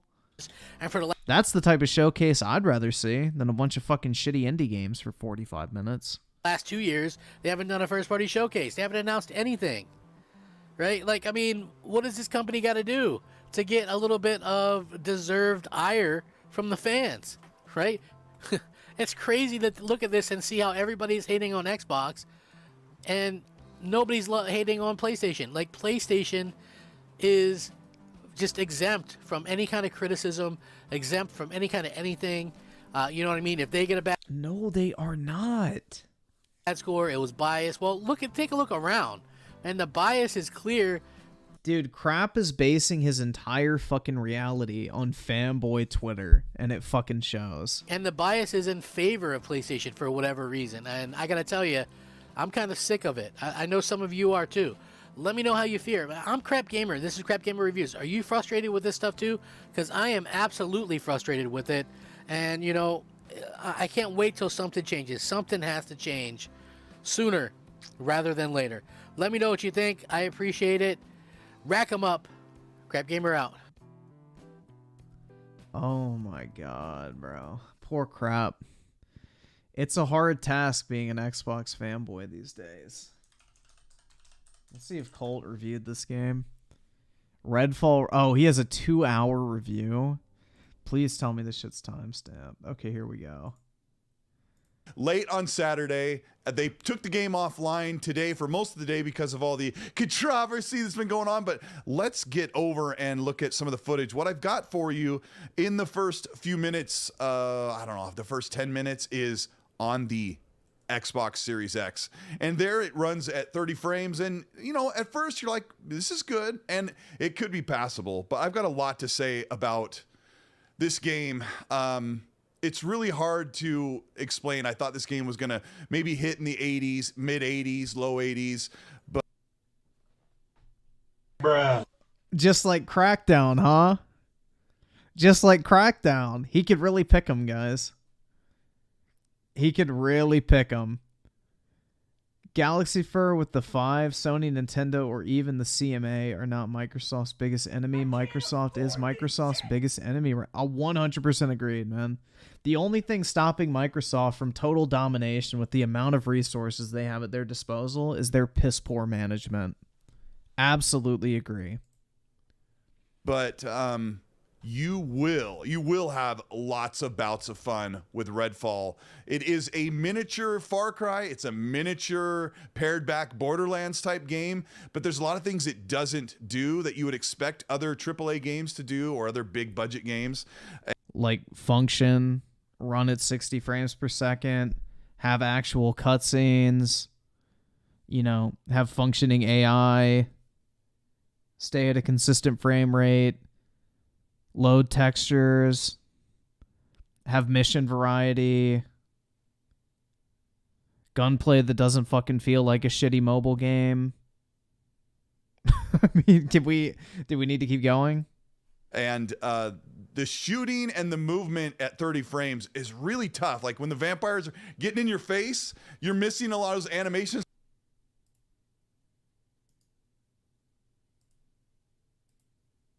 Xbox is built. All right, I got Hero Bear said, I'm going to have all of you guys play this game.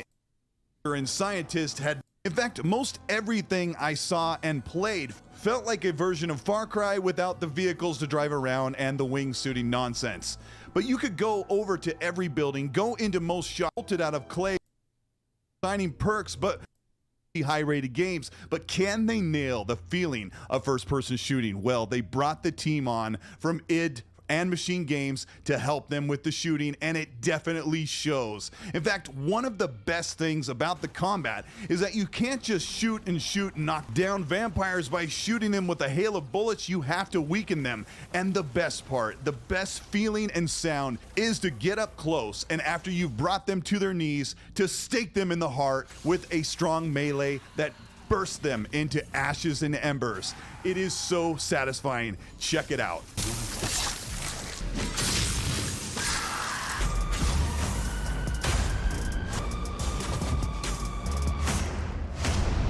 The guns that are on offer are assault rifles, pistols, revolvers, shotguns, and then big heavy weapons that fire wooden stakes, or a beam of UV that will absolutely turn vampires into ash immediately so you can melee them into dust. Enemies can have a health bar over them in the settings if you'd like by default, and shooting them by hip fire or aiming down sights feels exactly like you would want in a first-person shooter. The assault rifles are very punchy with the right amount of recoil. These shotguns are so great, especially for a game where you're knocking down undead vampires. And this is nothing like Left 4 Dead. It is nothing like Back 4 Blood. In fact, it's nothing like most conventional games that you'd find. Keep that same energy. Have a health bar over them in the settings if you'd like by default, and shooting them by hip fire or aiming down sights feels exactly like you would want in a first-person shooter. The frames is really tough. Like when the vampires are the shooting and the movement at 30 frames is really tough. Like when the vampires are getting in your face, you're missing a lot of those animations. So it's kind of like you feel like you're kind of blinded half the time. I've had a lot. I can't afford this shit.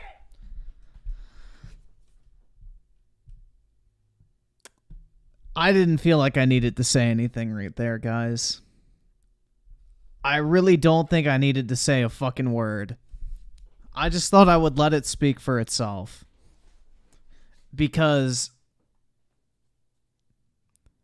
this is why Microsoft does not fucking improve. Because these are the fucking influencers that they're flying out to preview events. People that will lie through their fucking teeth just to keep that good relationship until they can no longer fake it anymore. A lot of fun. I just feel like when I play it, I'm like, this is really great. This is not very good. I'm having fun again. What were they thinking? And it's really weird. The world is right here is the clip. Gaz and I played in co-op on Xbox Series X, and I couldn't crouch. He was stuck in crouch, and this went on until we restarted the game. Of course, you're going to see bugs like that. I've heard there's like floating rocks and things. It is. That's just the Jedi mod. Ignore it. Yeah, don't worry. Yeah, I mean, we're those are bugs because y'all were playing the preview copy, and when they go live, they probably gave a huge patch. Yeah, there was a patch today, but this was Sunday afternoon, and the game isn't broken. Like it just you go. Bruh, bruh, bruh, bruh.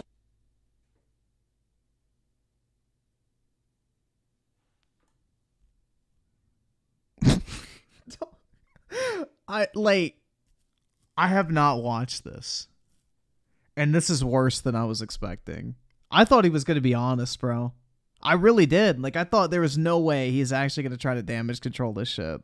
Go out in the world and you'll walk 400 or 800 meters to a mission point, and there'll be really nothing to really. You can check out a couple houses, if there's a little bit of loot. There won't be many enemies. The enemies you can take down in just a couple seconds, and you're like, now what? But there's cool tiered guns. There's probably 20 different weapons. You have burst fire and bullpup and regular assault rifles. You have double barrel shotguns, auto shotguns, semi-auto shotguns. You've got a UV beam, which you'll see in the game here that I use. You've got flare guns. You've got pistols, revolvers, and snipers. Either subscribe, donate, that's pretty or much get the fuck out. And I guess how does the powers work with it? Because I'm seeing you using some powers as well as the weaponry. So how does the powers work in combination with the weaponry? So I'm using Remy, and she has a little robot dog, so I can hold a bumper and I can ping out. Hey guys, I guess he figured out which character he wanted to use when the game fully came out. It was really tough to pick between the four because everyone he spoke to at the preview event really had a different opinion on which character was their favorite. It really was a topic of debate when they all sat down at the end of the preview session and talked about what they had just experienced. Oh my god, man. Fahad with the 5. Subscribe, it's a shame, donate, or get the since fuck out. This is by the developer that made Prey and Dishonored best games of the last generation. Yeah, it really is sad, man. But I feel like Deathloop and then Death of an Outsider were pretty weak in my opinion, so it seems like they are in a downward trend, unfortunately, like most developers these days. Jar Jar Kinks with the 2, laugh my ass off. I'm playing it right now. It is not satisfying. That seems to be the consensus, man. Wilson Gal with the 2 months at tier 1. Appreciate it, man. Keep that same energy, Colt. Good luck with that one, man. Keep that same energy. You got a better chance of the sun setting at night. Alto Res, or wait, fuck. Sun setting in the morning. Jesus Christ, man. Alto Res with the 3. That guy with the arcade machine is a true gamer. Absolutely, bro. Absolutely. The little robot like down the way, and that robot will go over and all the enemies will aggro on that, and I can throw out C4 where they're all grouped up, or I can just go in there and start shooting them. There are the other powers, which are ultra that you unlock after like level 5 or 6, is both bumpers. I put a circle around. She goes like this, which is cool. And a healing circle like buffs everybody. So like if I'm in a mess, I can go like this and I start gaining health while I'm like in a really bad situation and backed up trying to reload or trying to put on a health kit. That's pretty cool. Okay, so it's like a Warlock's Rift in Destiny. So like there you go. Put the circle around you while you're healing. You can do other things inside of it. Okay, that's good. And then Gaz is playing as Layla, and she has like the Titanfall bubble shield. She's got the umbrella that will absorb bullets and bounce them back. And then he's also got the escalator, of course, the elevator, which he can drop. And I used it all the time. He's like, hey, let's go up here. He would drop the elevator and hop up there, and I would also hop up there. Yeah, that's pretty cool. And then I talked to Miles Dampierre, who's also putting up a review right now, and he is playing as Dev, who has a teleporting machine, and he has the UV stake, which now I'm mad that I've gotten this far into the game, and I probably should have picked Dev. But yeah, man. I guess he didn't really decide who he wanted to play after all, guys. Siler with the 5, please tell me King David is going to keep it real, right? Who is King David? I have not heard of him before. Is he I'm assuming unbiased guy. I have no idea. I haven't heard about him in like the fanboy group, so. Well, I know who King David is, bro. Like, I see the name. I just have never heard of him before on YouTube. I don't know if he's like notorious for something, is I guess the point I'm getting at. Like, is he a fanboy? Is he neutral? Like, is he just a gaming channel? Like, no fucking shit. The guy with the name tag that says King David is fucking King David, bro.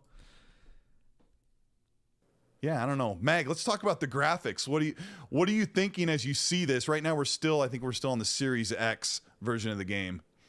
You know, the thing is, it's hard to see when it's when it's compressed and put on someone else's stream or whatever. It's the same thing as YouTube, right? I try not to look too much at it because I'm not gonna get like even if you get a game that's gorgeous, like let's say like a Horizon Forbidden West, what the hell's the new one, the Burning Shores. I just popped it in for like 10 minutes. When you're looking at it on a screen and it's in front of you, like playing it, it is a whole different experience than, you know what I'm saying? Like as if like the difference of you watching it on YouTube or watching it here. Like I'm watching it on my second screen right now. I'm seeing what you're doing, and I'm like, all right, it's hard to get a good gauge. You know what I'm saying? No, it is not. Maybe if you've never played video games in your entire fucking life, it would be hard to get a gauge. But if you have played video games for years, and in some cases over a decade, you can very easily look at fucking gameplay footage and know whether or not you'd be interested in that game. You can 100% gauge a fucking video game based off of gameplay, if you have any sort of experience in the gaming industry. So like you, especially when the screen is smaller, it's hard to tell. But it would have to be. It's really hard. You're wearing your glasses, bro. Shut the fuck up. Like, you know, in a 70-inch screen in front of me, then I'll be able to make a decision from there. However. Oh yeah. Doesn't look crazy. Doesn't look like crazy bad. Doesn't look like some people were like, oh, it's like 360 PS3. And I'm like, well, not quite, but like, I don't know. It's hard to like I said, it's hard to tell. There's some areas like here, like I'm looking at the ground and I'm like, all right, it doesn't look like a whole lot of textures there and stuff like that with the little painted stripes and all that. And I'm like, all right, it doesn't look super great, but hey, you know what? At the end of the day, it's all based on the user experience, right? So I'm not dancing around it. Like it sounds like I'm dancing around it, but that's because I haven't played it on a screen in front of me. So we're looking at PC footage. We're looking at PC footage. Well, actually, the screen is behind you. Right now, it just switched to my PC footage, and it feels and looks so much better with that extra frame rate, which it will in a couple of months or a month or weeks, whatever it takes them to patch it. Wait for 60 FPS, guys. You know, waiting for E3 wasn't enough. We got to wait for 60 FPS now. And the performance on the console's fine, but on PC, it's kind of all over the board. And I don't want to get into that too much because your mileage will vary depending on what kind of PC. No, you don't want to get into that because it demonstrates the bigger issue with the game, that it's an unoptimized, buggy piece of shit that should have never fucking released. See you play it on. It's Play Anywhere. I can hop back and forth and it'll just resync my save, which is really cool. But let me just say, the visuals, when you're playing the game on Series X tonight or whenever you guys first load it up, you're going to understand that you feel like you're getting a 2011 game, maybe on your Xbox One. Like, that's what it feels like when you load up your Series X and you're getting assault rifles. These are the humans that are down looking for loot, looking for get them with that stake to the heart. It feels just so great. And let's talk about that gunplay. Here is a little montage of showing how to go in here and take out the vampires. You have a minute about one main mission that was available. And they explain there is a meter that seemed to be one of the favorite characters to play as. And the first thing I did was chose to play. Of the studio, Ricardo Bear said, I'm going to have all of you guys play this game world. We could go over to the main mission, which Redfall. It is much like a tourist town, but if you want to compare it to other games, the very first thing I thought of was State of Decay 2, mixed with a more compact version of Far Cry. In fact, most everything I saw and played felt like a version of Far Cry without the vehicles to drive around and the wingsuiting nonsense. But you could go over to every into Dishonored 7 perk points. We had 1.5 hours to nail the feeling of first-person shooting. Where is it, man? Where he talks about the graphics. Just a couple of weeks ago, exclusive from the studio. Here is the footage they provided. Generator, much like you would see in the original.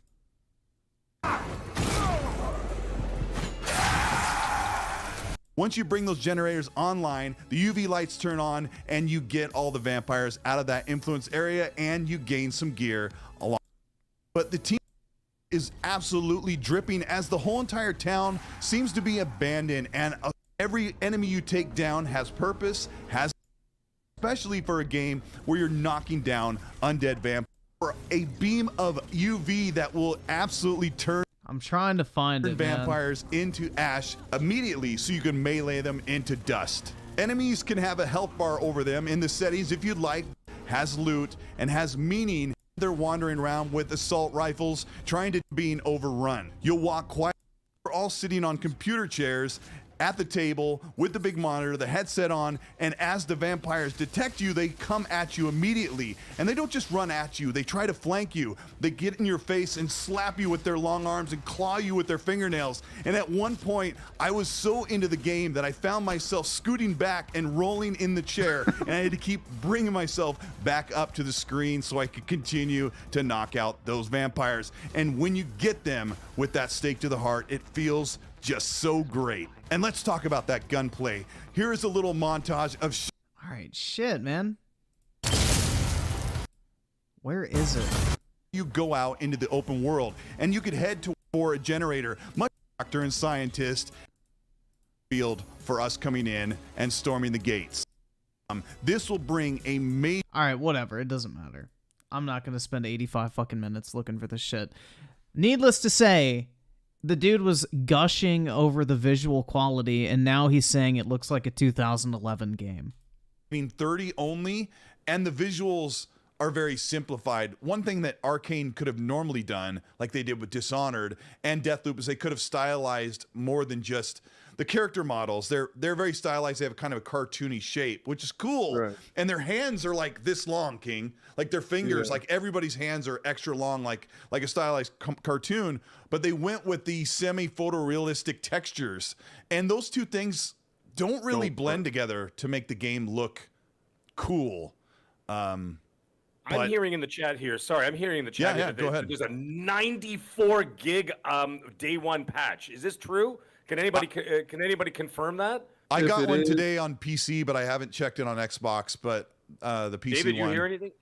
No, I mean, I'm staying away from it. You know, I don't want nobody to consume my food for me. So, and the only reason why I'm looking at this now is because I'm on the show. We're talking about it. You know, normally I stay away from that stuff unless we're doing like a show. You know, and we're watching the trailers and stuff. But again, this is a game that I'm gonna play. I'm gonna have my own opinions about the game. Everything that I've seen doesn't look like a 360. I mean, 360 and PlayStation 3 was ahead of their time, but y'all have a revisionist history in your mind, thinking that games looked this good, because if they did, they'll still be around. There's going to be people that hate just to hate, and there's going to be people that is going to glorify it regardless. It's you just got to find where you fit. And I'm pretty much it looks like to me. I always thought it was going to be probably 80s anyway. Same. Bruh. Dog, 80s is good. 80s is a good game. That is not what this is. Yeah. Because I always felt that Microsoft was forcing you to love Redfall when we really wanted Starfield. Yup. And Like, here's your appetizer. basically, bro, if this was if this was my appetizer at a restaurant, I wouldn't even stay for the fucking main course. I would get up and leave. do I really need an appetizer? Yes, you do. We need time to cook the main course, type of feeling. And it always felt to me that, all right, if we're gonna get it, we gotta love it, type of thing. And then to hear the bad news about it, it just confirmed a lot of our fears of the game. People, it's really more or less is Fahad with the 2, not even 60 FPS will fix the boring gameplay. Agreed, man. Starfield going to be 30 frames. This is an afterthought. This is no. It's not the first thing that's going to come into your mind. Pause. For what you want to play from Bethesda, right? Yes, it is. You want Starfield. This is now the fucking talking point of the internet when it comes to Xbox. 100%. And I'm pretty sure... Because now everyone is going to look at Starfield and be like, well, we just got Redfall from Bethesda and it fucking sucks. This game has hurt the perception around Starfield, whether they want to admit it or not. If you ask anybody in this chat, they would sacrifice this game for Starfield. Duh. If they can have Starfield in its place. They should have just delayed this game for a year and just continued ahead building hype for Starfield. This game has hurt the excitement for Starfield now. Right now. Of course. Right? Yeah, of course. Right. So you're going to get the secondhand syndrome with this game. Yeah, the problem is, like, I know that Redfall, you can look at it as an appetizer to hold us over till we get Starfield, but it is the very first new AAA IP on Xbox's new studios conglomerate. And it's their first $70 game. And, this is not a good look. Like, there were people in the chat who are saying it's at a 64 meta already as they start to roll in right now. But 62. 62. Wow. Yeah, I'm on it right now, and there's actually quite a few reviews up. There's about 20 reviews right now, and it's sitting at a 62. The highest ones were, ironically, Xbox Era, our boys there over there. So Xbox Era, and I can't see the other name. My old eyes can't read that thing, so I'm trying to look at it. But and the rest of them are in like the 60s. Yeah, down I heard like Xbox 40s. Era was they really enjoyed it, and they were going to give it a 9. I'm sitting at somewhere around a 7, but I can't finish it because I didn't get it long enough. But let me say some good things. The guns are really cool. The anime Isn't that a great sign, guys? They didn't send it to reviewers early enough for them to actually fucking finish the game before the embargo broke. That's always a great sign, right? Day of review scores and not giving review codes out early enough for people to finish their reviews. What a great sign for a quality game. animations for the guns are great. I think the feeling of the guns are great. The tiered weapons is pretty cool. You don't get as much. You get a little bit more loot than you do in Destiny. So I can see Xbox fans. I hate getting loot in Destiny unless it's meaningful loot. So that is not a positive. This coming week playing this more like Borderlands, but when you play alone, it has some cool atmosphere. It's just there's so many empty places, and the humans on screen, they are not aggressive at all. They really do stand there, but the vampires are flanking, slapping, smacking, charging, teleporting, shooting. That's very cool. Those are like the big high-end moments where I get like a little shaky and nervous that I don't want to die and go all the way back to the safe house. So you will have bouts of great fun playing Redfall, and I fear this is what happened to a lot of us at Dude, loot in Destiny sucks. You have to like delete all your fucking blues. It takes forever. The game, because King, when we went to LA or San Francisco or New York and people had reviewed the game, like previews are very positive. And I think it's because we all got that 1 hour of fun that we got honed in on when they handed us a controller.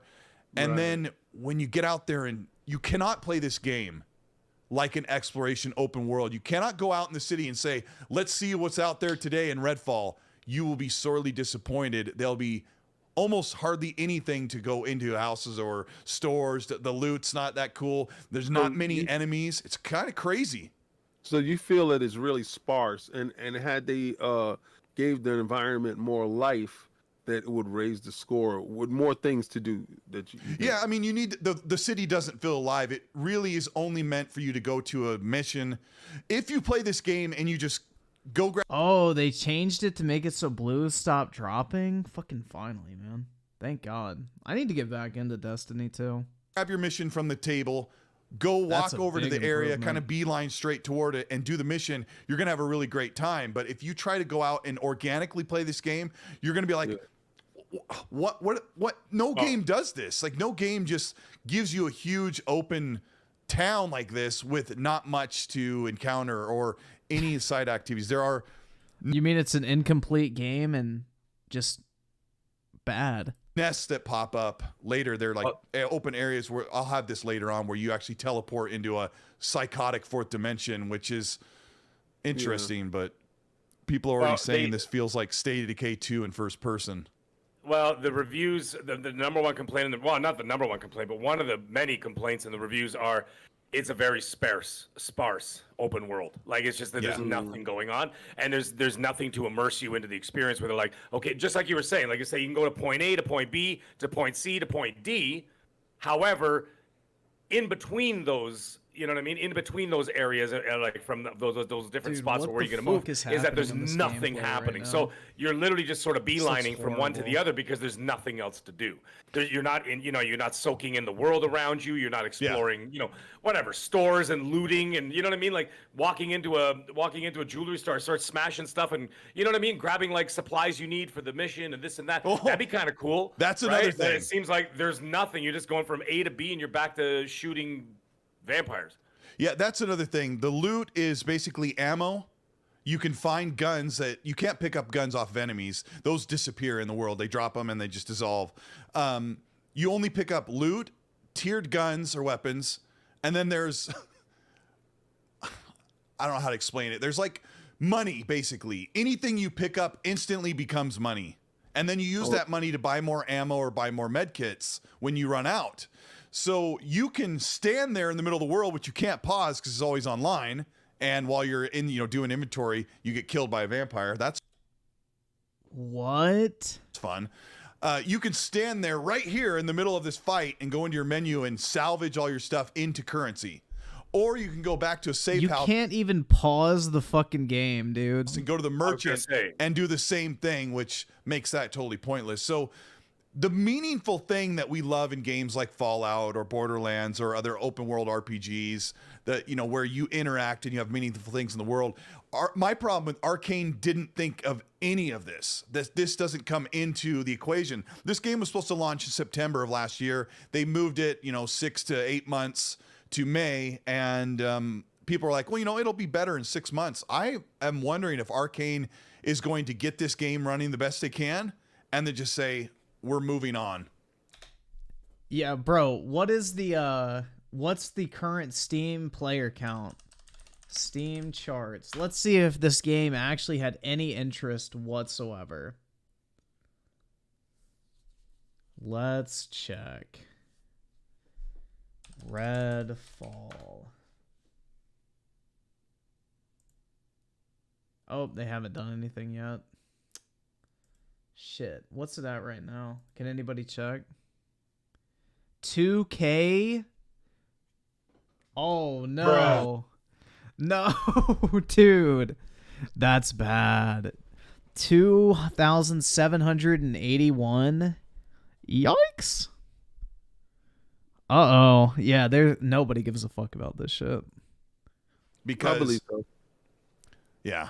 Yeah, they're gonna fucking abandon this thing faster than, never mind. I believe so. Because I'm of the mind that I know this is gonna hurt a lot of Xbox dudes' feelings. And Kay Asante said it on our show on Sunday. He believes that this game was like a PlayStation game. and then they ported it over, and that's with the frame rate thing, and that could be so, because it was one reportedly in development. The game was in development until Microsoft purchased the studio, and I sided with the 5. I can't tell my boy. Wait, I can tell my boy King David is suspect. Over right. I can't stand East. He's so bad. Oh yeah, dude, he's awful. Like, he just needs to come out and say it's trash, man. He just needs to come out and say it's garbage. This game is like, he wants to say it, you can tell. But he knows his viewers are like, these cultists, and they need purchase affirmation. And he knows that if he says anything too negative about this game, it's going to piss off his fan base. He needs to just come out and say, this shit was ass, bro. This shit was ass.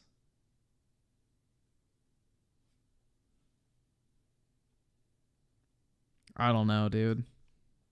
Hey, you're gonna focus on this now. I think that they should have tethered the characters. I think. You think that would have helped? Yeah.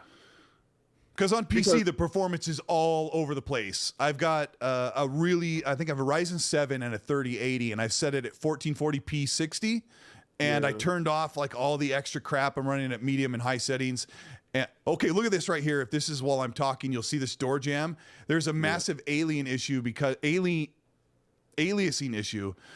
DLSS is really aggressive in the game and it does not work. So I turned off all the crutches, and the game looks more sharp. But in the beginning, I left it like this. The flashlight also just washes out everything. I walked around a house for probably an hour on party chat with Miles while he was working on his content for Redfall. And he said, the key you're looking for is on this table right in the back room. And I said, I've been in there a million times. And I look, and my flashlight, because the room's pitch black. So it was washing out all the detail. Yeah, the lighting. I just got off playing Dead Island 2. I put like 40 hours into it. The game is beautiful. One of the most beautiful games. The lighting takes ray tracing and kicks. Just say it's bad, bro. He wants to so badly, man. You can tell. He needs to fucking just come out and admit the game is bad. He won't do it though. This is wild, man. Nickel Shark with the 200 yen. For reference, Battlefield 2042 is at 5K. Bruh. And it's fucking launch day, man. That's awful. Kicks it right in the pants. Dead Island 2 looks beautiful and it runs flawless. This game's baked in lighting. I don't even know what they are using in Unreal Engine 4, but it does not look nice and it's very harsh. Super black, super bright. But gosh dang it, I've had so much fun playing it. Oh gosh dang it, dude. Oh my god. This is sad, man. This is like witnessing brainwashing almost. This is what I would imagine it'd be like conversating with a North Korean if you started like trying to get them to, acknowledge all the negative aspects of living in North Korea. The conditioning would crack for a couple seconds, but then they would hop right back into it and be like, oh gosh dang it, I sure do love Kim Jong-un. Like, that's basically what this shit is, man. It's literally like fucking brainwashing on display where like the conditioning is cracking every once in a while. And I really have to say that because like I would give this game anywhere from around a 7, right? And I haven't even got to any main bosses. I haven't called the Rook in, which when you make too many zombies mad, this meter fills up and you have this huge boss battle. I haven't done any of that because I haven't had enough time to play it. And I heard from so many people who are reviewing it behind the scenes. I love it. I like it. I don't like it. I'm liking it again. I'm loving it. I don't like it. Like as they went along, as they kind of evolved through it, and I kind of felt the same way. Does that make sense, audience? I'm trying to, because I can from every single review I've seen, that is not the case. Only give you a review impression at this point. A large range of emotions with a game that is pretty much forced upon you to like, and you're trying to find the things that you're gonna like in it. Yeah. Listen, I'm a weirdo, dude. All right. I'm going to find something to love in a game. I'm going to figure out what makes it work or what doesn't make it work or whatever. And I'm going to play with a couple of guys. And I mean, the game doesn't look horrible to me. And I can't for the life of me tell anybody that it looks horrible. I've played some horrible looking games. I've played some really good looking games that didn't have any substance. Hopefully, they can do some patchwork, fix up whatever the problems are. But I don't think you're able to fix up the missing encounters that should be there. If a game was supposed to release in September of last year and got delayed all the way till now, you would hope at some point in time that those moment-to-moment encounters, you could have went to the 343 team. You could have asked those guys over, at the Gears of War team, how do you do the moment-to-moment encounters that keeps the game fresh? I thought Microsoft was supposed to be having these conferences where all the developers have the phone to call the other developers and talk to the other developers. Yeah, right. Yeah, the Advanced Technology Group, which we'll talk about later as well. Oh, is Colt going to give us more information about how id Software crafted the gameplay for this? Is that only happening in the Microsoft building and Bethesda people is only, in the Bethesda building? Are they still separated from one another? What's going on here? I don't know. Yeah, I mean, yeah, 343 shouldn't be touching anything, man. But let's just pretend. Let's just pretend that maybe Xbox sent the Advanced Technology Group in when it was far too late. Let's just say that happened. I don't know. It just boggles my mind. Colt, it's a pretty telling thing that what you just told me, or not told me, what you told us about how you felt about the game as you were playing it, right? And now I'm just going to take that and I'm going to, sort of put it up against a litmus test of what I'm playing right now. And I bought in a week, I told you about this, I went on a buying spree, right? So I got Dying Light 2, I got Dead Island 2, I got Burning Shores, I got Resident Evil 4, of course. And I think that was everything. Wait, is Burning Shores a medical condition or... Is that well? That's Horizon. What happens in Vegas, right? So anyhow, we'll move along from there. So I bought like 5 games in a week, right? And so I'm excited. Oh, and Jedi Survivor, right? So that was the last one. So I got them all, and I know all these games are hot. So I'm like, yes, I can't wait. So I started playing Resident Evil 4. I played it through once. And of course, don't forget, I've also played this on 3 other systems in 3 different generations, right? I come back and I play this again. I can't put it down. I can't stop. I played it through once. Now I'm doing a second run through of there's an achievement for it with just a gun and a knife and no heals, right? So I'm in the middle of doing that right now, and I can't stop playing it. I'm not playing Dead Island. I'm not playing Burning Shores. I'm not playing Jedi Survivor. I haven't even turned on Dying Light 2. And you know what the feelings I get are? I love it. I love it. I love it. I love it some more, and I love it. So when the reason why right. So the reason why. Oh my God. The reason why I'm what? Foxy Jedi, you better keep up. The guy says I talk too fast. Listen, I'm not even talking fast right now. I'm considered tired at this moment. Anyway, the point is. Yeah. I mean, you're under the speed limit for a guy our age, but go ahead. Yeah. Well, yeah. Normally I'm a little bit faster than this, but I'll talk even faster just to upset this guy. He's got a lot. He's got to say, Jedi. Let him do it. Foxy Jedi's a great name. Foxy Jedi, that's a great name, by the way. Add me on Twitter. Come on, let's be friends. Anyway, here's the thing. I love it some more and love it. But when you say things like I love it, I hate it, I sometimes like it, I accept it, then I love it again, then I hate it again, I'm like, this is not a good look for me. Thank you. You're coping. That's what that is, dude. It's a cope. You're like trying to convince yourself that you actually like something you don't. 100%. Oski Woski with the 2. Let's go. My $2 donations work. Let's go, bro. Give me monies! You can derail the stream now. Congrats. Personally, that doesn't... Again, I could talk all day and I could turn blue in the face and say, hey, listen, you know what? It's up to the user. Obviously, it's just like a movie. Everything is subjective, right? Art is subjective. You could walk into a film and say, this is the greatest movie I've ever seen, and then 20 other people could say it's the worst movie I've ever seen, whatever, right? I get that. I also loved, from the very moment all the way to the end, I loved Crackdown 3 when everyone hated it. When I played Dead Island...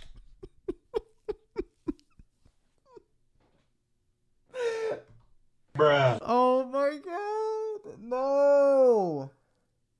Holy shit. He's still on the damage control fucking train for Crackdown 3. Oh my god.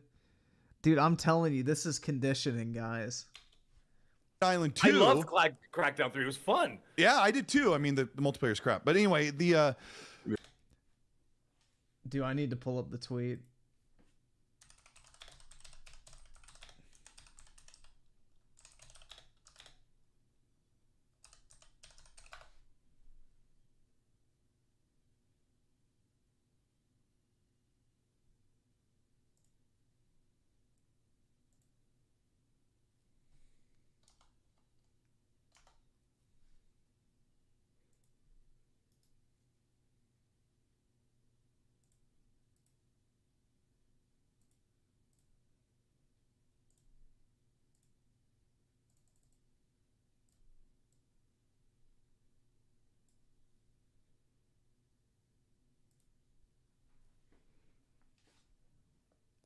Feast your eyes, everyone. Feast your eyes.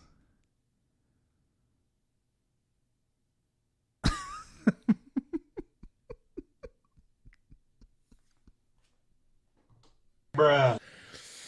Oh, God of War will be an awesome 6 to 8 hours, but I'll be online for hundreds of hours blowing down buildings with friends in Crackdown 3. Microsoft, keep that same energy. Yeah. When I played Dead Island 2, like from the very moment all the way to there was like a little hour I was getting frustrated with one of the side quests, but you know. We're not dumb. Like, you guys all here, thank you to the 1,200 plus people that are watching the show. You know by looking. Like, and I got to give all of you credit because the masses were telling me that Redfall was going to be really iffy, is going to be dicey, or it was not going to do well. And I played it. I was super excited. I should have listened. I know everybody. Tomorrow and through the week, like I said, you're all going to be telling me how much fun you're going to have, and I'm going to have a big smile on my face because I love hearing that. But I knew immediately that I loved Dead Island 2. And I did for the entirety of the game. This one, you know, having those up in like we used the word roller coaster, Miles and I, a couple times while we were talking about it. Like, you shouldn't really have a roller coaster. So what boggles my mind, King, is how come Arcane and Pete Hines and the Bethesda and Arcane team couldn't sit down with one of the builds last year that was nearly ready before launch in 2022 and said, this is really great, but this isn't working, and this could be better, and this isn't working. And it's almost like they just said, leave the dips. Let's just get this out the door, and maybe we have something even better to work on. But I think we Xbox send it fans out to deserve die. much better. But I think people are really still going to have some fun. But the problem is, Colt, is that it's not the game. It's the fact that there's these long gaps in between the games that hyper focuses everything that Microsoft does, right? So everything is put under a microscope and then it's amplified, right? It's what I've always said. It's what I call before Disney. I just played Redfall. It sucked. Didn't find a vampire, and I played for an hour. No bullshit. Bruh. Jesus Christ, man. Yeah. This is insane, bro. It really is. The cope is on full display. Alto Res of the 2, to this day, that is the greatest tweet ever made. Nothing has aged worse in the gaming industry. 100%. I call it the Star Wars effect, right? I've said this a million times, and this is the kind of thing where, you know, George Lucas in 1998, he said there is no way I can meet the expectations of fans because they've been waiting 17 years for this movie, right? And he openly said it. He said they're going to hate it or they're going to love it, but he says I can't match their expectations. The problem with Microsoft is that the last game was who knows how long ago it was. You know what I mean? Like, my kid was like basically born and now he's a teenager in between games. Like, it's ridiculous. Well, yeah, it's like, been almost a year and a half. Passed. It's been almost a year and a half, and and it's been divisive. And therefore, what ends up happening? It becomes hyper focused because that's all you've got, right? Yeah. And so therefore, and then of course, is what I like to call the Xbox tax, right? Because, you know, anything else you can get like a little bit of a slide. Xbox always got to pay a toll before they cross the bridge, right? So you got to, you know, knock off a few numbers off of Metacritic every time there's, you know, a game reviewed on Xbox. That's right, as opposed to man. anything else. However, I'm not damage controlling that. I'm just saying. Then why did Halo Infinite's campaign review very well?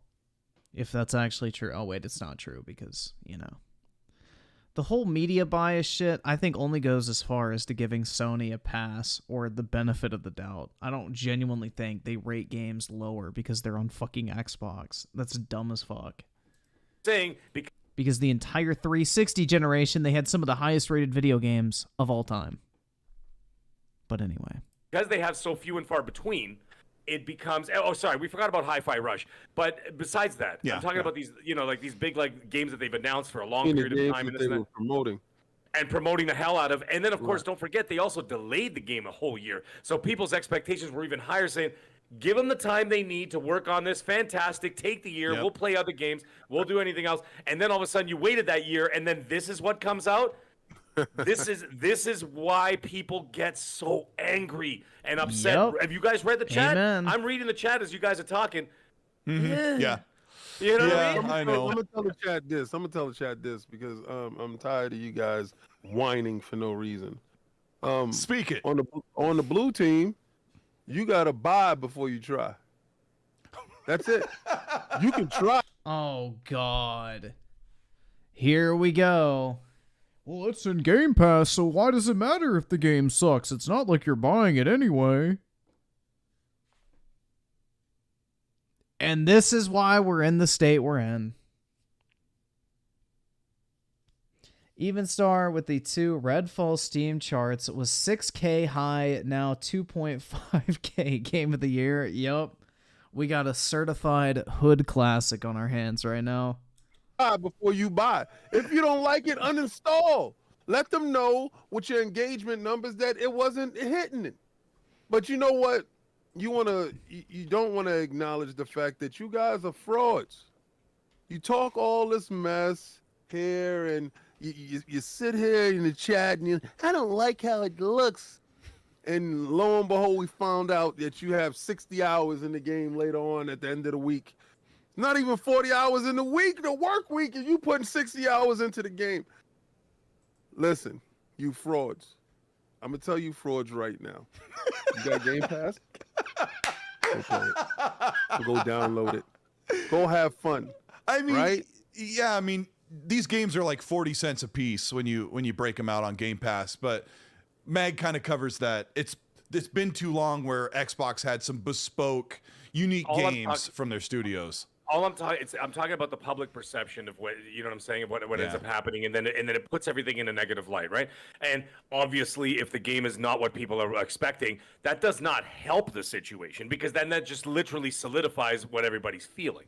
Right? Not everybody, but a lot of people. And then there are people out there who do who do basically just want it to fail, the company to fail and this and that, whatever. So they're hanging on to every excuse. Like, for the love of God, that dragon guy, holy Jesus, the guy must have tweeted about 28 times today. If anybody saw that going on, it was like about the ACG thing, it was over and over. How many lollipops did he go through today? It was, okay, you know, like the weather guy in the radio? Every 15 minutes. It was like... On the hour after the hour, yeah. Yeah. Fire Phil Spencer. I'm Red Dragon. I don't. There's a lot of things that go into that guy. Anyway, pause. Well, listen, the game isn't that bad. From what I'm seeing.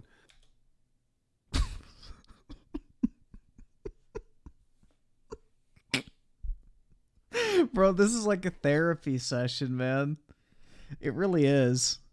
Timothy Marco with the 2 grown men with gray hair capping for a bargain, but it's just, I don't know. This is wild to me, man. Out and make your own opinion of the game. Try it out, and see what you like. I know sometimes you wait for your best review guy, your best critic to talk about the game because y'all have a sense, you feel a simpatico nature with the individual that they play the games that you play, and they pretty much have the same opinions that you have. Mm-hmm. But again, nobody can tell you how steak tastes but yourself, right? So go in there, dig in. Maybe have to put some... I'm pretty sure somebody could tell me how shit tastes, and I don't need to try it for myself. I'll take their word for it. A1 sauce, play with a couple of people, to change up some of the things that brings the number down. Yeah, get that co-op synergy and the power synergy, which I didn't really get to experience early on with Layla and with Remy when I played with Gaz. But I do have to say that like you will have fun playing this game, but you cannot deny that it makes you feel like you're playing a game that came out in 2012. Even if it's on your Xbox Series X. I mean, the problem with the 30 frames, which I'm going to kind of leave it alone because I beat the dead horse on the 30 frames thing. That patch's going to come later, and you can always play it on PC if you have the opportunity, blah, blah, blah. Well, Cole, you said the frame rate's not stable at all, so no, that's not a viable option.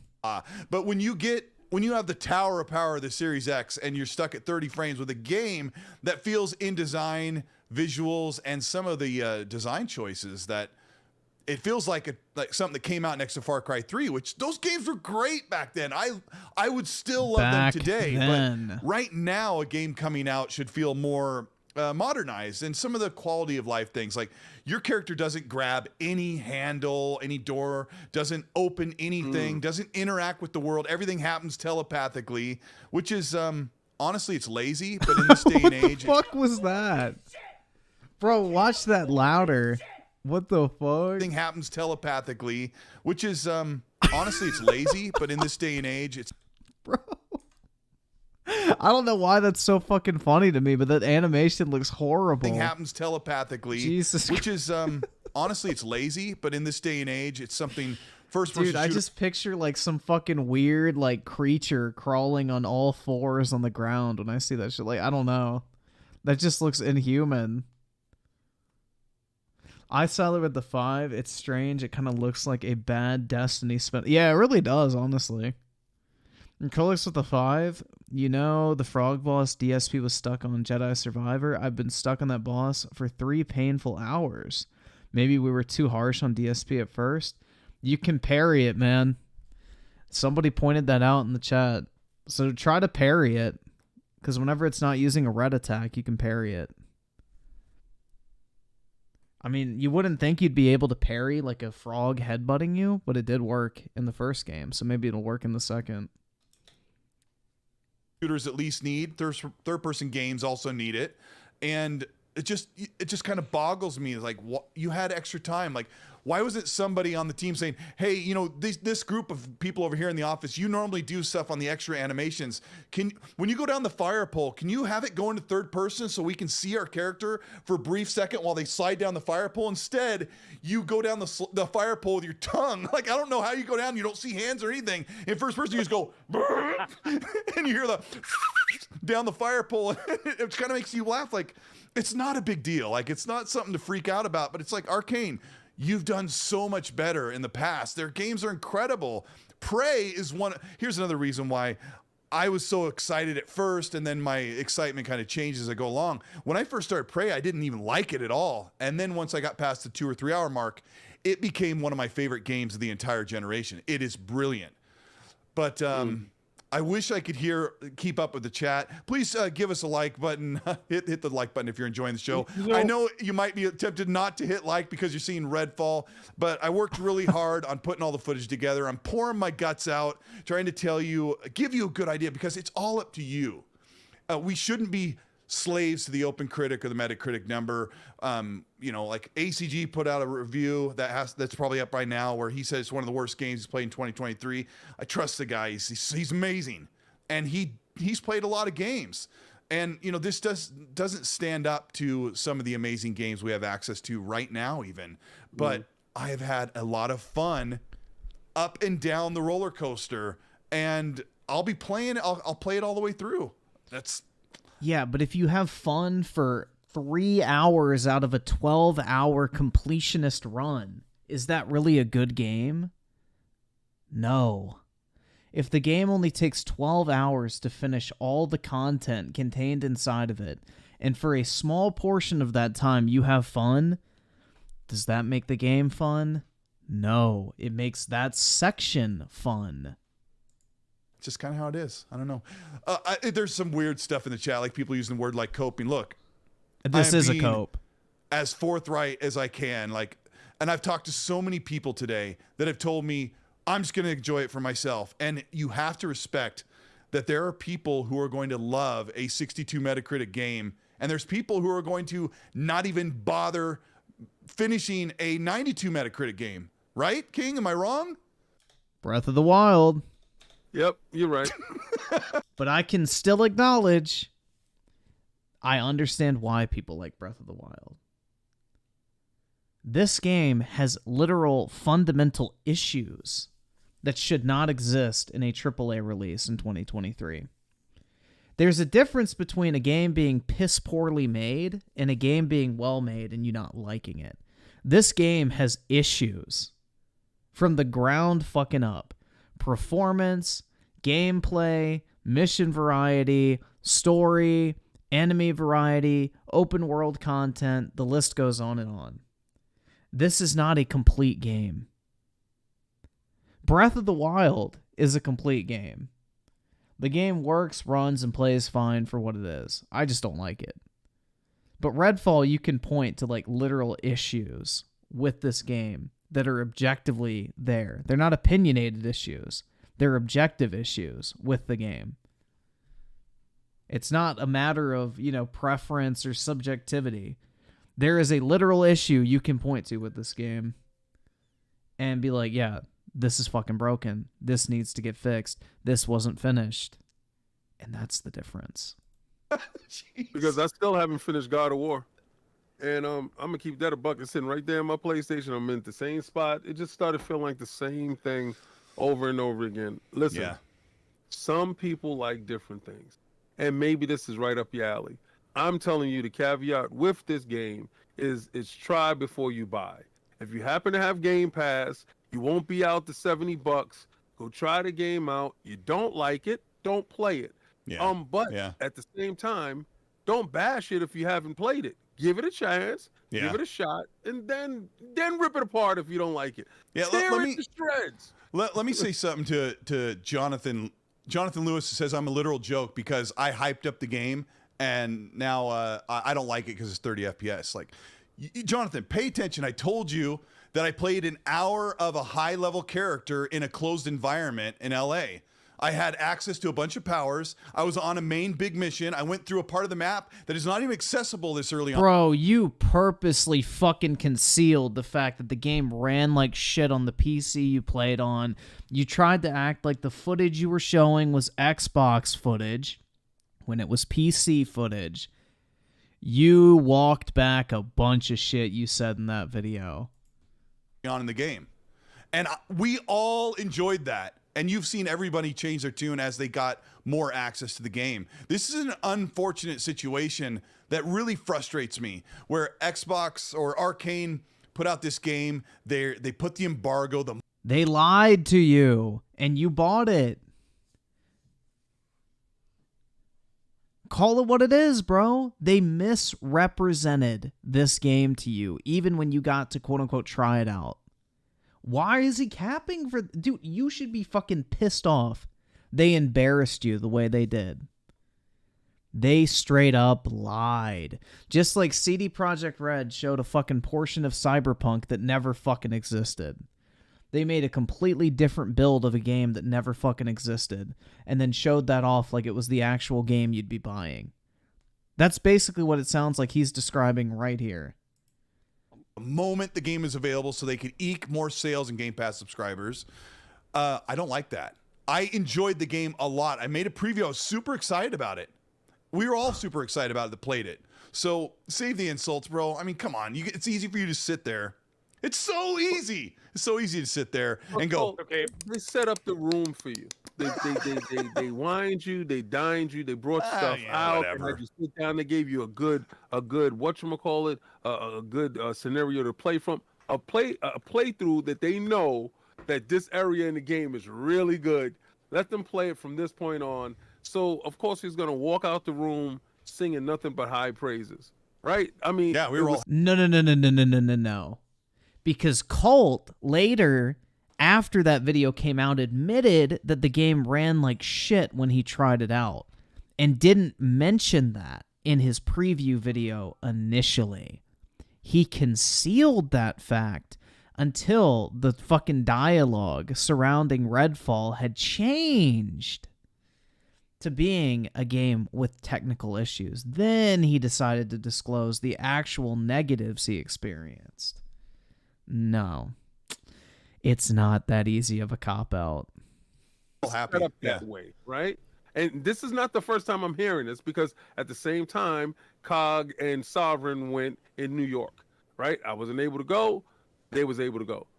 I mean, what was their initial reaction to the game back then? Same thing. Yeah. You know, they did the interview. They had they have the dev up and stuff like that. You can go to lordsofgaming.net, check it out. But the same thing. So this is why it's so baffling to me, right? This is why I'm so confused with these guys. Said they had a good time. Colt said he had a good time, and then they get the game. It's depowered. Nobody's inside the room with you, and they're like, "Here, you have it now," and you're playing it, and you're starting to see the flaws. Those flaws wasn't evident to you when you was inside that room because you wasn't allowed to go around the city and see if... Bullshit, man. He literally fucking admitted. Hold on. We're gonna pull up the receipts. Xbox is... Arcane Studios, one of the most reliable and well-loved studios from Bethesda Softworks, just dropped a bomb announcement for Xbox consoles. But like I said, let's talk about why this next generation console hardware like the Xbox Series X, I wouldn't be able to play the game on an Xbox 60 FPS. When I was previewing the game in LA, we all entered a room with lines of gaming PCs and monitors connected with Xbox controllers. He never mentioned that in the preview. Keep that in mind. After being disappointed I wouldn't be able to play the game on an Xbox Series X, something that was never mentioned in the preview, where I normally report here on this channel, I noticed that the PC towers that we were all invited to play on did not look very impressive, and actually they looked like old PC tower builds from well over... They're just enterprise grade. They don't have fucking RGB lights on them. Over 10 years ago. When we got into the game, it ran at 60 FPS on this PC, but it did not hold that frame rate very... Whoa! It's almost like that would have been something to mention in your initial preview. Reliably. In fact, the open world many times, the frame rate chugged down well below what looked like 30 FPS and back up to 60 again. Also, some parts of the world seem to be in a rough shape, with some textures and geometry breaking under the stress in small parts, showing the game's problem with optimization. Wow.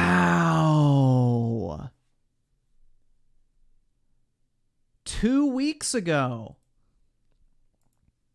All right, I got 1 month ago.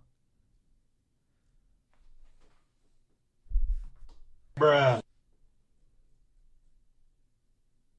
Like I said, he purposely withheld the negative experience he had while playing that demo until he saw that, oh shit, you know, the walls are coming in on this game. I need to get out ahead of this and admit that, yeah, I had fucking issues with it. If it was any sparse interactions with things, you're finding that out on your own right now. Yeah. So Nope. I commend you and I take my hat Nope. He found that shit out when he tried it the first time. off to you for being real and giving the real, because you could have kept the same energy and said, nah, it's really fantastic. It's really the greatest thing since sliced bread, but you didn't. You said what was wrong with it, and you owned up to it. So if anybody feels that you're not keeping it real, you got to listen to his words and not what you want to hear. Listen to We just did. what he's saying out of his mouth. Meg, what do you think? King gave a great speech. Yes, he did. No, as for you, Cold, I am. You know those pictures of the Pinocchio noses that they have? I'm posting that all over Twitter tonight. So I'm gonna make sure.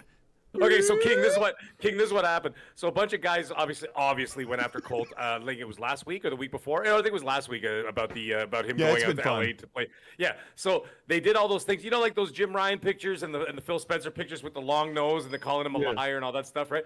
So what I did is I screenshot every single one of them, and every once in a while I'll send one to Colt just to remind him. I'm like, Colt, you fraud. Yep, and, you do. just to get a good laugh out of it. And actually, I put a couple up on Twitter too. So when you put something, I put that picture underneath.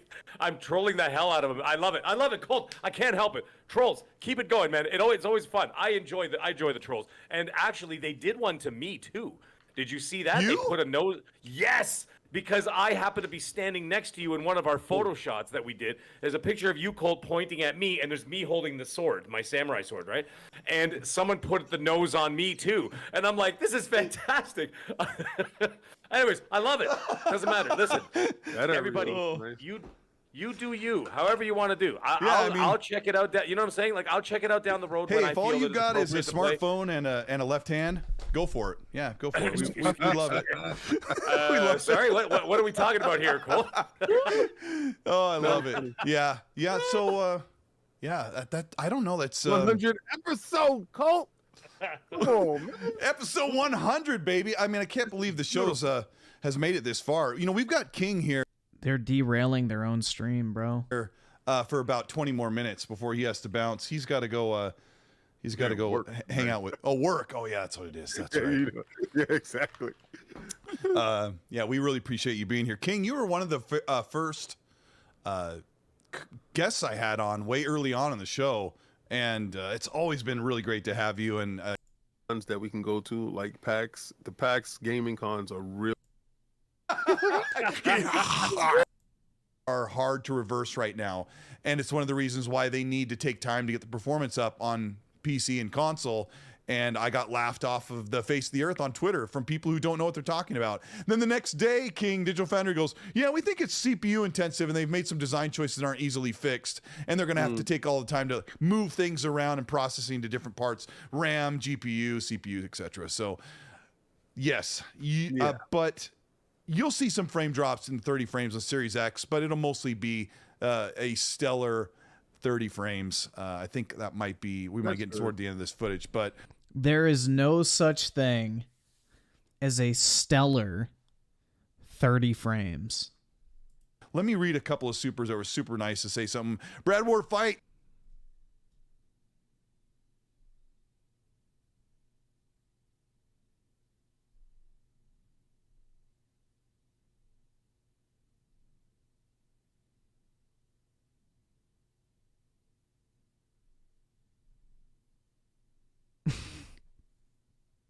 Starfield needs to be a 10 no matter what. Good luck.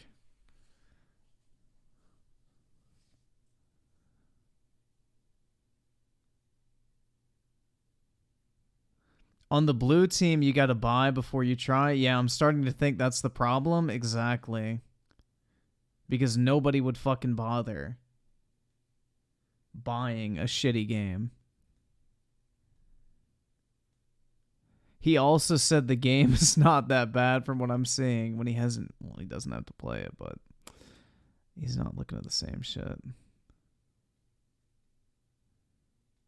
Oh, here's another cope. In my opinion, Starfield being 30 FPS isn't as bad if it's a rock solid 30 FPS, and they never advertised it as 60. Redfall at 30 FPS doesn't feel too bad. I just didn't like they were advertising. Oh my god, bro. The cope. Mr. Besha with the 5. Zelda Tears of the Kingdom leaked in emulators. Better play that now than Redfall. Oh, nice, man. Fat dubs. There you go. You guys can go play Breath of the Wild 2 right now instead. Tony Esquire with the 5. Colton Crap Gamer are YouTube personalities I look at as comedy. There are plenty of PlayStation maniacs too. Yup. That's the way I look at fanboys, bro. FYI chat, last year Colt made a video on the State of Decay 3 saying it would be, it was going to be out this coming summer. I know for a fact that it is not even done yet, as per asking the lead dev. Yeah, exactly, bro. Colt has all these insider sources that turn out to be absolute fucking nothing. Yo, I think GameSpot was... Alright, we'll watch this. Arcane doesn't put ladders in its games. The team says as much with a succinctly stated poster in one of the rooms in its Austin location. ladders, it reads. The team has said ladders feel limiting by putting players in a mode where they can't use their weapons or abilities, and they often even fall to their deaths anyway. God. Arcane hates ladders, and yet there are ladders early and often in Redfall. This surprise would become emblematic of my time in the vampire-infested Massachusetts town. Redfall is Arcane making compromises to its own design philosophies to serve a genre it may have been better off avoiding. Go away.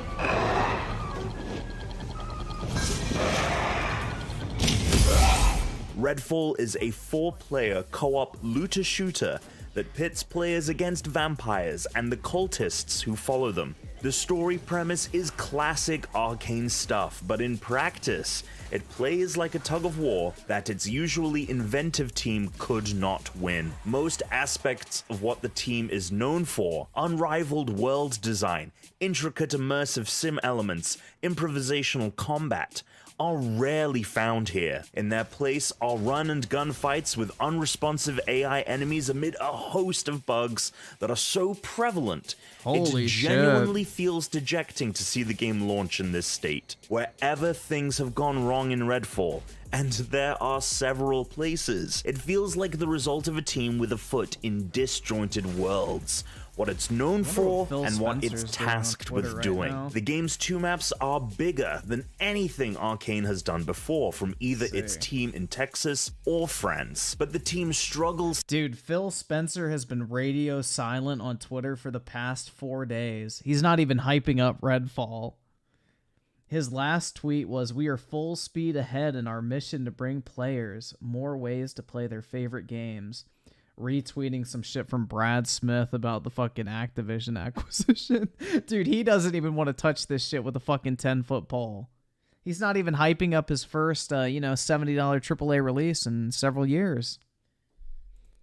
To fill that space with the same intricacies that made games like Dishonored and Deathloop both Game of the Year winners and Prey a cult classic. Too often, you and up to 3 others playing in co-op will move across barren beaches or through wooded areas with little more than some sheds or campsites to rummage through. The game's second map, which you'll unlock halfway through the campaign, is noticeably better because it comes closer to the team's past efforts, with more interesting landmarks and more verticality built into its neighborhoods, but it still doesn't quite get there. Traveling from A to B in creative ways has always been Arcane's signature, and in Redfall, there are opportunities to get crafty when entering some buildings, like by going through the roof, by picking a lock on a door, or by climbing through a window. But moments like these are too spread apart, and in the middle you'll often find blander elements,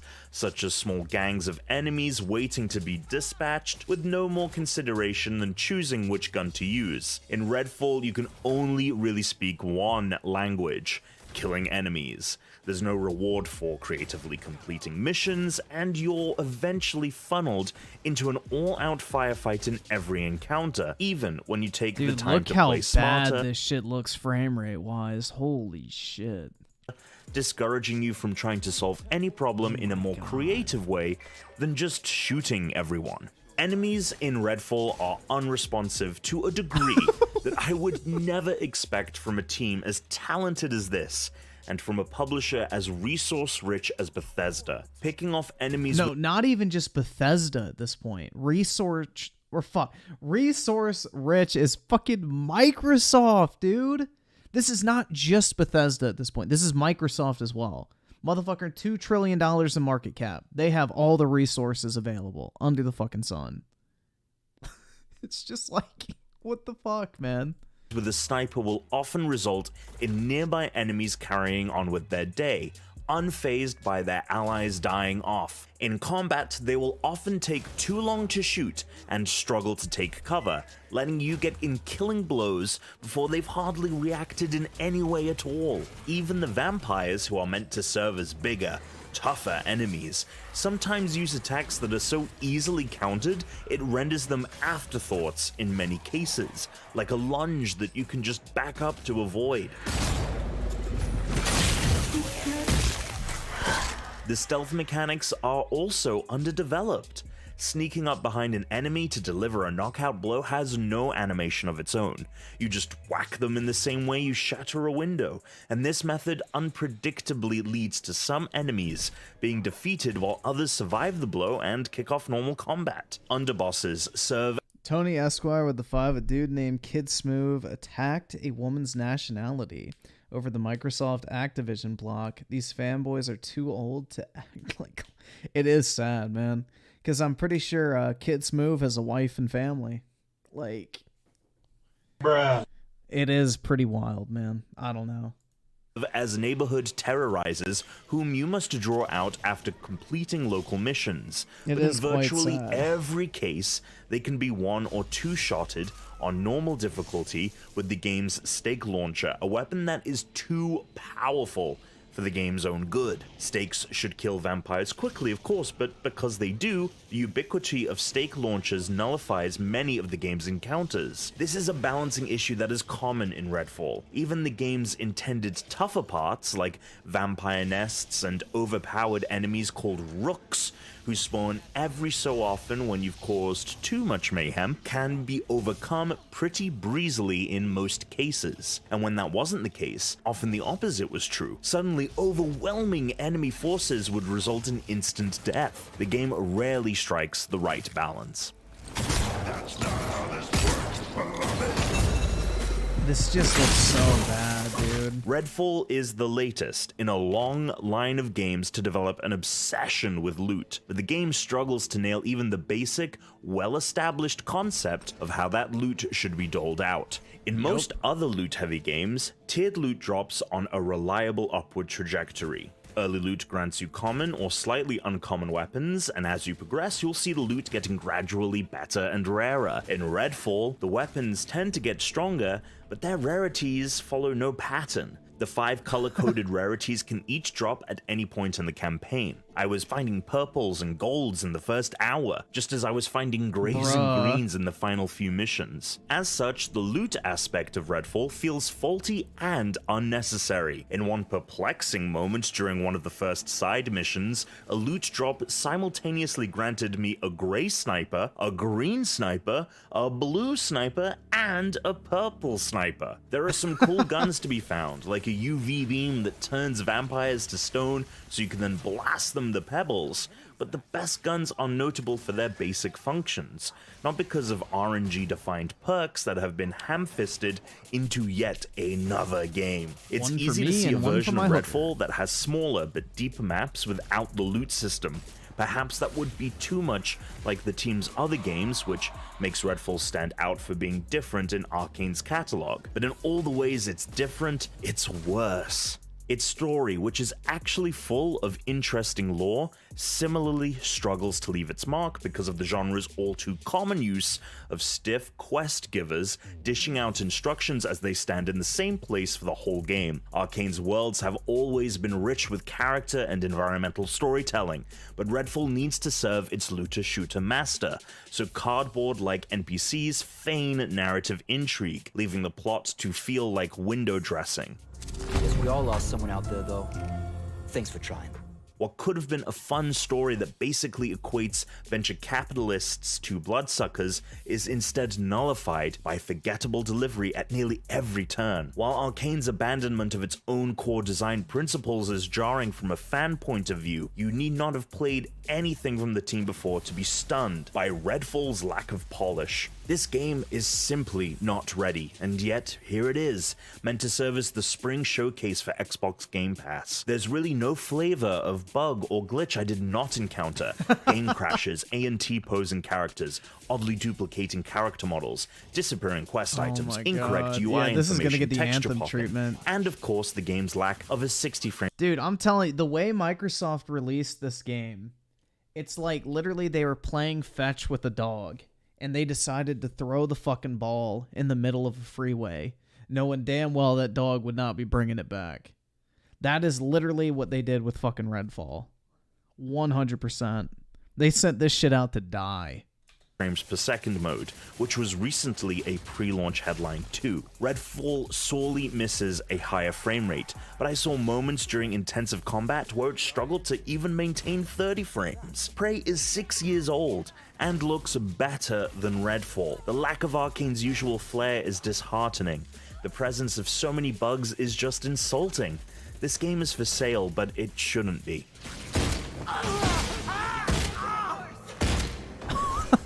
The silver lining is faint, but Redfall does have a few things going for it. For one, its foursome of vampire-slaying heroes are all fun to inhabit, not just because of their unique abilities, but their personalities too. The more you complete missions with a particular group of co-op partners, the more your characters will communicate as they build trust. This helps color in their identities, which can be difficult in a game and genre that is so often focused on filling space and time with things to do to the point of drowning out its heroes. They also play off each other well due to their unique skills. It feels like the studio took its usual protagonist concept and divided it into quarters. This can sometimes mean solo players feel like they're incomplete, existing as only a fraction of Prey's Morgan Yu or Dishonored's Corvo or Emily, but when played in co-op, team synergy shines, using one hero's ability to teleport over a gap, where then another lifts up the team using her elevator-like maneuver to get onto a roof so that a third teammate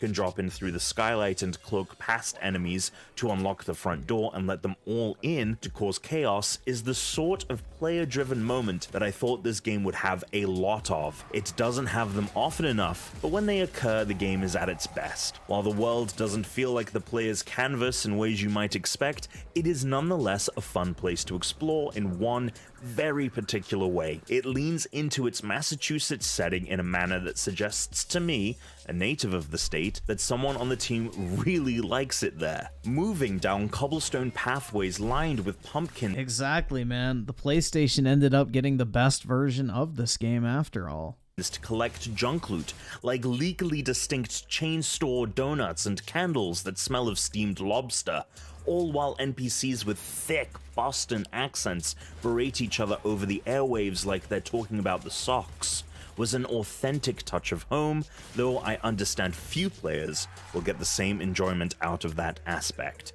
Ultimately, Redfall is a game that should not have been released yet. Its litany of bugs hampers the gameplay loop of exploring its world with friends, and that loop itself feels compromised by elements that are poorly executed. Yeah, the clipping is really bad in this game. And ill-suited to the team implementing them. I can't pretend to know whether Arcane chose to make a looter shooter or was assigned to make a looter shooter, but I can tell you what it feels like. One of the best game studios in the world suddenly made toothless.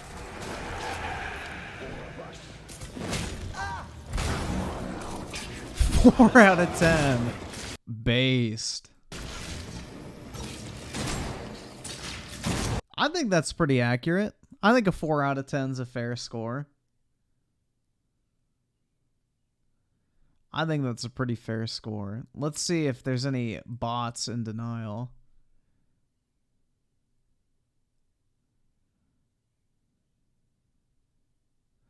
It's a Sony exclusive to begin with. What you expect when it's stolen halfway? Oh my god.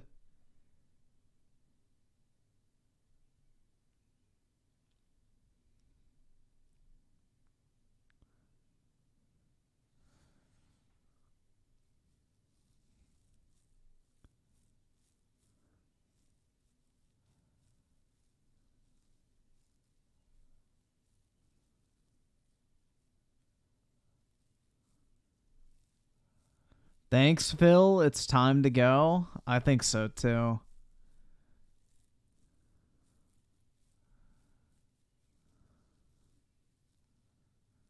This is what happens when you just keep acquiring big studios through unlimited cash, but have zero vision or direction. Agreed. Welcome to the Game Pass world. Oh my god. I replayed this bit in a video, or in the video, a dozen times. But it shouldn't be. Oh, it's available for sale, but it shouldn't be. I don't know, man. That is rough. Absolutely fucking rough.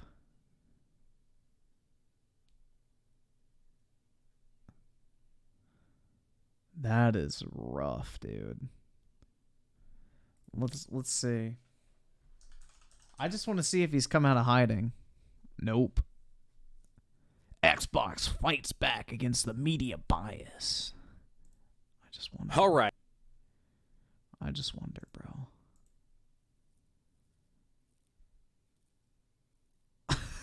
This video aged as well as spoiled milk left out on a hot summer day. Did Sony block the deal? Waiting on your next video.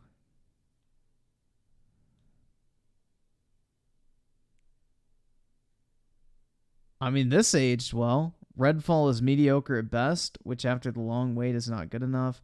Makes me laugh when gamers think Microsoft is buying Activision for Xbox. No, they're not. Xbox will benefit, but if Microsoft was doing that, then they would have injected billions into the black hole that is Game Pass. And they haven't because, like any other company, they want profit. They just got rid of 10,000 staff. They didn't do that for laughs. Yep. I mean, none of them are going to talk about it. Like, let's see.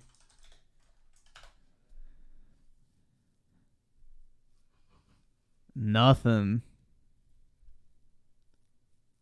Redfall outrage. Oh no. Are we downplaying that now? That'll be interesting to see. Dev crushes Xbox Game Pass haters. Big Xbox games.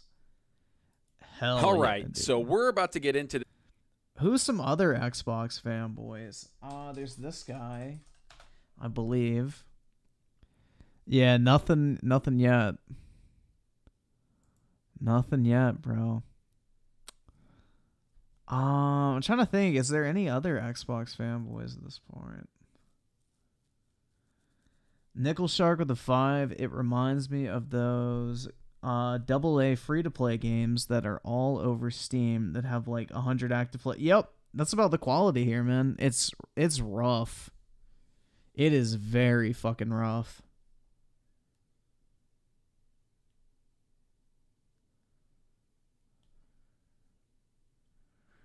Your mama smoked crack when you were inside. But what if everyone hates Starfield and I'm the only one that loves it, like Fallout 4? I think a lot of people like Fallout 4. Dude, Fallout 4 was only hated on fucking Reddit, I feel like. Like, let's actually see what Fallout 4 is at. Yeah, 83% and 89% recently. Yeah, I wouldn't base your opinion on Reddit, dude. Fallout 4 was good. People were hating on Fallout 4 because they prioritized gameplay over dialogue. Like, bruh. Fuck off.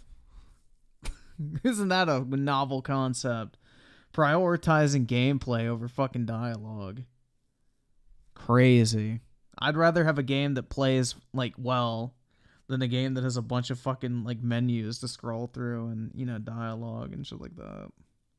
Yeah, the Steam UI changed and it's so much better now.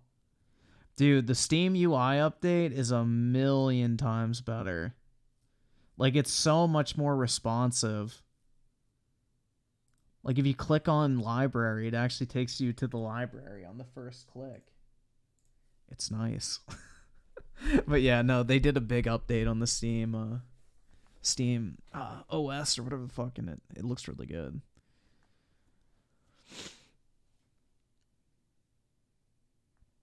I don't know, bro. I mainly played Fallout 4 on console, and I had a great time with it. I played it on Xbox One, actually. Of all places. I thought it was actually pretty solid. But yeah, you didn't have to rely on VATs in Fallout 4, which made it a lot better. Much better, in my opinion. I got that update on my laptop, but I can't get Steam to update on my actual PC. That's weird. Interesting. I wonder if they're doing like a tiered rollout or something. Alright, is there anyone else we should watch?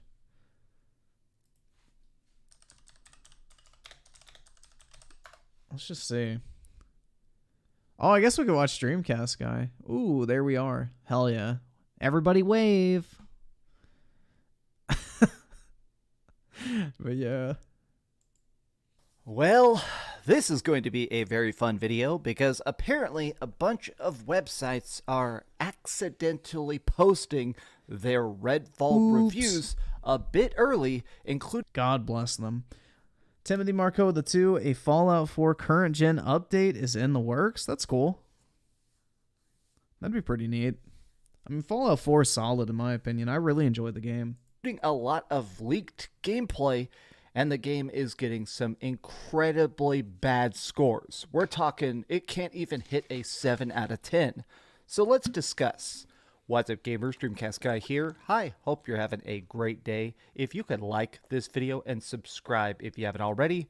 Now, I'll be honest, I was hoping Redfall would be a freaking masterpiece because I do think that Microsoft kind of needs a W after a lot of their bad business dealings. The fact that the Activision Blizzard deal is dead. I mean, Xbox sales are actually going straight downward. It's been a rough couple months, so I was hoping this game would actually be good. Tony Esquire with the 5 Randall Thor and gaming addicts are crazy Xbox fan. All right. So I will say this about Randall Thor. That motherfucker actually plays games. So to me, Randall Thor's opinion on gaming topics are much more valid than most, I guess you could say, fanboy channels. Because Rand actually has like, what? 1.3 million gamer score. Like, he's got an insane amount of fucking games under his belt. So I think that is just a case of a dude who loves games.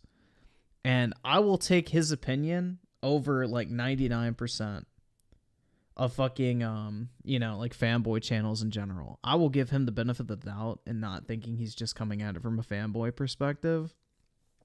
So to me, I don't really think he qualifies, but Gaming Addict I've never heard of. I need to look into that shit. And JTech TV, King Trash, and Mooch are... Dude, Mooch is a PlayStation fanboy now? He used to be with, like, Crap Gamer back in the fucking Xbox One days, capping for the Series X. That's actually kind of funny. That's actually really funny. I guess he jumped ship with Crap, and, Crap jumped back again to the Xbox ship. Interesting. Good. Well, right now, apparently they are freaking out a bunch of people. It seems like they gave out certain reviewers of certain Xbox channels and websites had early access to Redfall, and now they're taking down... Yeah, I think I'm like at 85k gamer score. I mean, if I kept playing on Xbox regularly, I'd probably be at over 100k right now, but I kind of, switched over to PC and never looked back. Everything that's getting just, sort of leaked online before the release date, which is technically tomorrow. In fact, they even deleted their own banner image because they're going so copyright heavy. Bro. Let's try and hope for the best. Damage control. This. So what we have here is a very long, very in-depth... That's a great title, man. Blood-suckingly painful. Completely crazy negative review for Redfall. In fact, you can scroll all the way to the bottom here and see that it got a 4 out of 10. Same as GameSpot. My lord. So technically this actually got posted and immediately deleted on a website called Noisy Pixel, but I managed to actually grab a screen grab of it before they were able to take it back down. So this is a base Dreamcast guy. Let's see. 2023 Perfect Dark with a 5. The complaint is because Fallout 4 player actually talks and it broke people's immersion. Meanwhile, it wants a detailed character creation but can't see your character. Yeah. I mean, now that you mention that, I guess your character does talk. Like, I never actually thought about that as a reason for why people didn't like it. That's actually kind of funny, man. Like, if you would have never mentioned that, I would have never thought that that was actually like a reason why people disliked Fallout 4. I thought the main reason people disliked Fallout 4 is they got rid of like the RPG elements in a lot of cases and kind of dumbed it down. They basically didn't have as good of a story as 3 or New Vegas, and then also the base building. I had never heard about the fucking character actually talking. That's interesting.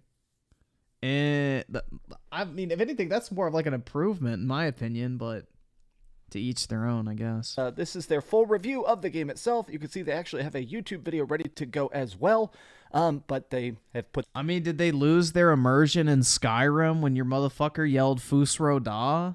Like, it's just kind of fucking dumb. That back on private before Yo, I don't fucking sound like that. accidentally posting it. So what happened is, it sounds like tonight at 10 p.m. Texas time is when they're allowed to actually post reviews. So when the game comes out, they're legally allowed to talk about it, which I don't like that. I feel like the better your game is, typically the more you're willing to post stuff before the release date to build hype, to build pre-orders.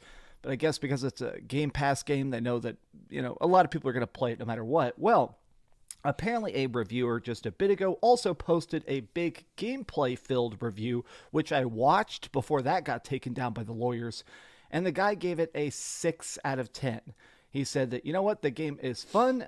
It's got some pretty good performance on PC. It's got some texture loading issues. But the biggest thing is, from that guy's review that I watched, he showed that the AI is terrible. Dude, that was the review we watched, and holy fuck, that game looked bad. The gameplay he was showing off looked horrible. The vampires that we're actually battling against are not particularly intelligent. I'm glad we watched it when we did last night, because it looks like it did get privated. A lot of times if you go through a doorway or something, they just can't follow you. So in the video that guy posted, he would straight up just, you know, get a zombie to chase him, or sorry, get a vampire to chase him, walk into a house, and they just keep going in and out of the doorway to have those vampire walk towards him and then walk away. So clearly the intelligence of these guys, not the best. But I want to take a look at chunks of this review. Microsoft, please don't sue me. I'm reading their review, so this is totally fine. I'm going to be making my own review tomorrow as well. Let's Here we go. Redfall review, blood-suckingly painful. From its reveal, Arcane Austin's Redfall has made me a bit confused. Although I love the idea of traversing a vampiric-ridden world with the freedom this developer typically provides, I couldn't help but question if this game was really what we needed right now. After a few delays before its release, it's evident this game underwent some changes as it balances its multiplayer elements and loot collecting, but the experience largely lacks direction. Yikes. Okay, so not a good opening statement. Now, here we go. Redfall has you choosing between one of 4 major characters: Devendir, Lael, Remy, and Jacob. They each trapped in Redfall after a series of events has Lael setting up the firehouse like a bad time. His power, and all said, I don't really think we need to listen to the review. Given the time to collect the epic loot. God, this review goes on and on and on and on about how rough the game is. But let's read this final note here. Redfall is an anomaly because a game with this good of a team behind it can't possibly be this bad, and yet it is. There are these drips of looter shooter, RPG, and multiplayer elements sprinkled throughout, but none of them work together, delivering a messy and almost incomprehensible experience. Still, gunplay and exploration stay consistently fun, thanks to the satisfaction of taking down enemies and the level design.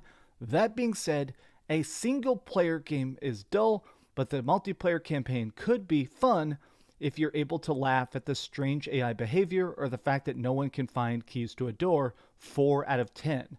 Now, there is a lot of talk because some reviewers are sort of hinting about the idea, like this is Jez Corden, one of the main writers over at Windows Central. Clearly, he is playing the game and working on a review, and he says, I've stayed awake 28 hours to write a 4,000-word review that nobody will read past the bottom. Midnight Mallwall with the 5 just got my paycheck, and it's time to consume. Can't wait to get Tears of the Kingdom when it releases, and I sure as shit won't get Redfall.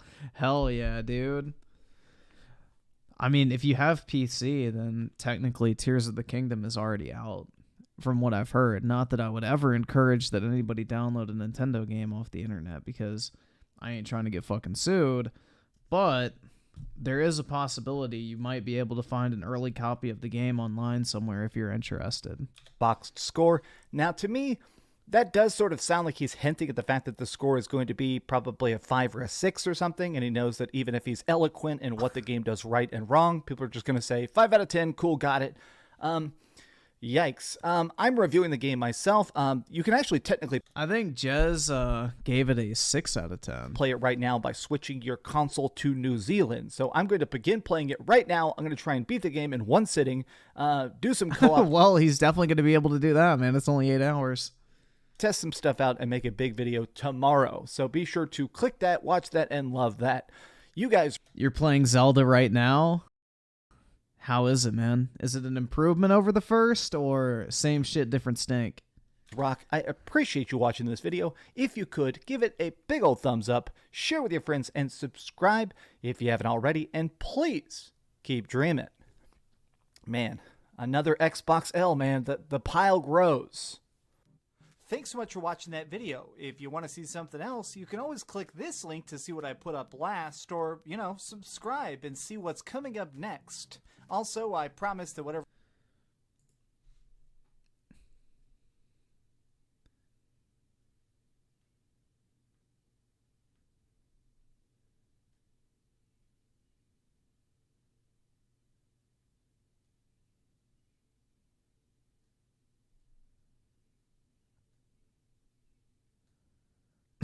Yeah, dude, it's so fucking true.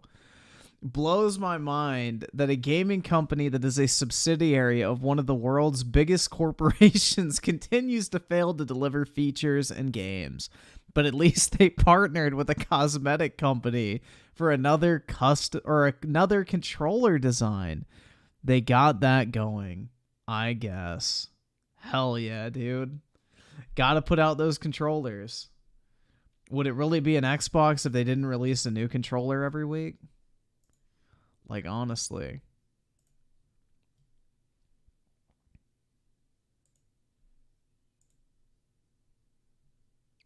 Oh, wait, fuck. It just sucks. I thought it said lay just sucks. I was like, what the fuck? Is that guy French or some shit?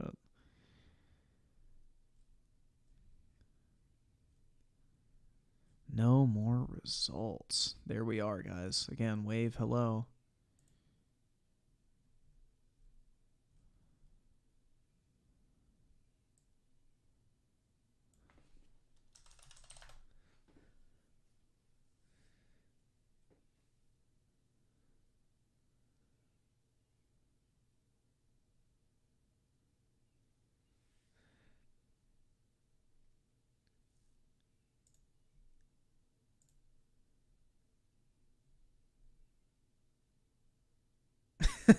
Bro, I'm really looking forward to Crap's video tomorrow. I feel like that's going to be pretty solid.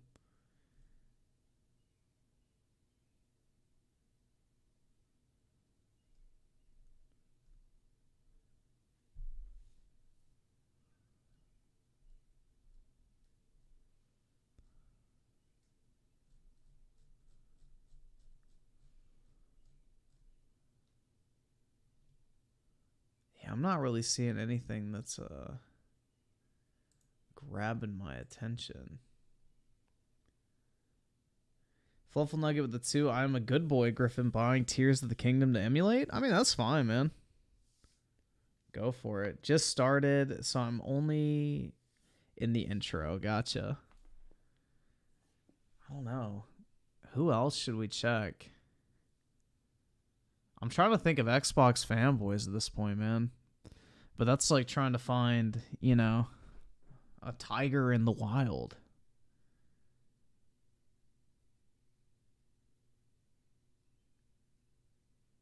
It's like trying to find a fucking like wild tiger or some shit. I don't think Malcolm has made a video since his mom got mad at him for the bomb thing.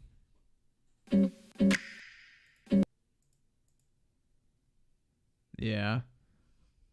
I can't afford this shit! He's gone, bro. It's really sad.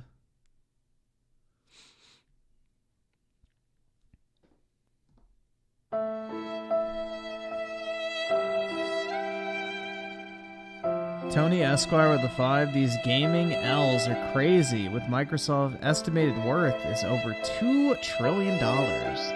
Why not deliver excellent Halo and Gears games? Because it's easier to not fucking try, I guess. I don't know. It's very interesting to me. Let me sort by upload date.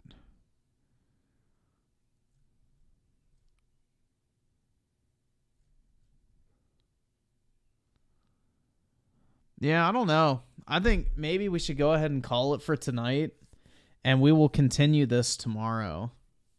Because I'm sure there's going to be a ton of content up tomorrow that we can take a look at. So I'm probably going to go ahead and hop off. It's getting close to 4 a.m. anyway, so I probably should go to sleep.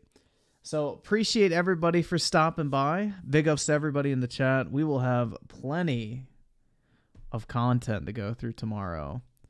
I'm 100% sure. Like, this shit is only going to get better, in my opinion. But yeah, hopefully everybody is having a great day tomorrow. Better than Microsoft, bro. Like, I really don't know how the fuck they keep letting this type of shit happen, dude. It's really fucking wild. But hopefully y'all have a great, what is it, Tuesday? Yeah, Tuesday tomorrow. And I will talk to y'all later. Peace out, everybody.